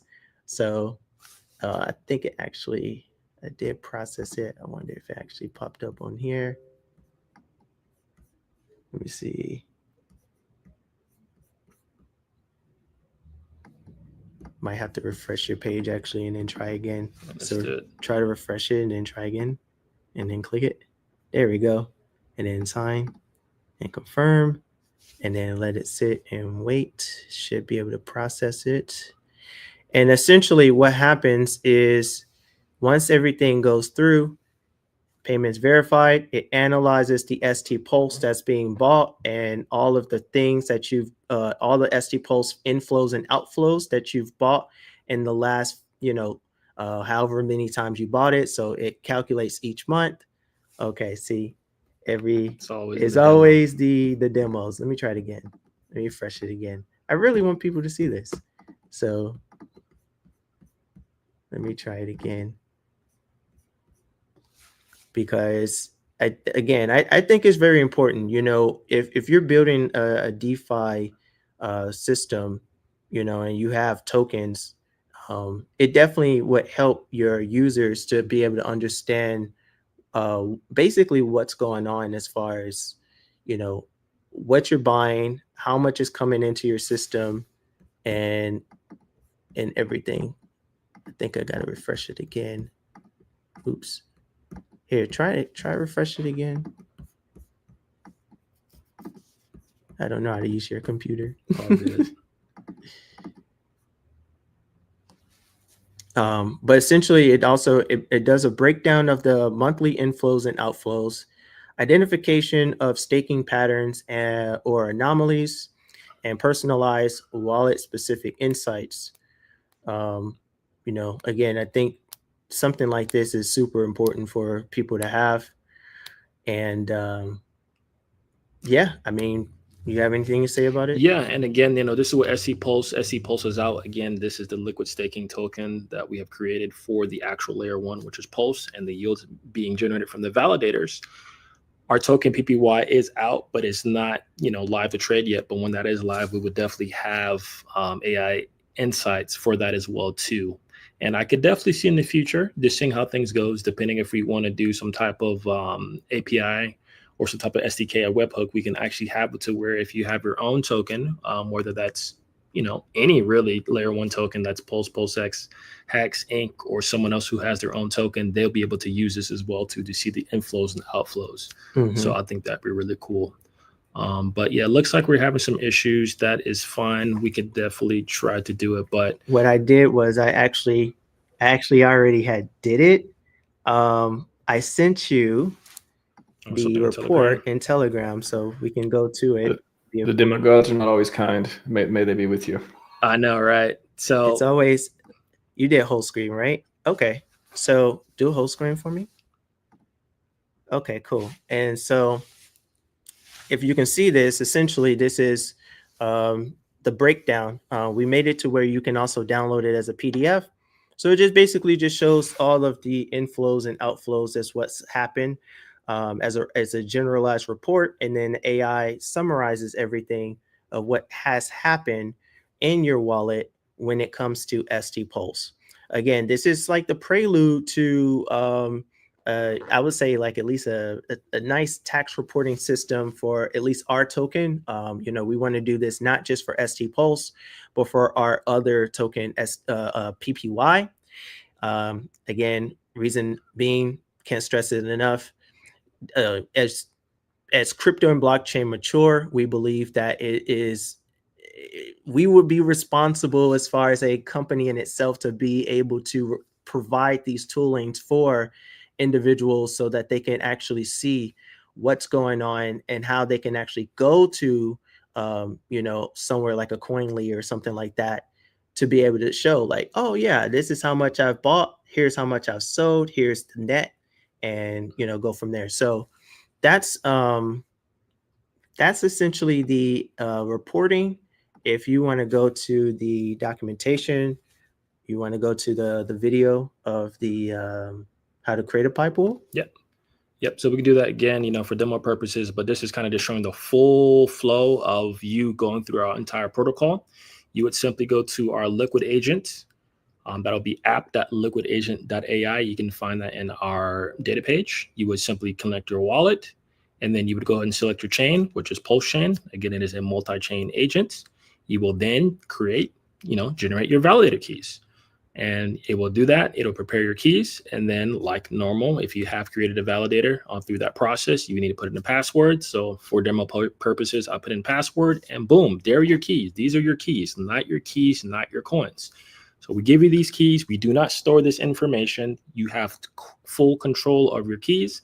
Again, if you're not technical enough, we will just simply host on your behalf. But again, you can bring your own validator. You can generate the keys, take these keys and put it on your own, your own validator or your own cloud and do it yourself. But if you want to go through the hassle, you can simply come to us and do that. You would then come to our app. You do create a pie pool. You do select the keys that you just downloaded. You're going to go ahead and actually, double click it because it is in a zip file. Once you do that, you will simply click upload. Again, this is the same one-on-one you would do on the official PulseChain website.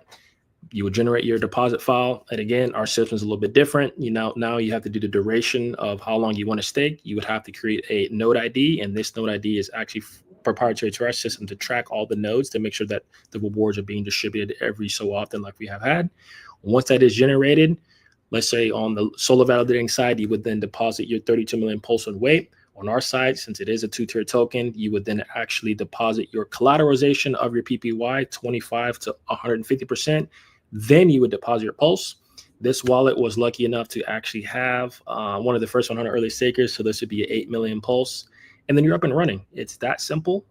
You can do it on your phone. You can do it on your laptop. You can do it wherever. Again, our whole ethos of when creating Project Pi is to help decentralize as many protocols as a whole. Again, this is just showing the collateralization. Show this in the demo, and we already showed this already, but we're going to go ahead and let it go through.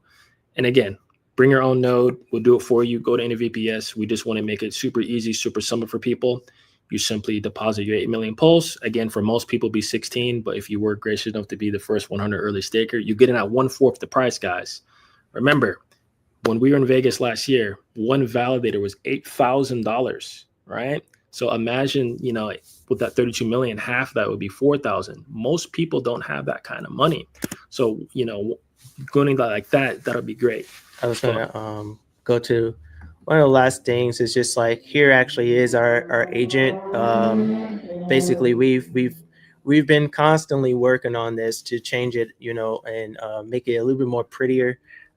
Since we AI stuff.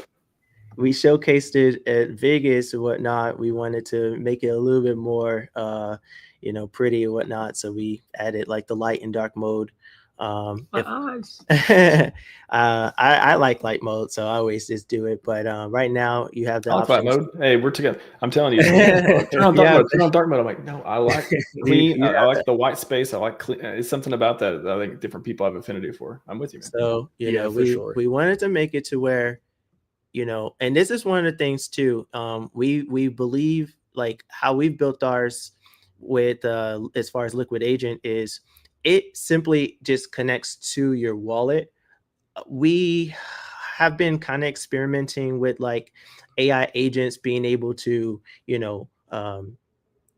do things on your behalf. But again, you're giving up your private key and that's dangerous. So we haven't gone that route just yet, but we have some ideas. Don't want to give out too much of the alpha just yet, but we have some ideas. But for now, I think this is a good way to, get things done. So I have the ability to actually go through the list based off the chain. So right now, PulseChain has the most because, of course, that's what we're building on. But if I were to switch over, let's say if I switch the blockchain to Base, then once I switch, just for now, I'm gonna switch back. But so for Base, it's only like 5 or 6 different things.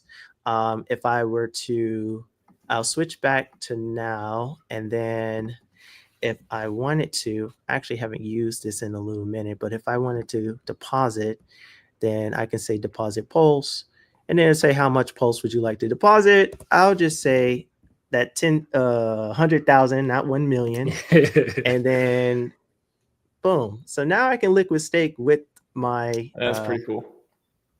So transaction is sent. And from there, just waiting on a confirmation. Once confirmation has happened, we would basically see that the Pulse in itself would be liquid staked. I mean, the cool thing too is I don't know if your voice thing works, but I can always try it out on your system. It should work. Let's see. Allow a visiting site, allow right? this, okay, that's fine. Check balance. Oh, I'm so excited for all this AI stuff coming up, especially agents. So you guys are really piquing my interest on this. Oh, that's cool. So, sir. You know, and then one other cool thing that I like doing too is just for testing is I can do stuff like type for me because you're faster with your computer. Say switch to base, comma, check balance, comma, then switch to PulseChain, then check balance. Put then check balance or then there too. I don't think you have to, but just to be pedantic.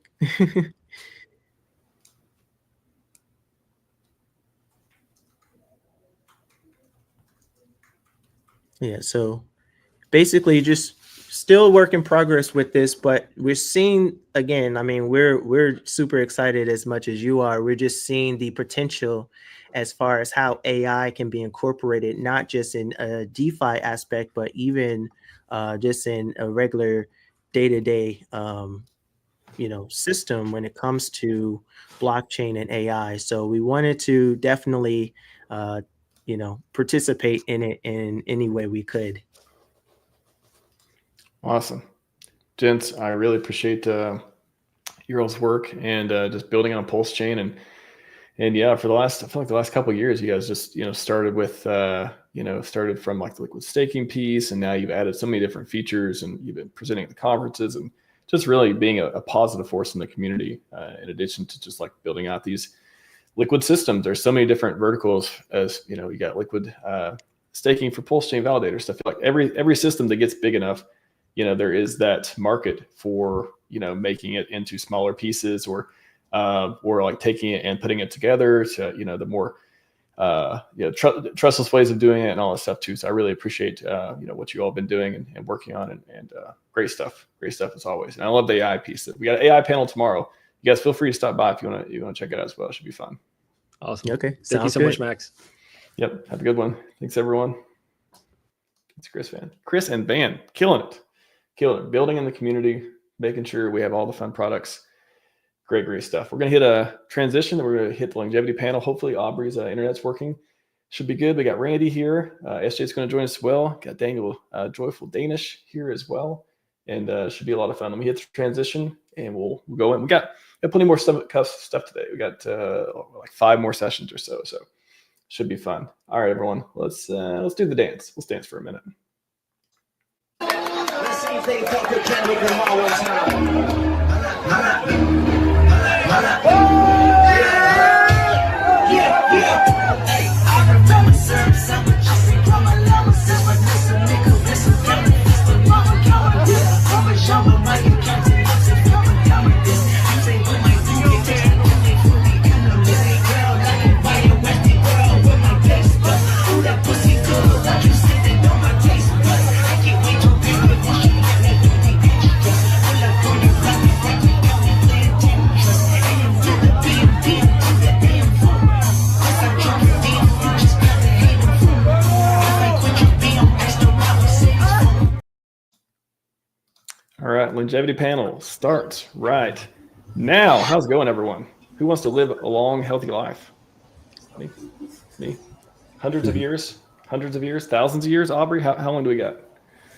Well, that depends how quickly we get going, but we shall see. It's almost like I really think it's special in this community that we're able to come together over a lot of these ideals. And some of them, they could be AI, they could be delayed gratification, they could be longevity. It is so amazing that we're like, you know what? We want more. We want more out of life, like literally. Like we want to push the boundaries. We want to believe in this stuff. It's not fairy tale, but there's science behind it. There's all these different pieces. It's, the car maintenance analogy is one of my favorite too. So a lot of people think it's make believe. That's fine as well. But boy, it'd be funny if a lot of crypto bros got rich and started investing in longevity research and start saving people's lives. Like it sounds like something that'd be pretty fun and interesting to play with, right? Yeah, absolutely right. Yeah. Well, before I get into it too, I know, I know you got some slides and stuff here, but Randy, Daniel, what is your interest in this space? Are you anti-death or something? What's going on? Go ahead, Daniel. You go up first. Sure. I mean, I remember one of the quotes Operator Degree talks about is like, it's not about necessarily living 1,000 years, but as long as you want to. And I think that should be the essential thing as well. I'm not sure if I want to live 1,000 years, but definitely over 100. I mean, that would be nice. And I mean, there have been people through history that have been living all the way up to, like, I think I read about someone who's like 200 and something. Yeah, you read that too, Randy? Yeah. Methuselah. How old did Methuselah live to in the Bible? 700 something. Yeah. Yeah. Something like that. Yeah, but yeah. Hey, but people like don't say the Bible's not real. Don't say it. Oh well, you go on then. What's your answer? Yeah, I'm Randy Hilarski. I've been a nurse since I was 19 years old. Worked in healthcare, worked in psychiatry, and you guys know me as a crypto guy. But in my No Permissions group, one of our big focuses is on longevity. Since most of my group is over 40 years old, we're talking about these things. I do receive stem cells regularly. I work with the top doctor in Mexico, Dr. Romo. I had some heart issues back in the fall, and my God, guys, the recovery I've had is just absolutely phenomenal thanks to these stem cells and some of the other treatments that I've received. So I'm all about longevity now. I think this is an opportunity of a lifetime for people to take control of their health. Yes, I know I need to lose weight, and that's important as well, and diet and all these other aspects. But the science is actually catching up now. Going to the doctor and just listening to what our doctor says now is such bullshit. We've got these things right here give us an opening into reality, because we can talk to each other and we get to hear people like Aubrey and these the stem cell scientists and seeing what these different health alternatives are bringing to society. Amazing stuff. And if y'all are not familiar with Aubrey, Google his name. He's been on the channel a few times as well. Talked to Richard. $27 million donated to charity for the Ascendance Foundation, the former organization he was associated with. And now we have the LEV Foundation, which is doing a lot of great work too. So yeah, Aubrey, whatever direction you want to take it in, we can do Q&A through the slides. Otherwise, whatever you want to talk about. Yeah. So well, first of all, thank you so much, Max, for having me along. And I'm very glad I was able to solve my technical issues. I had a lot of difficulty getting online, but okay, we'll take you any way we can. The moral is, when in doubt, marry someone who has a better Wi-Fi hotspot than you do.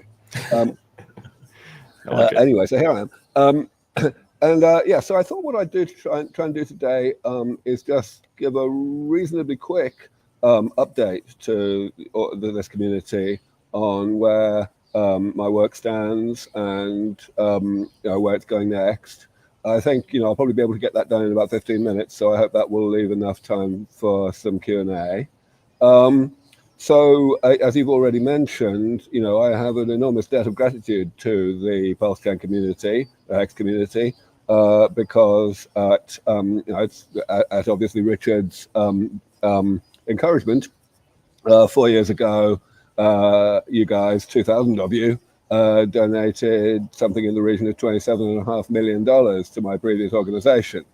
And things went a bit south after that, because basically most of that money was stolen from me. But I was able, with the help of a number of the donors, to claw a certain amount of it back, and that is what allowed me to do the work that I am going to talk about today.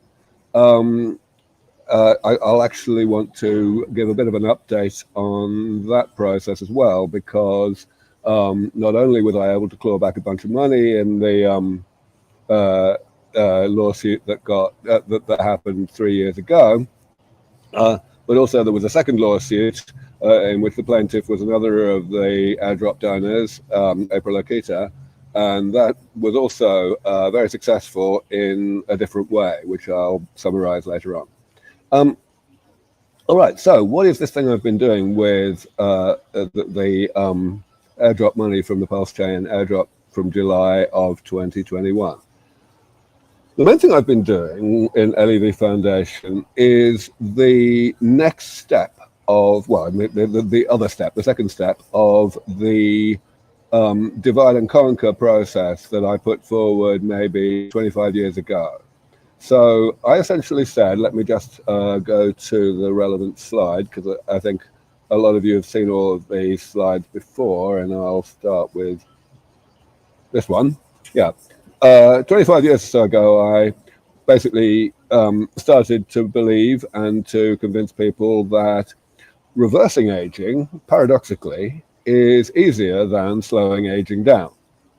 And the reason it's easier is because it amounts to a process of preventative maintenance. So you mentioned already, Max, how, I use this analogy of a car a lot. That's how cars exist like this. They're 100 years old, despite having been designed to last only 10 or 15 years. And of course, preventative maintenance for the human body is a lot more complicated and challenging than it is for a car, but that doesn't mean it's impossible. And that's what I've been working on ever since. This classification on the left-hand side of this table is essentially a breakdown of what aging consists of the various types of molecular and cellular damage that the body does to itself throughout life. And hearteningly, it was possible for me to fill in the right-hand side of the table as well, with, for each of these categories, a generic way to actually fix it, to actually perform this preventative maintenance. The idea being, of course, that the body, just like a car, is set up to tolerate a certain amount of this damage that it inflicts upon itself throughout life, but only a certain amount, and therefore eventually we start to see impaired function. And the goal is to eliminate that damage periodically, not necessarily completely, but fairly well, so that it never reaches that level of abundance that causes us to get sick. And this became very mainstream a decade later, when essentially it was reinvented by a bunch of very prominent professors in Europe. And this paper that I'm mentioning here is literally by a huge distance the most highly cited paper in the whole of the biology of aging this century, and it's almost certainly going to stay there. So that's very heartening to me. It means I don't have to justify this way of thinking about aging to my colleagues anymore. But that doesn't mean there's nothing more to do. We've got to actually implement these various maintenance approaches, and some of them are really hard, which means that there is pretty good news. It's pretty good news that we have, over the past 20, 25 years, come up with alternative ways to repair this or that category of damage. I'm just listing them here. I won't try to go through them today. If you want to know more, then of course you can ask questions, or you can look at some of the more in-depth, longer talks that I've given in the recent past. But the really good news is that this classification that I put forward quite a long time ago now is standing the test of time. I have not had to expand it, introduce an 8th category and a 9th category, which means that we can be pretty confident that that we really do have a comprehensive understanding of what aging actually is. And that, of course, is very heartening in terms of our likelihood of being able to intervene successfully. So, as I said, I'm going to spend my time today talking about what we're doing. And so a divide and conquer approach to anything in any branch of engineering is all about, first of all, developing the components of the approach, and second of all, putting them together. And in most areas of engineering, the second part is the easy part. If the bits work, then putting them together, you can be pretty sure you're going to have a working machine. But in the case of medicine, it's not like that, because the thing we're trying to do is manipulate a system that we have a very, very poor understanding of. And, I have always known this, but the thing is, some of the components are much more complicated than others, much more challenging to repair. So I worked at Science Research Foundation, and indeed previously at the Methuselah Foundation, on the most difficult ones, which were being neglected by other people because essentially it's harder to get lots of high-profile publications and get your next grant application funded. Academia is incredibly short-termist in its bias. even though you would think the opposite. You would think that the short-termism is what you get for from the private sector, and you certainly do, but it's just as bad in academia. So I focused on that. But in the meantime, the lower hanging fruit, the easier types of damage, were succumbing, were yielding to other people's work. And so it became possible to start putting bits together and trying to see what would happen. Now, I'm talking here only in mice, not in people, but you've got to start somewhere. And so that's what we're doing at LEV Foundation. We're taking things that already individually demonstrate a certain amount of life extension in mice, and especially that they do so even when one starts the therapy in middle age. The idea is if we put them together, we want to know whether we get an additive effect, whether we get, more than any of the individual components. And thanks to the Pulse community, I was able to start the first of such an experiment just over 2 years ago now.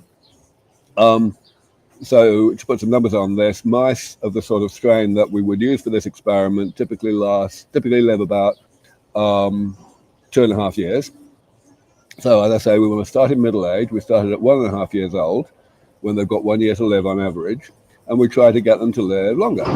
And we succeeded. We got them to live maybe 4 months longer, but that's not enough. 4 months is plenty, it's definitely impressive. And we did see additivity, as I'll show you in a moment. But the thing is, 4 months is something that we could already do with something called calorie restriction. I guess most of you know what calorie restriction is, just not eating as much as one would like. And we've really got to break through that glass ceiling and get to 8 months or 12 months of life extension if we're really going to show people that aging is within striking distance of being brought under genuine medical control. So this was a huge experiment. The reason I needed the PulseChain money for it was because we were using 1,000 mice and split into 10 treatment groups, both sexes, so 50 mice per treatment group per sex. Very, very complicated experiment, cost $3.5 million, and even that, and it would have cost more if we hadn't cut a few corners. We measured lots and lots of aspects of health. I think one of you mentioned just before I started that, it's not clear whether one wants to live to 1,000. And I certainly do not think in terms of how long I want to live. I think that's actually a rather dangerous and pointless thing to be focused on. I think that by far the most important focus is how long one stays healthy, plus to remember that, and indeed to celebrate the fact that the longer you stay healthy, the longer you will live. Longevity is a side effect of health, which is something that it's extraordinarily hard to get people to remember and to realize. Perhaps because in today's world, when we do not have anti-aging therapies that actually work, there's this trade-off between quality and quantity on account of the fact that there are quite a lot of things that people enjoy doing that are bad for you. But in a world where we do have these medicines, quality is precisely the thing that will confer quantity. So they should not be viewed as a trade-off at all anymore. All right, so I'll just go to the chase. These are the 10 survival curves of the female mice. So first of all, what's a survival curve? You probably can't read this, but on the x-axis is age, starting at when the experiment began, which was 19 months of age. And on the y-axis is the proportion of the mice that were alive at the beginning of the experiment that lived to any particular age. So, of course, as time goes on, mice progressively die, and the curve moves down and to the right, and eventually all the mice are dead, and the curve hits the x-axis. So, to cut a long story short, the thick red line is the group of mice that were getting all 4 of the things that we were testing. And the thick blue line at the bottom is the group that were getting none of them. So that's great. It means that, our interventions were working. And as you can see, we got about this 3 or 4 month increase that I was mentioning. What's better is the additivity. The lines in the middle, the thinner lines, are the other treatment groups, the ones that were getting either just one intervention or getting all but one, getting 3. And as you can see, they're somewhere in the middle. So that's exactly what we were hoping to see. But we definitely want to see more. We want to get to a bigger effect size. The males, basically the same story. The thick red line does better than the thick blue line. You can see some paradoxical things as well. And one kind of expects to see paradoxical things here and there in experiments like this that are so complicated. But to cut a long story short, what you have is a couple of the groups actually did worse than nothing for the first year of the experiment, and then they caught up. Whereas a couple of the other groups did fine through the first year, and then they fell off a cliff. And I'm not pretending to try to understand that at this point. But anyway, yes, this happens when I use StreamYard. It kind of does conversion of things and fonts go wrong. And well, anyway, here we are. The focus, therefore, is to move to the next experiment. RMR stands for Robust Mouse Rejuvenation, which is the name that I have given to the potential 12-month increase in longevity that I want to achieve with these experiments. And so our first attempt, as you've seen, it was a proof of concept, but it didn't get all the way, didn't hit it out of the park. So we're desperate to get the second experiment going. We've got a bunch of choices up here. I can talk about some of these if you like later on. But essentially the same idea, taking a bunch of very diverse, very different interventions, each of which has already individually been shown by other groups to have a positive effect on longevity when started in middle age, and to see what we can do in terms of getting more. And the main difference between this new experiment and the previous one is that we've decided we need to go all in and do more interventions at a time. We did 4 last time, we're going to do 8 this time, which means it's going to cost, well, nearly twice as much. We've identified a few cost savings, so we're going to be able to keep it down to $5 or $6 million rather than 7. But nevertheless, it's proper money, and 2,000 mice. And so I am desperately trying to raise that money right now. And I must say, I wish it were easier, but such is life. It's not easy raising money these days, but I'm trying my utmost. And that's why I wanted to talk about how this is going to change the game in regard to the public's attitude to aging. Because many people, especially non-biologists, the first thing they think is, well, hang on, I don't really care about mice. Why should I write this guy a check to try to extend mouse lifespan? And of course, I don't care about mice either, except as a means to an end. So let me describe, first of all, what I think we can now do in terms of shifting public opinion with a really small amount of money, like basically doing 3 more of these big combination rejuvenation experiments. The thing I want to have happen is to have a properly COVID scale war on aging. Some people, are a bit surprised by my view on this, but I believe that COVID is by far the single best thing that has happened for the longevity community, the longevity crusade in the past decade. Because what it did was it showed us all what we could do, what humanity could do if it just put its mind to it. People didn't want to die. And the result was that everything that we thought we knew was just swept out of the, swept away in terms of, regulatory inertia and, bureaucracy and so on. And the result was we had all these vaccines developed and distributed literally more than 10 times faster than anyone had ever done before. It was insane. And that's what we need for the war on aging as well. Ultimately, if people ask me, how soon do I think we're going to be able to bring aging under comprehensive control? I say, I think it's between 12 and 15 years from now. And people say, well, how on earth can that possibly be? Look at how long it takes to get one drug through the FDA. And of course, that's right. But if we sweep away all that regulatory inertia by getting the public actually to care in the same way that they cared about COVID, different world entirely. So that's what I want to have happen. Now, of course, once the public do get on side, the governments are the people who actually write the checks. But that's okay, because governments want to get re-elected. So that's the easy part. The question is, why is it so damned hard to get the public to be less apathetic, to actually care about doing something about aging? And, I've been trying everything I could think of for 25 years to change that. And, I do plenty of high profile, national media and everything. It doesn't seem to work. I believe that the fundamental answer is not to appeal to logic and, science and all that, but rather to simply leverage something that we already know the public listen to, and that is influencers. Influencers are called influencers for a reason. They actually, for whatever reason, if Oprah says buy this book, a very large number of people promptly go and buy it. And so that's what I want to do. I want to influence the influencers to demand a COVID-scale war on aging. So how do I do that? Well, the good news is that influencers are already really interested in this topic. I mean, I've been on Rogan a couple of times. Various of my other high-profile colleagues have been on Rogan. Same for Lex Friedman, same for Mr. Beast. This is good. This is a great start.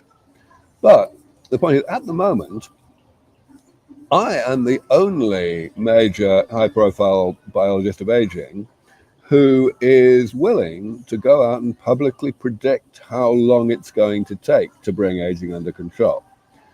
The rest of my colleagues are terrified of being seen to be, illegitimately getting the public's hopes up and having their next grant application trashed as a result. And we need to change that. And I believe we can do that if we simply change what's possible in the lab by a sufficient margin. Now, one thing to remember is that we're talking about a very small number of my colleagues. There are maybe a few hundred people who are legitimately, respected subject matter experts in this space, but only about half a dozen of them do more than one general audience interview or lecture per month, half a dozen.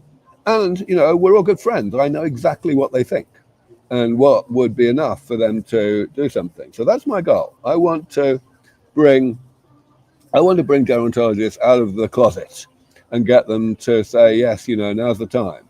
And I believe that once they do, the influencers will demand it and the public will demand it, and it's just going to happen, just like COVID, overnight. So coming back to mice again for my final comment here, the thing about mice is it's insane how little progress has been made, even in mice, in the past 50 years in terms of extending their life. And this is something that, of course, most of my colleagues desperately sweep under the carpet because, they want to pretend that they're making progress in order to carry on getting funded.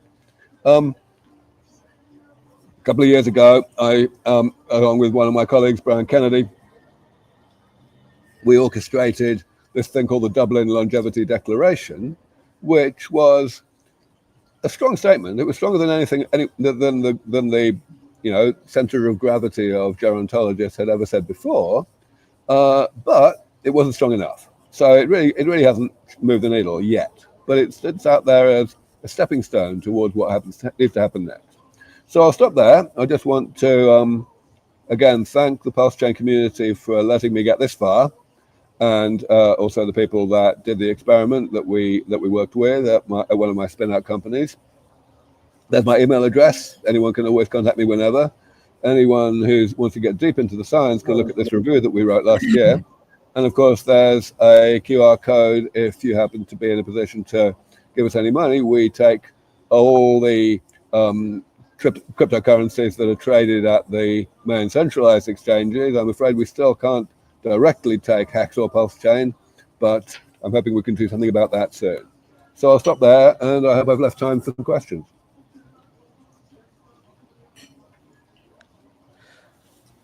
Aubrey, I just have a comment because I've been banned everywhere due to COVID.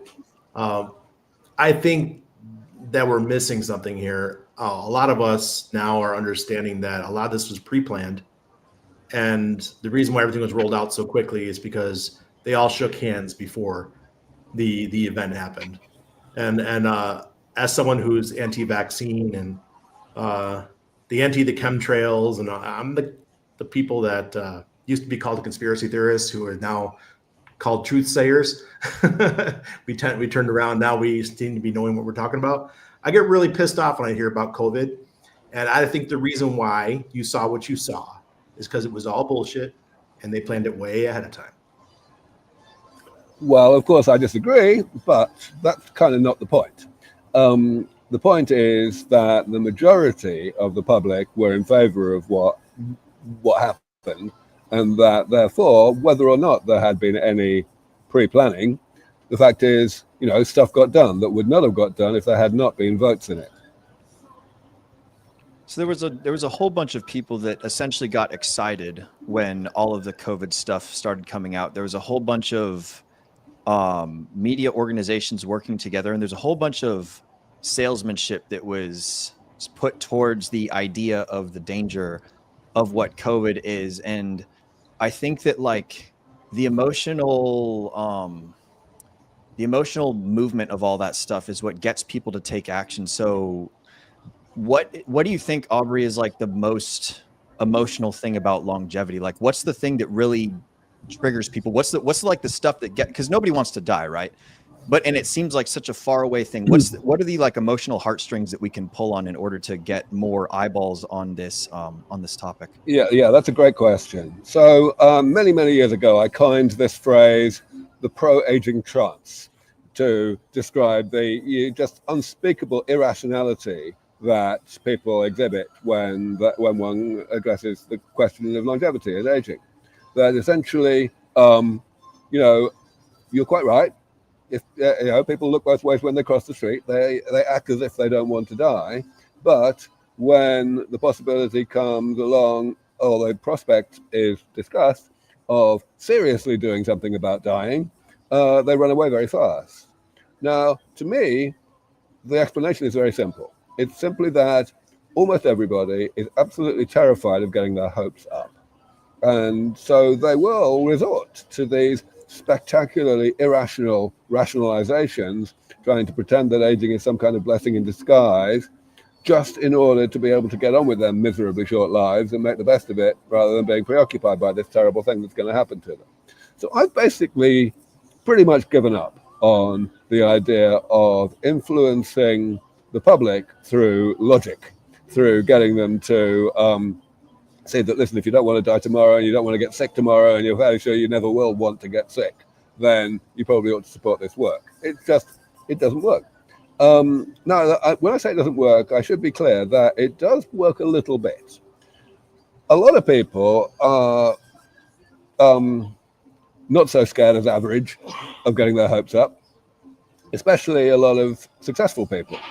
And so it's kind of no surprise to me that a large number of the people who have decided to support this work over the years have been geeks of one kind or another.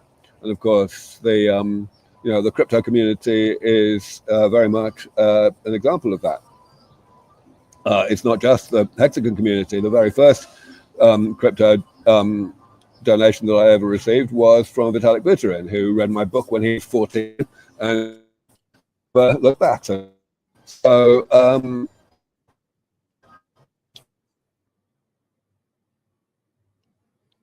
it looks like we lost Aubrey. He did say that he had some internet issues, and that was one of the reasons why we were having some issues in the beginning. SJ, what you got to say? I really am interested in hearing more about. There was a conference or something that happened a while back. It might have just been a stream that Max did, and I got to ask Aubrey a question. As a woman, as an aging woman, I had interest in finding out more about like longevity in terms of like cell reproduction, right? And like, does that apply to like giving birth at an older age and things like that? And Aubrey was like, yeah, absolutely. Like if we're able to repair livers and repair kidneys, the womb is just another organ, right? So like I've just been curious, like has there been more research on the cell rejuvenation part of like longevity and that, because that's pretty interesting to me. I think he's trying to come back in. Yeah. So we'll see. And I only learned the word longevity because of Scivive. I've never, heard that was a thing before. I didn't know anything about it. So, you know, again, thanks to Richard, it was something that I started learning about and got into. And, you know, I think another thing that I wonder about is, you know, I have people that scoff about like me wearing organic, or I wear organic cotton clothing as much as possible, you know, and people are like, well, this, you know, it's all over the place and you're eating microplastics and blah, like, why even worry about that? Like, why even take these steps? So I wonder, you know, like, is it worth it? Like, is me not wearing polyester, like, improving my longevity? Am I taking the right steps? You know, maybe 1%, maybe half of 1%. Right. maybe you're getting a few extra days. Do those percents add up over time? You know, and I eat organic you know, as often as I can, just things like that. So. Yeah, well, that's good. And living that sort of lifestyle and also documenting it, I think, is what he was trying to get at earlier when he was talking about influencers and like his financing. If I were to be so bold as to guess as like what Aubrey needs the most of, it would, you know, be financing and also marketing. And that's something that the PulseChain community and Hexaco and Richard Hart are all super obsessed with, is all about marketing. So if people aren't like emotionally driven to make the same decisions as you're talking about, like SJ, like folks, you know, wearing better clothing, eating healthier, doing all these small little things, and having this type of like having this type of response to the idea of longevity and the research that he's doing, then we're just gonna keep getting what we've already got. You know, one of the things that a famous dude, Pook, once said was that, like, if you do what everyone else is doing, then you're just gonna get what everyone else has got. So until we can until everyone starts talking about this stuff with the level of importance that it was given to COVID, whether the COVID stuff was like what Aubrey talks about or like what you were talking about, Randy, the point is that a whole bunch of people had a very, very emotional reaction to this thing that was theoretically changing the world and killing them all, whether it was true or whether it was false. The point is that like everyone's heartstrings were tugged. So if there's a way that we can find to market this idea and to market the idea of longevity and Scivive and just better living in general, then I think that we can get more folks to take this seriously, and then, you know, more money flows. I think the biggest thing that, just going back to his presentation, I was listening in, was getting influencers, getting people on board, making a priority for politicians. Math-wise, it makes sense, right? Like, we can save a ton of money on healthcare if we live longer. I mean, there's other, again, trade-offs that come with that. But now we're hitting the AI revolution. We're going to have to deal with a lot of this stuff coming up anyways. So it could be, I wonder if it is like perfect timing of like all these shakeups in technology and stuff coming, and we make huge medical advances, and the longevity becomes popular in not just, you know, the media stops writing about it like it's some like weird dream fantasy, you know, person. If you want to live longer, then you're like selfish, and like all these other weird takes on it that have been debunked a million times as well. I think that's where we get a lot of traction. Politicians start caring about it, constituents start caring about it, billionaires start caring more about it, and then we start funding people like Aubrey. And, you know, if you don't know much about Richard, if you don't know his thoughts on longevity, I'll say it like that. He has talked a lot about it. Some may even say it's his end game in one way or another, wanting to advance that and really, you know, make a difference in the real world, not just the crypto blockchain world. So fascinating topic for me. I want to live longer. I want other people to. And why can't we get rich and fund stuff like that instead of, you know, fund all the other BS stuff going on out there? So I think it's kind of like a win-win, right? Yeah, absolutely. Yeah, that's where my focus is going now. My focus is definitely going to longevity stuff. I had my eyes opened when Dr. Romo he's the #1 doctor in Mexico that does the stem cells. He was here at our conference back in January, and I was just absolutely blown away, sitting out on the yacht out there in the bay, talking to him and hearing his ideas on longevity and where this is going for our current generations. You know, whether you're Gen X or, you know, millennial, you're caring about these things now. You're starting to think about it, and we want to be rich enough to be able to afford to do these things. And on top of that, get the research in there where it brings the cost of these treatments down, so we can all afford them, or most of us can. Aubrey, pop back in as well. Hey. Yeah, sorry about that. Yeah, my wife was wonderful enough to have better hotspot, but then she's absent-minded enough to take her phone to the restroom, which was out of my Classic. Anyway, She rubbed you. Anyway, here we are. So I apologize for missing everything that you've been talking about. If there's any questions for me in what that I missed, then please let me know. Yeah. Any final rounding out questions for Mr. Aubrey de Grey? Yeah, it could be interesting to hear, like, because like you said, like, okay, so now it's the influencers and you want to put out a message. I'm curious, like, what is like the key message, like, at least for the current moment that you have? Because again, like you said, like all the previous messages not really working, you know, and often they're more unpleasant motivation rather than a pleasant motivation. You see, for example, like a guy like, okay, sure. Well, like you also mentioned earlier, sure, I don't die, I become 1,000 years old, but am I healthy? Am I happy? Do I have a purpose? Do I have people around me? Or did they all die? You know, what is the pleasant motivation in your opinion? Yeah, I mean, to me, it's not about living a long time. I think it's generally unhelpful to think about the distant future at all, because there's basically nothing that we know about the distant future. I think it's far more useful simply to think about the fact that we don't want to get sick. Nobody wants to get sick. Nobody expects that they ever will want to get sick, however long ago they were born. So, you know, if there's this side effect that you live a long time as a result of not getting sick, sounds great. And yes, of course, there's all these other questions about, you know, what purpose one has in life. But hey, we've got those questions today as well. You know, I think really those are just escapist ways of closing down, of avoiding thinking about the question when there's not, when one isn't confident that we will actually succeed, even if we try. So, so I think for me, the goal is to succeed sufficiently that we can, like, essentially get this sequence of dominoes to fall, right? To get, because I think basically all the constituencies that I mentioned are already primed. You know, the subject matter experts are already ready to talk about timeframes if there is enough progress in the lab. The influencers are ready to demand a war on aging once the experts talk about timeframes. The public will do what the influencers say. The government will do what the public says. All of these people are ready. So we've just got to get a little more done in the laboratory. And I believe we can do it with a pitiful amount of money. I mean, if I had another $27 million, that would certainly be enough, I think. Well, not certainly, but with a 90% chance. And I'd probably do it in 3 or 4 years. So, so that's what I'm trying to make happen now. I should actually, before I forget, mention where things are at with the rest of the PulseChain money, the stuff that I didn't succeed in clawing back a few years ago.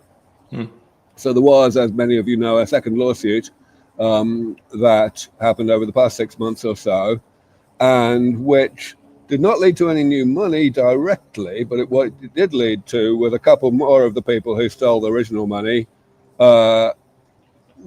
exiting stage left, getting out of, resigning their positions on the board of directors of the charity, which means that now the charity is in the control of newcomers who are in a position to put things right to a substantial extent, certainly not fully, because a great deal of the money that you guys donated has now been squandered, to be honest. But there's still something to salvage there.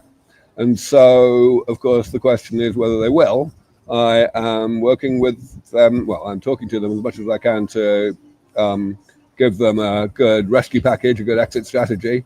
And we shall see what happens. So I encourage everybody here to keep a close eye on what they have now renamed the Lifespan Research Institute, and to see what they will actually do.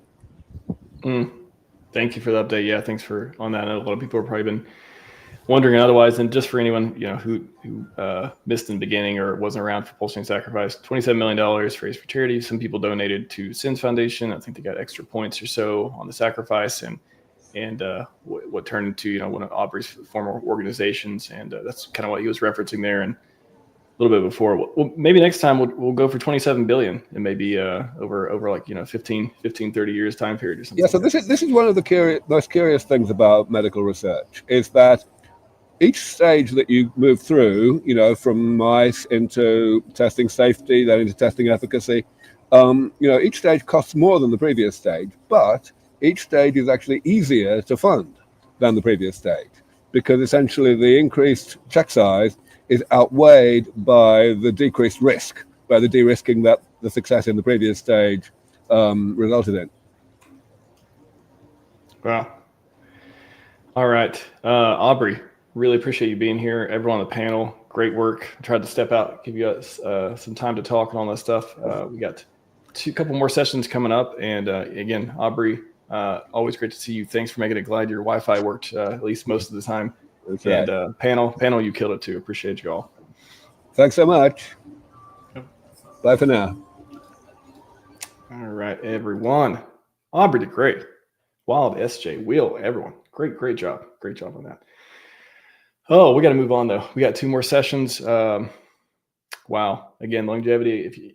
If you don't know much about it, it's very important to Richard, very important to a lot of people in the community.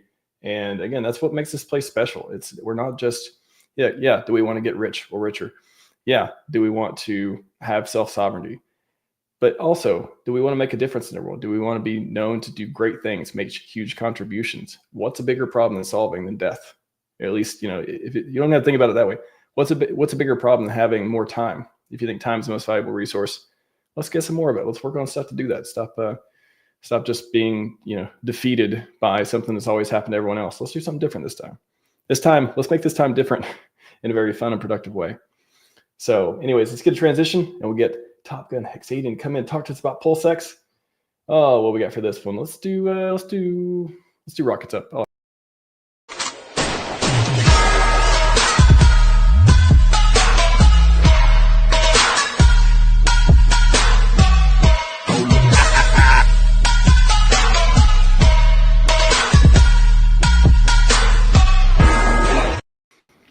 Where are the green candles, Dev? Where are the green candles? What's happening, Top Gun?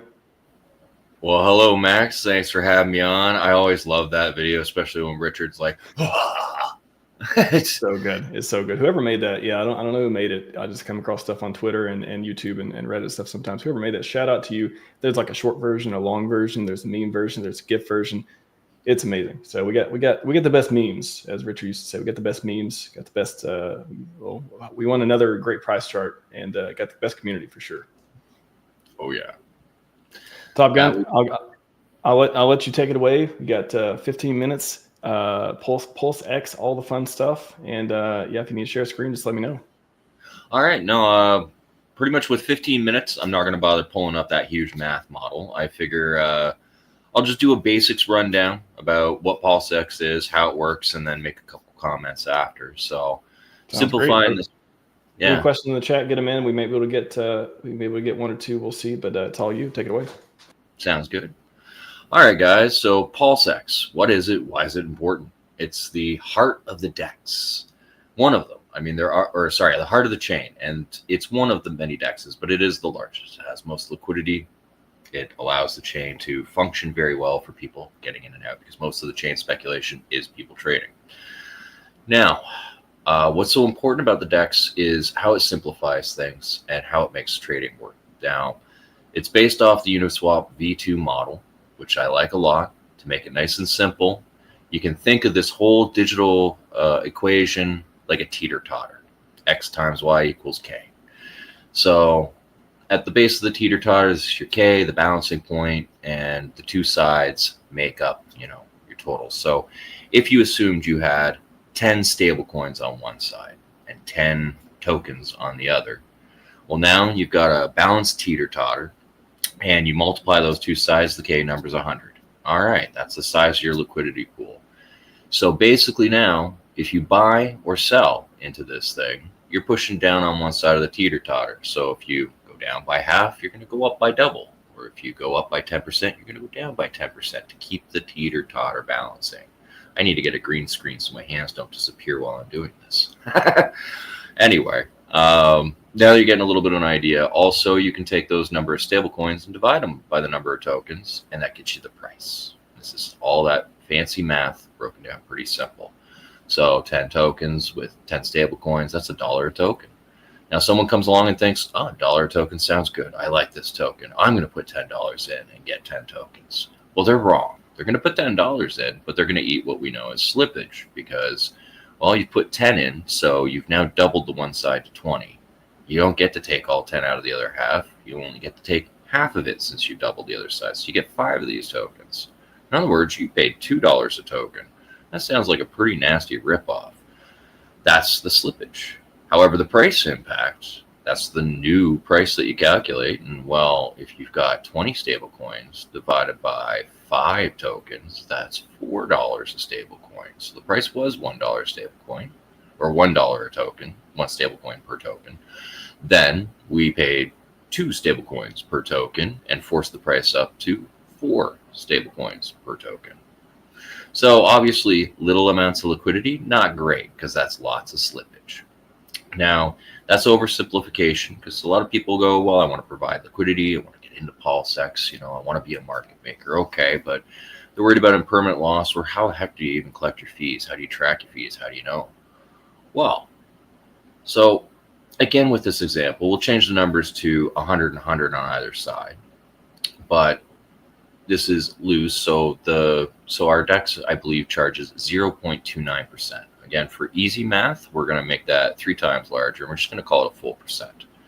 So if someone comes along and sees these tokens and goes, oh, well, I'm going to dump $100 in, double it up and get half the tokens because it's a larger liquidity pool. So 200 stable coins on the other side now and just 50 of the token, but still we got a $4 price. Okay. Except what happens here is 1% goes in. So now if you put in, like we said, that 100 stable coins, you don't even get 50 tokens out. You'll get 49.5 tokens out. And that 1% that you didn't get, that's the fees. And it just stays there in the pool. So your K number does go up just a little bit each trade, just a little bit. So now that you've got slightly more tokens and slightly more tokens out of each trade. So this is how a liquidity pool will grow without people coming in and just adding or providing the liquidity. So this is a really cool function that compounds the fees on every trade that you earn versus every trade that you just did. It can be actually pretty quick for compounding growth, but that's as long as your prices are moving relatively close to each other. Moving up and down 20 and 30%, staying in a range for a long time. Really great. If you think the price is going to move a lot very suddenly, this is where impermanent loss gets a little more concerning. But there are plenty of impermanent loss calculators out there, so you can have a look and see what you think is worth that. But compounding in the right pools, all you need to do, again, to look at these pools is look at how much liquidity is in there. Okay, is it $1 million liquidity? Great. Now, how much volume does it have average daily? Go ahead and look at a month's volume and divide it by 30. And then you realize, okay, so this has about 100K of volume. So about 10% of the size of liquidity sees volume. And then out of that, you now can figure out what the fees are. So you can figure out, well, if I put in so much money, this is the rate I'll figure out fees. The math gets kind of boring for a lot of people, but it's there if you want to access it. What makes it really cool is these DEXs where they wrap the fees in for the providers, they still take a little bit out for themselves. So, I mean, they'll leave like maybe 2/3 or 3/4 for the liquidity provider and take a nice quarter or third for themselves, depending on the DEX fee structure. Now, the nice thing about PulseX is it's very generous, where they leave 3/4 for the providers, and another 21% of it, I believe, is directed at the buy and burn, with just a fractional leftover little percent going to no expectations. So there was a bug in the launch of PulseX, and always do your own math and always trust your own math. I thought I caught that bug where the fees weren't being paid on testnet, but somebody in the community that was the old math guru kind of crapped all over me when I brought that up. So I backed off because I was new here, just figuring things out. Maybe I'd read it wrong. Wish I hadn't. So anyways, V1 launches with this bug where none of the fees are going to the liquidity provider, and 99% of them are going to the buy and burn. Now, this is unfortunate for the liquidity providers. However, the incentive token farms provided some compensation through yield there. However, it was amazing for our buy and burn. One of the best functions of PulseX, which is thought a lot of as a gimmick, like, oh, you've got locked up tokens you're burning. How does that help price? No. PulseX takes the revenue it's generating and then uses that revenue to buy up, the same way Apple does share buybacks or Nvidia does share buybacks, which investors get uber excited about because they know price is about to go shooting up because a buyback's happening. Now, these big businesses do it more like once a year, or a couple times a year, once every few years. This thing is our own Michael Saylor bot. It's not automated, like a lot of the process is automated, but you can go there and click a button and participate. But I believe a lot of the community has already written bots to go ahead and, as soon as it's profitable, do the calculations and run for the rewards. So it might as well be automated fully. It's just mostly automated by Richard, and then the community finished automating it off. So you can run it at any time if you don't care about being profitable and you want to beat one of the bots. You can participate in the buy and burn. Now, because of this, daily, our automated Michael Saylor bot is just chewing through our PulseX supply. Num.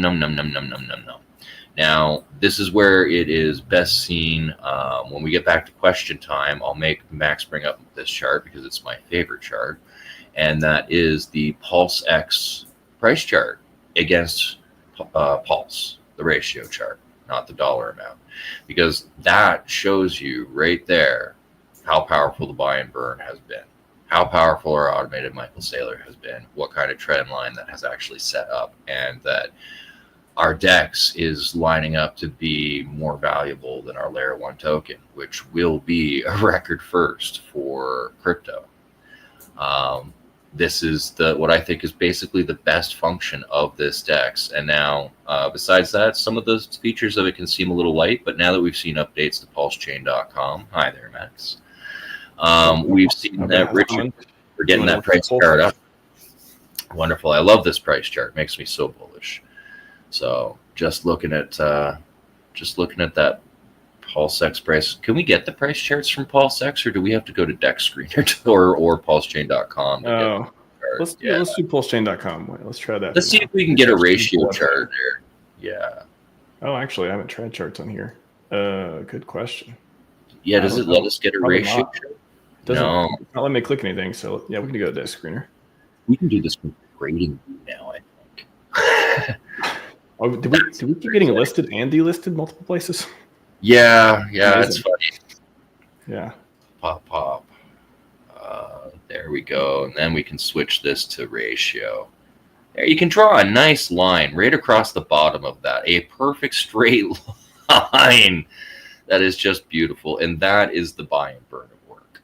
So that is one of the reasons that a lot of us have gotten behind it, knowing that the value is being redistributed to the holders. And it is just a waiting game to watch the supply get burnt up, as we're already at 7.07% of the supply gone. That's excluding the OA, obviously. And at this rate, it is chopping up that we should break over 9.25% in the next year, and we should break 10.5% easily in the next 2 years. And that's without potentially, a bunch of volume suddenly flooding in from Richard and the community, or however that goes. But the buy and burn is just steadily working away, doing what it should have. And so in the meantime, you've got speculation about ink tokens being used as a DAO or other things that might come to the DEX. And now that we've seen the updates in PulseChain.com, a lot of people see the stagnation. Like PulseX hasn't seen that many updates, just a little version updates for the website, keep things tweaked, but we haven't seen a lot of major rollouts. But this is where, now that we're seeing the changes and upgrades to PulseChain.com, I think we're going to see upcoming changes to PulseX, where I'm pretty sure Richard always had on the roadmap to add a couple other features like limit orders or stablecoin trading pools. So we are obviously bridge integration. There's a lot of amazing stuff that can happen. Yeah, so we're still waiting to see a lot of features get added to PulseX, and in the meantime, you can see by that ratio that we have just touched parity, and basically on our straight line projection, which Hex used to do, not to jinx us, PulseX, not to jinx us, but that straight line projection, we are very soon going to break parity for token value for PulseX, and this is just the value of, hey, look, we're not just taking all the fees and running away and who cares about the user? No, Tron style, fight for the user. The user gets a share of the fees for believing the product and holding a share of it. And I love that structure. It gets me excited every time I talk about it, even 2-3 years later. So, yeah. Richard certainly likes talking about PulseX a lot. I was asking Coffee this morning during the keynote. I'm like, he talks about fundamentals of PulseX, we're speculating why, over Hex, over Pulse, over Inc. He really likes to bring out the buy and burn. He really likes to bring out deflationary. RH seems, I don't know. Is PulseX is it trying to be his favorite child at this point? Like he likes it a lot. Talks a lot about it. It's possible. It's hard to ever tell with Richard. I mean, we've seen some back and forth where, well, I guess the market's decided, and then we watch EHEX go down, and then, well, the market seems to still like EHEX. Buy what you want. Like it's still price floating up. So, he's had a little back and forth, but he's definitely given PulseX a lot of love. That is for sure. A lot more than I think he's given to Inc. However, Inc. is our lowest market cap coin. So, I mean, they all have their reasons to pump insanely. Hex has got the longest cult following. PulseX has got the buy and burn. Everyone loves a layer one. They're always necessary for gas. So Pulse is in high demand. I mean, they all have their reasons to be bullish. Amazing. I think PulseX, we've seen so much stuff happening, the liquidity changing. Of course, PulseX still the premier DEX on PulseChain, most liquid. We've got app upgrades from time to time, new versions. A ton of stuff that could be on the horizon as far as upgrades and stuff too. Which again, I've said so many times, I think it's being timed when it actually matters, and not just to get pumped 10% to go down 15%. Like no, I would if anyone's out here, if I'm a dev team and I want to ride momentum in favorable macro conditions in a time of going up, I'm like staging all this stuff, like test net. I'm gonna make sure everything's working great, and then boom, boom, boom. Let's ride the momentum, ride those green candles up. No sense in introducing all the baller new features when the conditions aren't right. So I think if you think there's a plan, you gotta believe it's a good plan, right? That you do. Top Gun Hexadian. You hang around. You're going to be on the panel with the rest of the people, community panel. It's going to be fun. I'm going to round out the day with that, and I'll have some closing remarks. But with that, let me pick one transition. Let's do this. And I like this transition. Let's do this. All right. 3, 2, 1.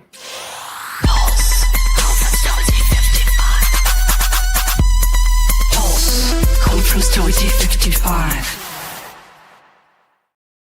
Whoa, we got a lot of people on screen now. Look at that. Look at all the people.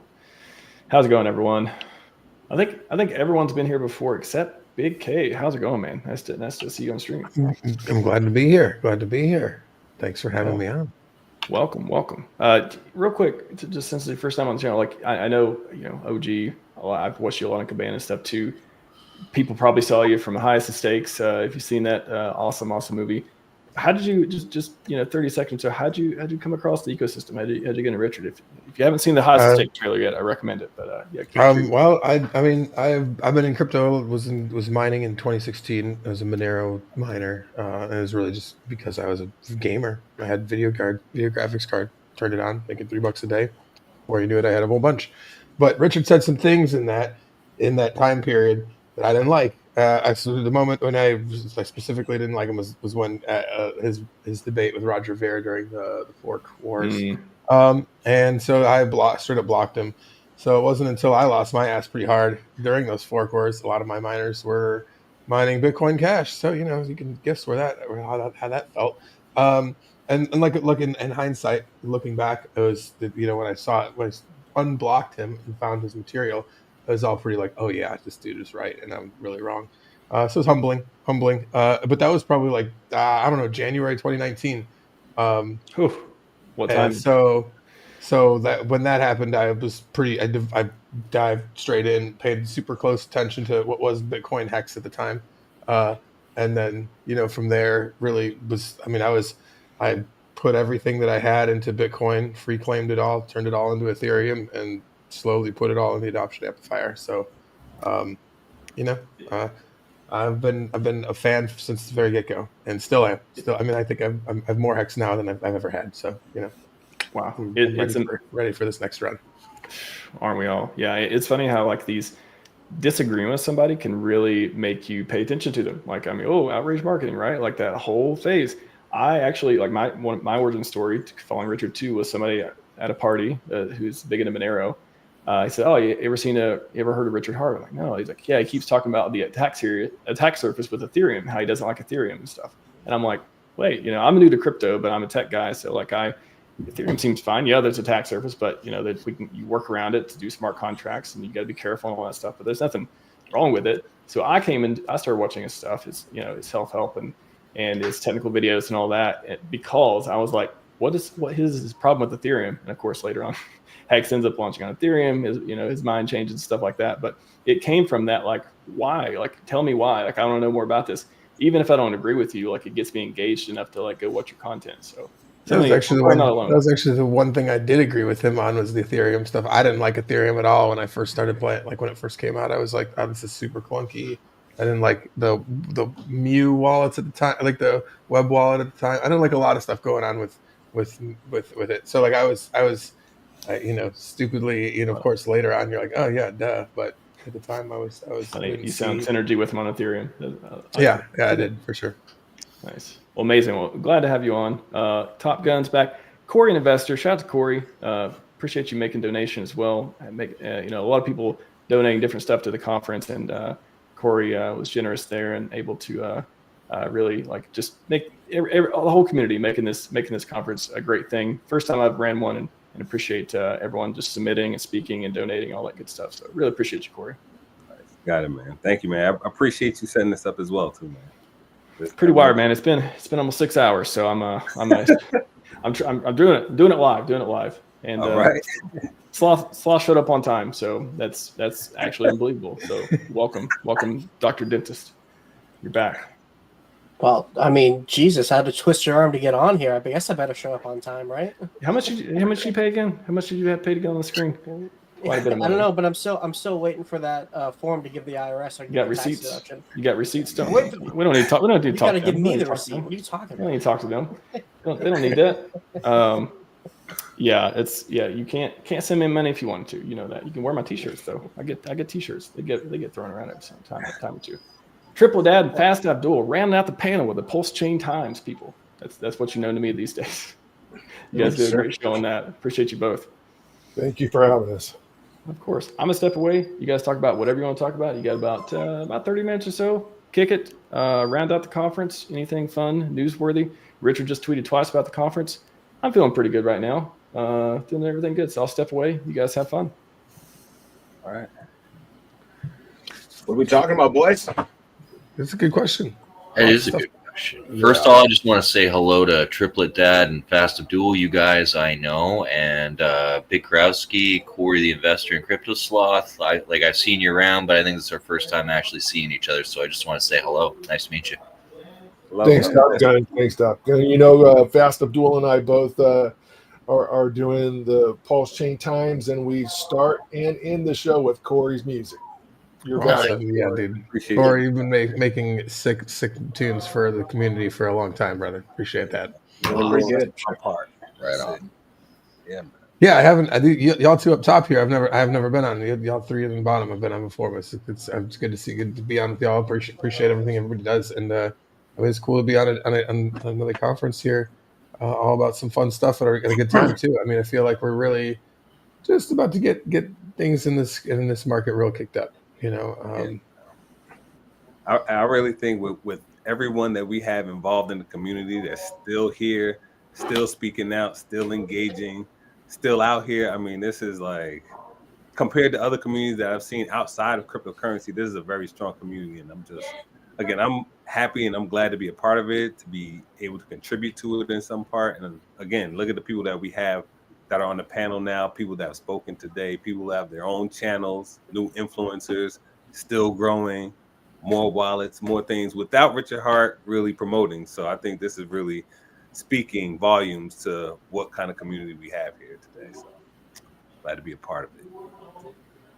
Oh, St. All Wolf right. and So like that, we grow, you know? Yeah. What's up, gentlemen? How's it going? What's up, guys? Max, what's up? Good to see you guys. Yeah, no, this really is a strong community. We've been through so much. I mean, like, it's been 2 years now, and if you rewind before that, as everyone else here, like, are we making progress getting over our 2 more weeks PTSD? It's been 2 weeks for it feels like my whole life. Just 2 more weeks. I think the good thing about our community, right, is we have like a base level of community members that are active in chat, active on X, active on Telegram. And I think our base level matches that of chains that are just launching. And then chains launch and they go way up through the roof. But when we have great news, we actually surpass that with volume of social interaction as well as volume on deck screener. I think that's pretty cool. So if we start taking some of the good news to heart, no pun intended, right? I think we should be doing pretty well in this coming year. May is a good month, I think. Yeah. How about the new guys? Any thoughts? St. Wolf, Pulse Revision. I'll tell you what, I've been streaming this on like 6 devices on 8 accounts, thumbing up, sharing it. I was an hour off. I apologize for being late, but I was streaming this stream while I was playing a game on my stream. So like even when I'm streaming, I'm playing this stream today. So it's such great. And this panel is, like I said, I watch you guys and look up to everyone here on this panel. So to be here with you guys is a huge honor. And I feel like I should just sit back and listen. Like this is one of the best panels I've seen all day. RHMax has 7.2K on Twitter right now. Crispy Man restreaming. Thank you, buddy. He's got over almost another 1,000 people. We're probably close to 10,000 viewers at this point. It's pretty cool. Nice. That's amazing. What a great panel. Shout out to RHMax for putting this together. This is absolutely amazing. Cinco de Mayo. I know most of you gents, or I've just discovered you recently. Fast Abdul, know you very well. Pulse Ray Vision, what's up? Just learned about AG Project. Corey, an investor. First time meeting you. Crypto Sloth, of course, been educating myself. Amazing educational videos out there. Triplet Dad 007, just met you last week on the show. Same Wolf Vision. Big Kurkowski, met you once before. What's up, brother? And Top Gun, first time meeting you. How you doing, man?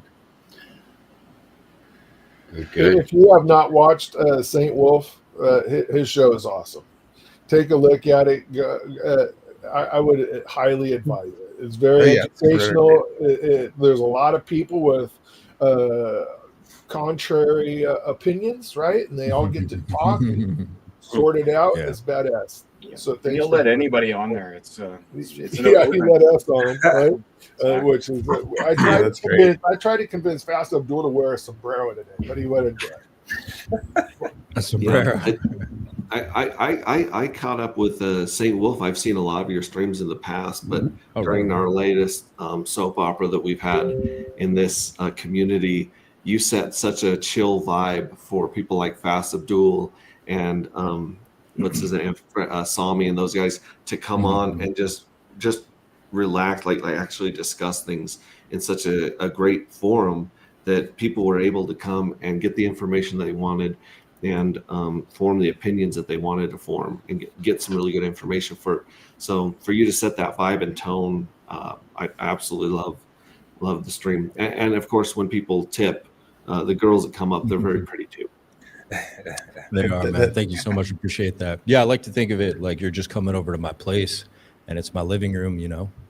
That's kind of the vibe. That's how I feel when I'm hanging out there. So I'm glad that you Has guys to are be the feeling most that. complicated stream I've ever seen to run. There's a lot going. There's quite a bit going on. Yeah. Having done this for a while, right? We've been streaming since before the sacrifice. That screen, I can't imagine what your control panel looks like. It just evolved on its own, and it just kind of happened. Yeah. But I do lose my mouse quite often on stream, and it's actually a true story. I actually do lose it sometimes, and I just lost it just now. Like I don't have a mouse. I was going to text you guys when I got on stream, but I lost the mouse. It's gone, so it'll come back. So I do have some technical glitches that do happen because of it, but we try to make fun of it. So you got to keep your mouse fed, or it's going to go looking for food. Exactly. I think Fast Abdul said he's working on a replacement, that and an Oracle, and we should be good to go. Need a new Oracle. We need a mouse. It keeps getting stuck on the screens with the hot girls for some reason. Again and again, every time. And saw you guys that got stuck. It froze immediately as soon as the screen came up. Where's the hot girls? So you guys feeling bullish or what? Yeah.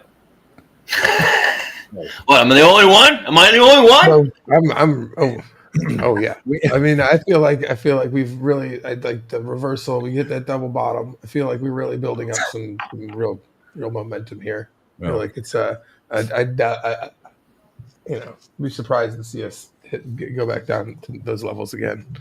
And so much interesting stuff on the horizon. We got Fed meeting and ETH upgrade on the same day coming up. Come on now. Yep. Let's get the mouse. Money printer is going to start. Yeah, I think it is. The community here is like, it always reminds me of that meme with Leonardo DiCaprio and Wolf of Wall Street. Like, I'm not leaving. Yeah, so it doesn't matter how long this thing is taking. It's like we're all like, we're not leaving. It's thousands. Oh, no. It's kind of good when you get to a place where you know the downside is limited. It's a good comforting feeling there. Yeah. We can only get bullish from here, really. So as long as it's not at zero, you still have a chance. You know what I'm saying? So that's how I'm feeling right now. Yeah, it's like it feels really like we're very close to the very, as everyone always talks about it, the ever elusive alt season. I mean, if you're looking at Bitcoin dominant stuff, I mean, I think that it's going to top out here this year sometime. It's got to top just a matter of when. Yeah, got it. I had a line on there at like 64%, 62% when we like whipped up to that like early on, and I was like, "Oh, there we go. We're gonna fall now." And now it is, and like, no, it's wrong. It's wrong. I think we could see another maybe 2, 3, 4% move up more. It's about close to where it was, and I think 2021 could get all the way to 70%. I mean, like, I think that it could get up there. But like that's gonna look super parabolic. Like that's gonna look crazy parabolic, So like, I mean, it's a matter of when that breaks down. If it's like if June or if it's October, it doesn't really matter. Like when we look back in 2-3 years or whatever, it's not gonna. Who the fuck gives a shit when it breaks down?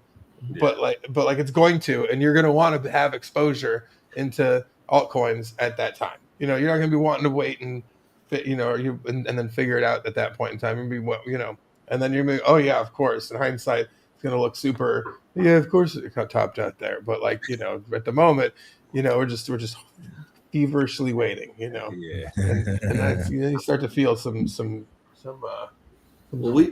of it, of people calling me that haven't called me for information about crypto stuff in a while. So I think that I think we're getting there. Yeah, we're been through all the bad stuff. We're going to move forward from here. Oh, go ahead, Fast. I was just saying that PulseChain's we've seen the worst of the worst as far as things that could happen to a chain, and now it's time for the best of the best, right? Like there's a chance that we could see RH streaming again. The SEC is done. Interpol soon after, I suspect. And we can start to see that, like, okay, maybe Bitcoin's going to hit an all-time high and it's going to flow into Ethereum. I know a guy who's got a lot of Ethereum who has an interest in PulseChain. I think good times could be ahead.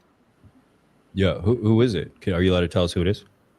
Well, it's not official, but I've heard a rumor that the sack bags and RH have a lot of Ethereum, like a lot, like Really? more They than do. They do. It's one of the How top, much is a top lot? holders. In fact. How much is a lot for you, Fast?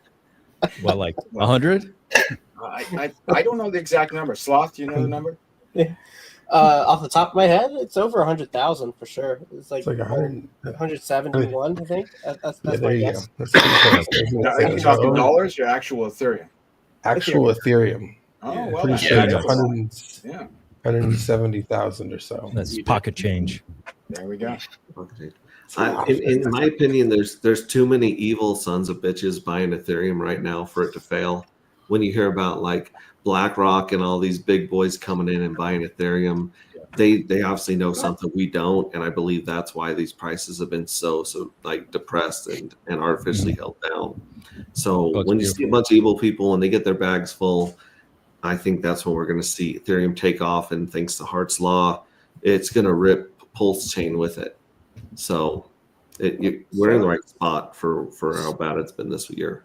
Say what you want about ETH. It's the thing that has all the liquidity in DeFi. I mean, if you want to get into DeFi, you pretty much have to go through ETH for the most part. Of course, other layer ones have their own, like, dollar liquidity on the centralized exchange.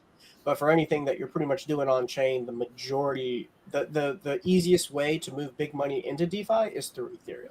If you want to build your own stuff, like let's just say these bad people that X-Ray Vision or Pulse Ray Vision is talking about, they want to build their own things to be evil and extract all the value that they want. Well, a big thing that they'll need is Ethereum for their liquidity at the very least. Of course, they also have a ton of dollars at the side to be able to support their stuff. But Ethereum is the way to get the bulk of your money into DeFi as a whole. So that in of itself, say what you want about the tech of Ethereum or where it's at, or whatever ad homs you want to talk about Vitalik and his character, whatever you want to say, the liquidity is there, and that's not something that can be replicated very easy. That's something that takes time and confidence and what's the word I'm looking for?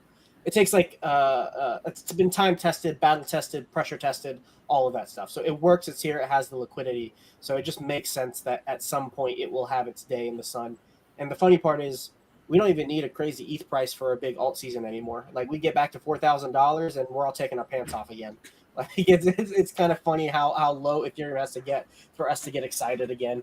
Not to mention, start talking, want to test $10,000, which is like the big psychological number. So I haven't been worried about it. I look at the price. I'm like, I can't believe it's this low, like under $2,000 for this long. It shocks me. Mm-hmm. Yeah. So Sloth, where do you put the high mark of Hex on Pulse if this thing rips in this next bull run? I mean, it's difficult to say. The Pampy.app thing has been a really good way to test like how much, if X amount of buy pressure comes in, how much price could pump. And Hex has the lowest liquidity of all of the core tokens on PulseChain right now, so it has the theoretical ability to do the most X's. The two unknown variables is how much money comes in and then how much sell pressure is met when that money comes in. And I think it's pretty obvious to feel like, oh yeah, of course people are going to sell. But for those of you who have been around for a while, like there are times when price goes up, continues to go up after big sells, and then everyone gets a little freaked out. We're like, wait a minute, I can't just sell. If I sell now, it's just going to go up afterwards. Like that kind of fear, that FOMO feeling is the sentiment shift that I think is almost necessary, or is the big indicator that like a lot of the sell pressure starts to dry up simply because people start to get scared that they're going to get left behind. And we haven't seen that yet in all of PulseChain quite yet. We haven't seen that monumental big sellers getting eaten up quickly.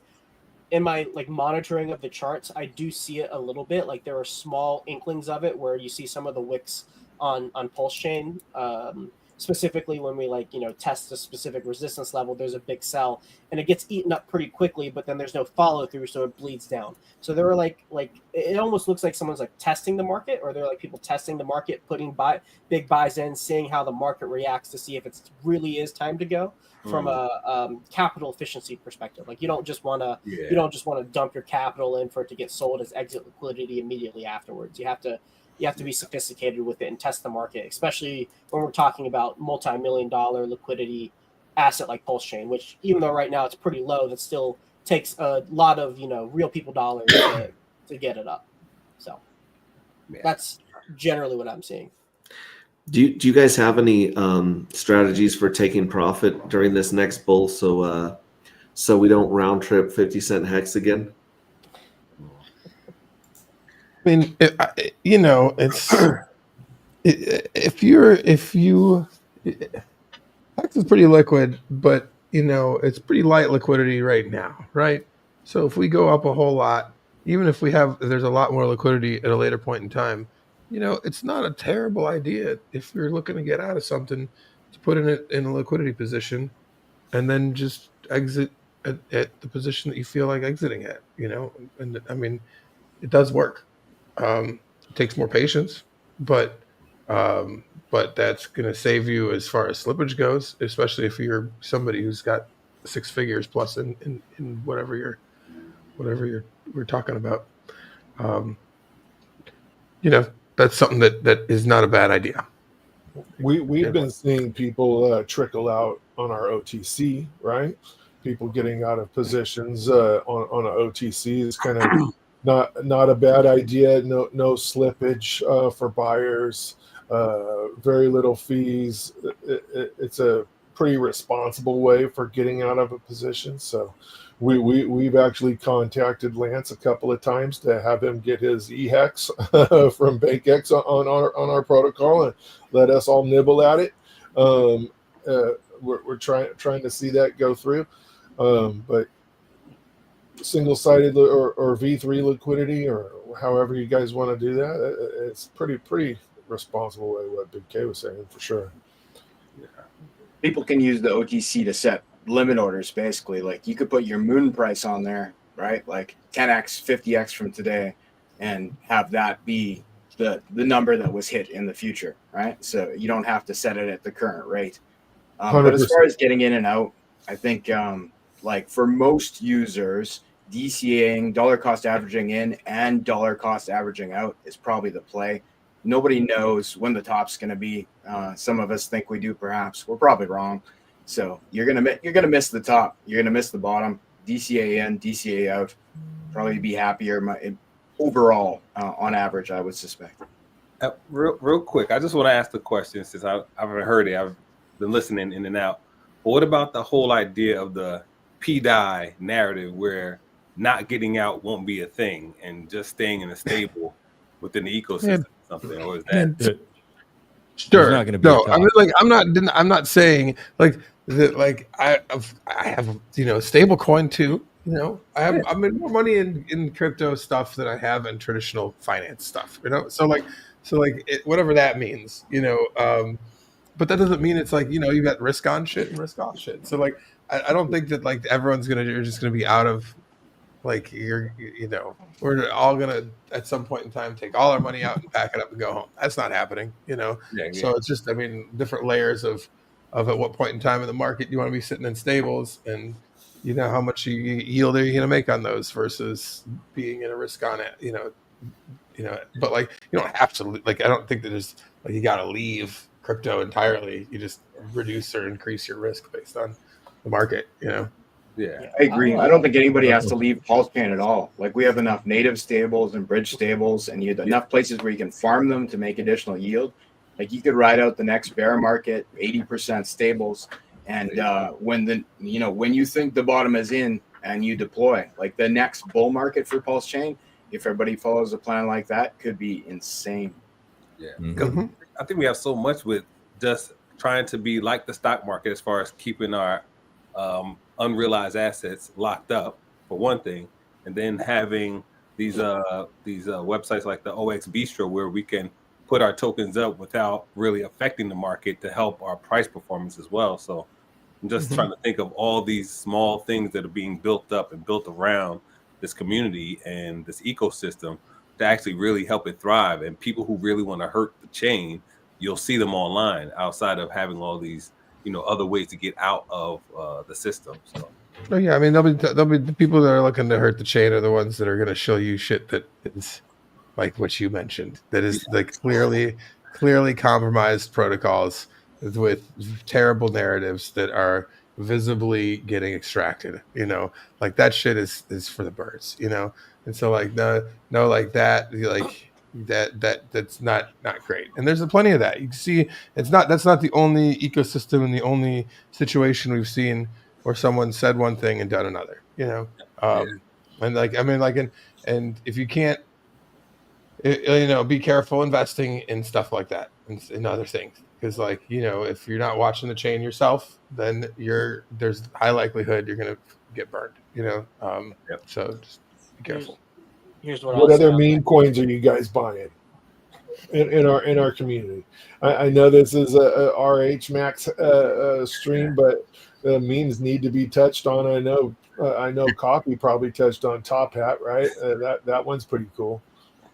Yeah. I mean, I got a bunch of meme stuff I like. You know, we could talk about that all day. I like the Sparta shit. It's new. It's fresh. There's not very many people in it. Probably gonna do some X's. I like any of these. Like, you know, the thing that sucks is that I like the liquidity web idea. You know, like that you're basically just leveraging the Hart's Law idea with these projects. The problem is that when there's 1,000 projects that come out and like you're like, where the fuck is the liquidity? It feels like some 3-card money shit. You're like, where is the liquidity at? You know, and how much is there? Is it actually just $1,000? You know, played out 8 times over, and you know, like that.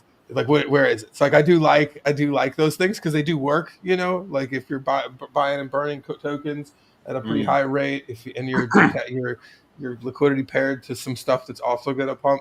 You know, the problem is what we've seen is that you got to be whoever's putting those projects together has to be very cautious of what they're using, because obviously you compare your shit to something that's not great, and then they think you're super cool by burning liquidity and all the rest, and then you're like, oh man, you know. So like that we've seen that happen on a couple different projects out there. So you know, I don't know. I like that stuff for meme stuff. You know, I feel like people that have, you know, any meme that's out there that has good content and like lots of it, you know, is good. You know, like I like that he's got to keep stuff's got to keep being fresh. You know, It put a lot of people in a bit of a dilemma, yeah, because you have everybody investing in the blue chips. You know, PulseX, Hex, Ethereum, Hex, Inc.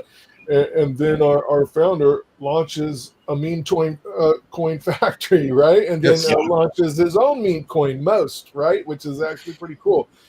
So I think and to be fair to him in general, I mean, like if you'd looked on like what Pulse looked like up until then, I mean, the play had been like everybody had, we got a bunch of, you know, core coins, and the meme shit, these small project, you know, meme, you know, communities have really been the play for the past year some odd for Pulse. You know, that's pretty clear in charts. You know, not every one of them's lasted or, you know, sticks around forever. Most things don't. I mean, that's the incredible staying power of Hex here, is that like there's very few tokens that like in crypto that I have owned and it's probably still in wallets long back. Tons of shit, tons of garbage out there. Cheese coin and Denta coin and just dumb stuff that you're, you know, and like most shit doesn't stick around. And like Hex has stuck around a lot, and like this community has been here. We said is as strong as it gets. You know, there's like Bitcoin, ETH, and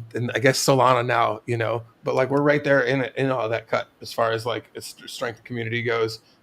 Literally longevity, people that are willing to, you know, that's the thing, is that like there's a lot of projects out there that like people are not going to be willing to talk about. They're willing to, you know, get a bag of it and hope it goes up, but like try and get them on screen, try and get them to be like, yeah, I totally love it, it's fucking fart coin or whatever. And like there's a lot of people who are like, you know, stray away from that, whereas like we have a huge community of people that are super dedicated to what they believe in. So I mean, that's pretty awesome. I take personal offense on anybody who throws shades on Denta coin.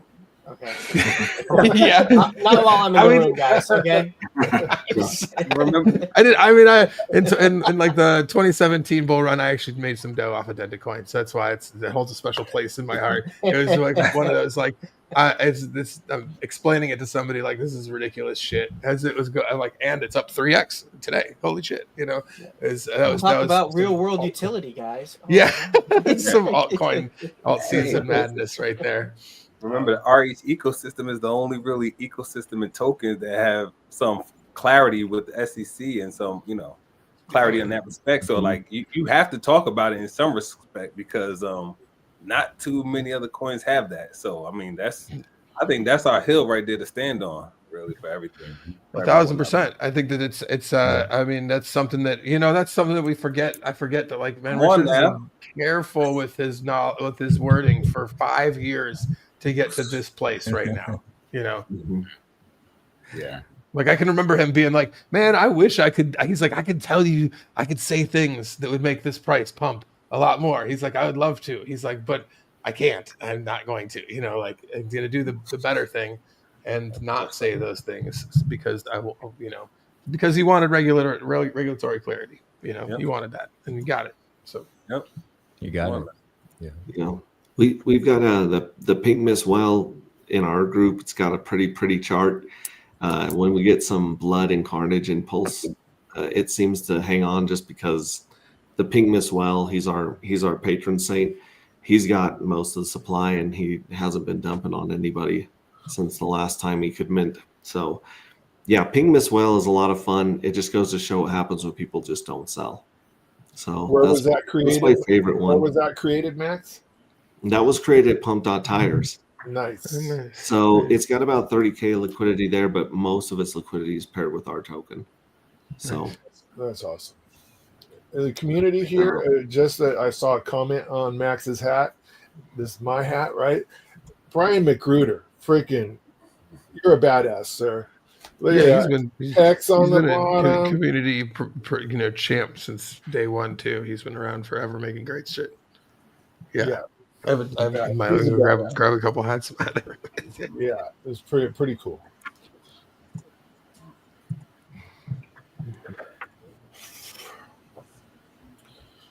And also shout out to RG3. This is the cigar that was rolled at the golf event at the Pulse golf event. Nice. Smoking one of his cigars today. Nice. Very nice. Shout out to RG3. He'll be on the conference tomorrow. I keep on saying show every time. I'm not used to hosting conferences. Keep on to say show. RG3 will be fighting for DeFi. He's got to talk tomorrow. A lot of great ones tomorrow. And is this conference going to be a once a year thing or a biannual thing, twice a year? It's a no expectations as of now. It's every 2 weeks. No, that'd be too much. Yeah, it's hard to say because there's not a website for it. I don't know if I'm gonna make one or not. Kind of because I was like, I don't think there's a lot of ROI for it, especially in now's macro environment. I think the original idea with this was more for the community to get excited and engaged and all that. But now we got like 7,000 or 8,000 watchers on X. I'm like, I think we may be onboarding some people outside the community. I'm not sure they're all us watching right now. Yeah, that's awesome. That is killer that we have those numbers. I was super impressed, man. It's great. So yeah, I'm not expecting the same tomorrow. We'll see. Although we have a lot of great content tomorrow. But today's Cinco de Mayo, 5/5/25. The whole thing, and that's what I wanted to end on today, as well as thinking about the future, what we're going to be doing, hopefully on the moon. Or Mars, I guess, maybe if you like Elon reference for 2055 on 5/5/55, which is a very special date. And hopefully not wrecking ourselves and all that good stuff. And also, I just did a poll on Twitter. I did a poll a couple weeks ago. You guys want a PulseX conference? Think about that. Almost 50% was no. It was like 40-60. I'm like, okay, I'm going to do this poll again today and see if you all want a PulseX conference. We're going to do this again. We're going to run it back. And I imagine the results, the jury's still out. I imagine the results will be more favorable. But anyways, that being said, I don't know if we're going to do it again. We'll see. It's looking pretty good so far. A lot of great feedback. A lot of people seem to be enjoying it, regardless of up-only atmosphere or what we've been experiencing. And a lot of great participants. I didn't expect, 40-plus people to apply, show up, come here. Again, we've got still tomorrow. We've had 20, 25 people so far, but you all really did put into work. Chat's been crazy. I'm sure there's a ton of questions we could have got to. We could be going for 6 more hours, but I've been impressed by the response. So we'll see. It's looking good though. Nice work, man. Congratulations. Yeah, thank you, Max. Man. Thanks, Do another one. I'm coming back. I want you back, Corey. It'll be great. It'll be great. Yeah, I mean, with that being said, let's just go top to bottom real quick. 2055. One word to describe what you'll be doing in 2055. Top Gun all the way down to Pulse Ray. Let's kick it off. One word.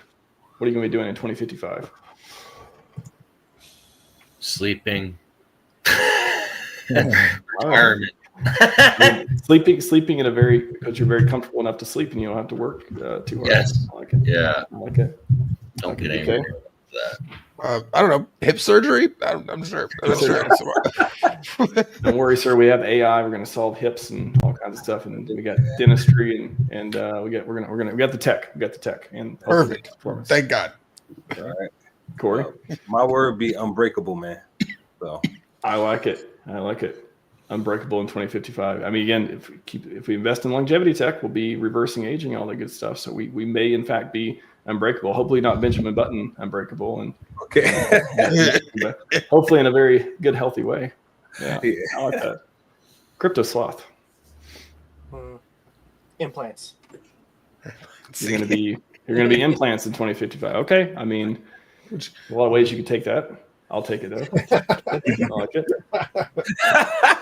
You didn't say in a tree, so there's that. So.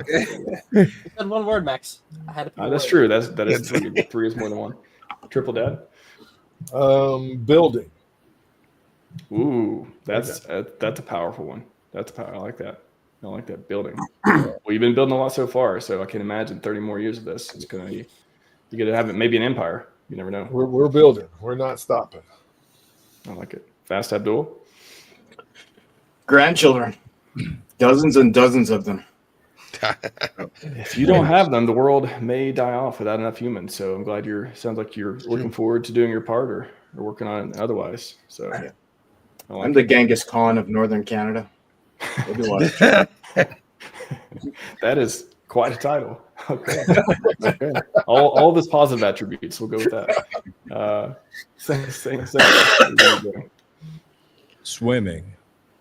Ooh, that's a good one. I like swimming. Swimming in maybe a beautiful warm sea that we're off your yacht. Yeah. It's a low impact exercise. I like it. You know, when I'm old, I'll still be able to swim. You know. There you go. Swimming good for the hips. There's a crossover there. Yeah. See, there you go. Yeah. Pulse ray vision. I'm going to stick with the name of this panel, community. Like I can only imagine what the community is going to be in 30 years. Wow. Yeah. Nice. Probably my grandchildren, I would expect. Wow. Maybe every 5 at least years. 36 of them. We have a rebirth. We have a rebirth every 5 to 10 years. New coming in, who you have to. It's like the Ponzi scheme in a good way, where it's like Social Security. You got to pay for all the old people. You all have to go through a little bit of what we went through, but you're gonna have a better life. Just like we're the boomers at that point. Like, yeah. Oh my God. Nice, man. Nice. All right, everyone. We got to wrap this up. It is 4 o'clock. 6 hours of content stream here. It says 6 hours, 5 minutes, 57 seconds. I'm gonna pull you all out. Congratulations, brother. Congratulations. Yeah, and I'm clapping for everybody. Let's clap for the whole community. Let's clap for everyone who made this possible. It ain't me up here just talking. I've actually tried to get more breaks. Appreciate you all. And don't forget to come up. Don't forget to come back tomorrow if you're scheduled, or if not, just come in the chat and be a positivity force for positivity, all that fun stuff too. I'm gonna take you all out, do my closing remarks, and we're gonna call it a day. We're gonna come back tomorrow stronger than ever. I'm very excited about that. So appreciate you, gents, and I'll see you all later. Thanks, everybody. Thanks.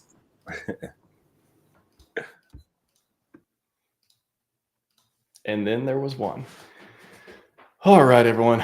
I've had a couple breaks, so that's about all I need. I'm happy to call it a day at this point, though.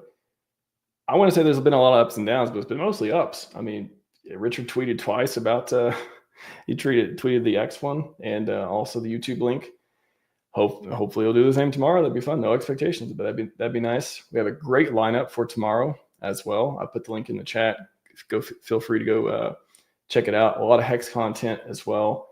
some of the same people today you'll see tomorrow. And chat, I appreciate you. I've not seen a lot of riffraff at all. And it seems a lot of people really appreciate the chance to connect, learn, have some fun. We got some fun videos and some other fun stuff be coming up tomorrow. And yeah, I'm excited for it. I'm excited for the future. I'm excited for, by the way, StreamYard says just hit 9,000. Again, how accurate that is. Add them all up. I don't know, but I swear every time I look at X, it's got 7,000 or more. So it's just amazing. These numbers, if you've been following me for a while, they don't mean a lot to me. It's always nice to see, but I really want to make a contribution. I want to make an impact.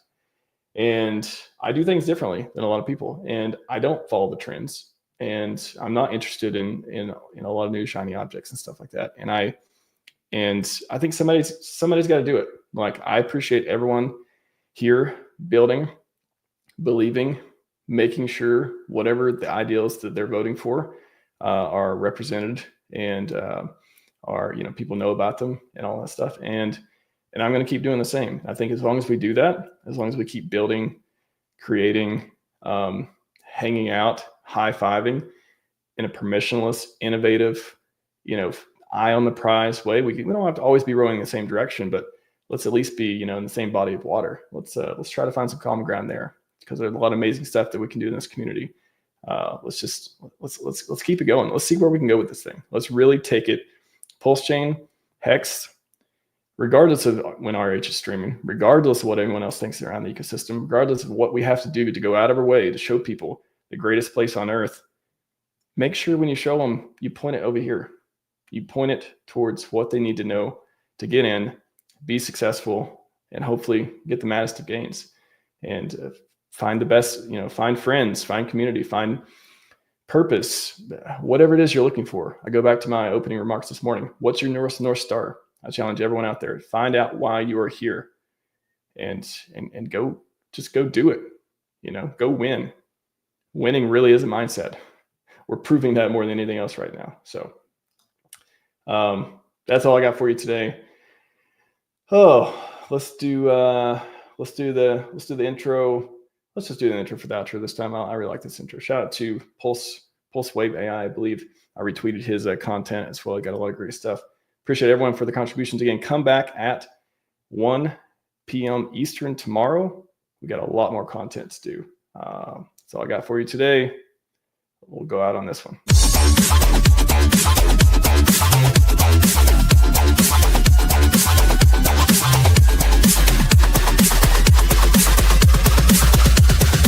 Welcome to Pulse Conference 2050.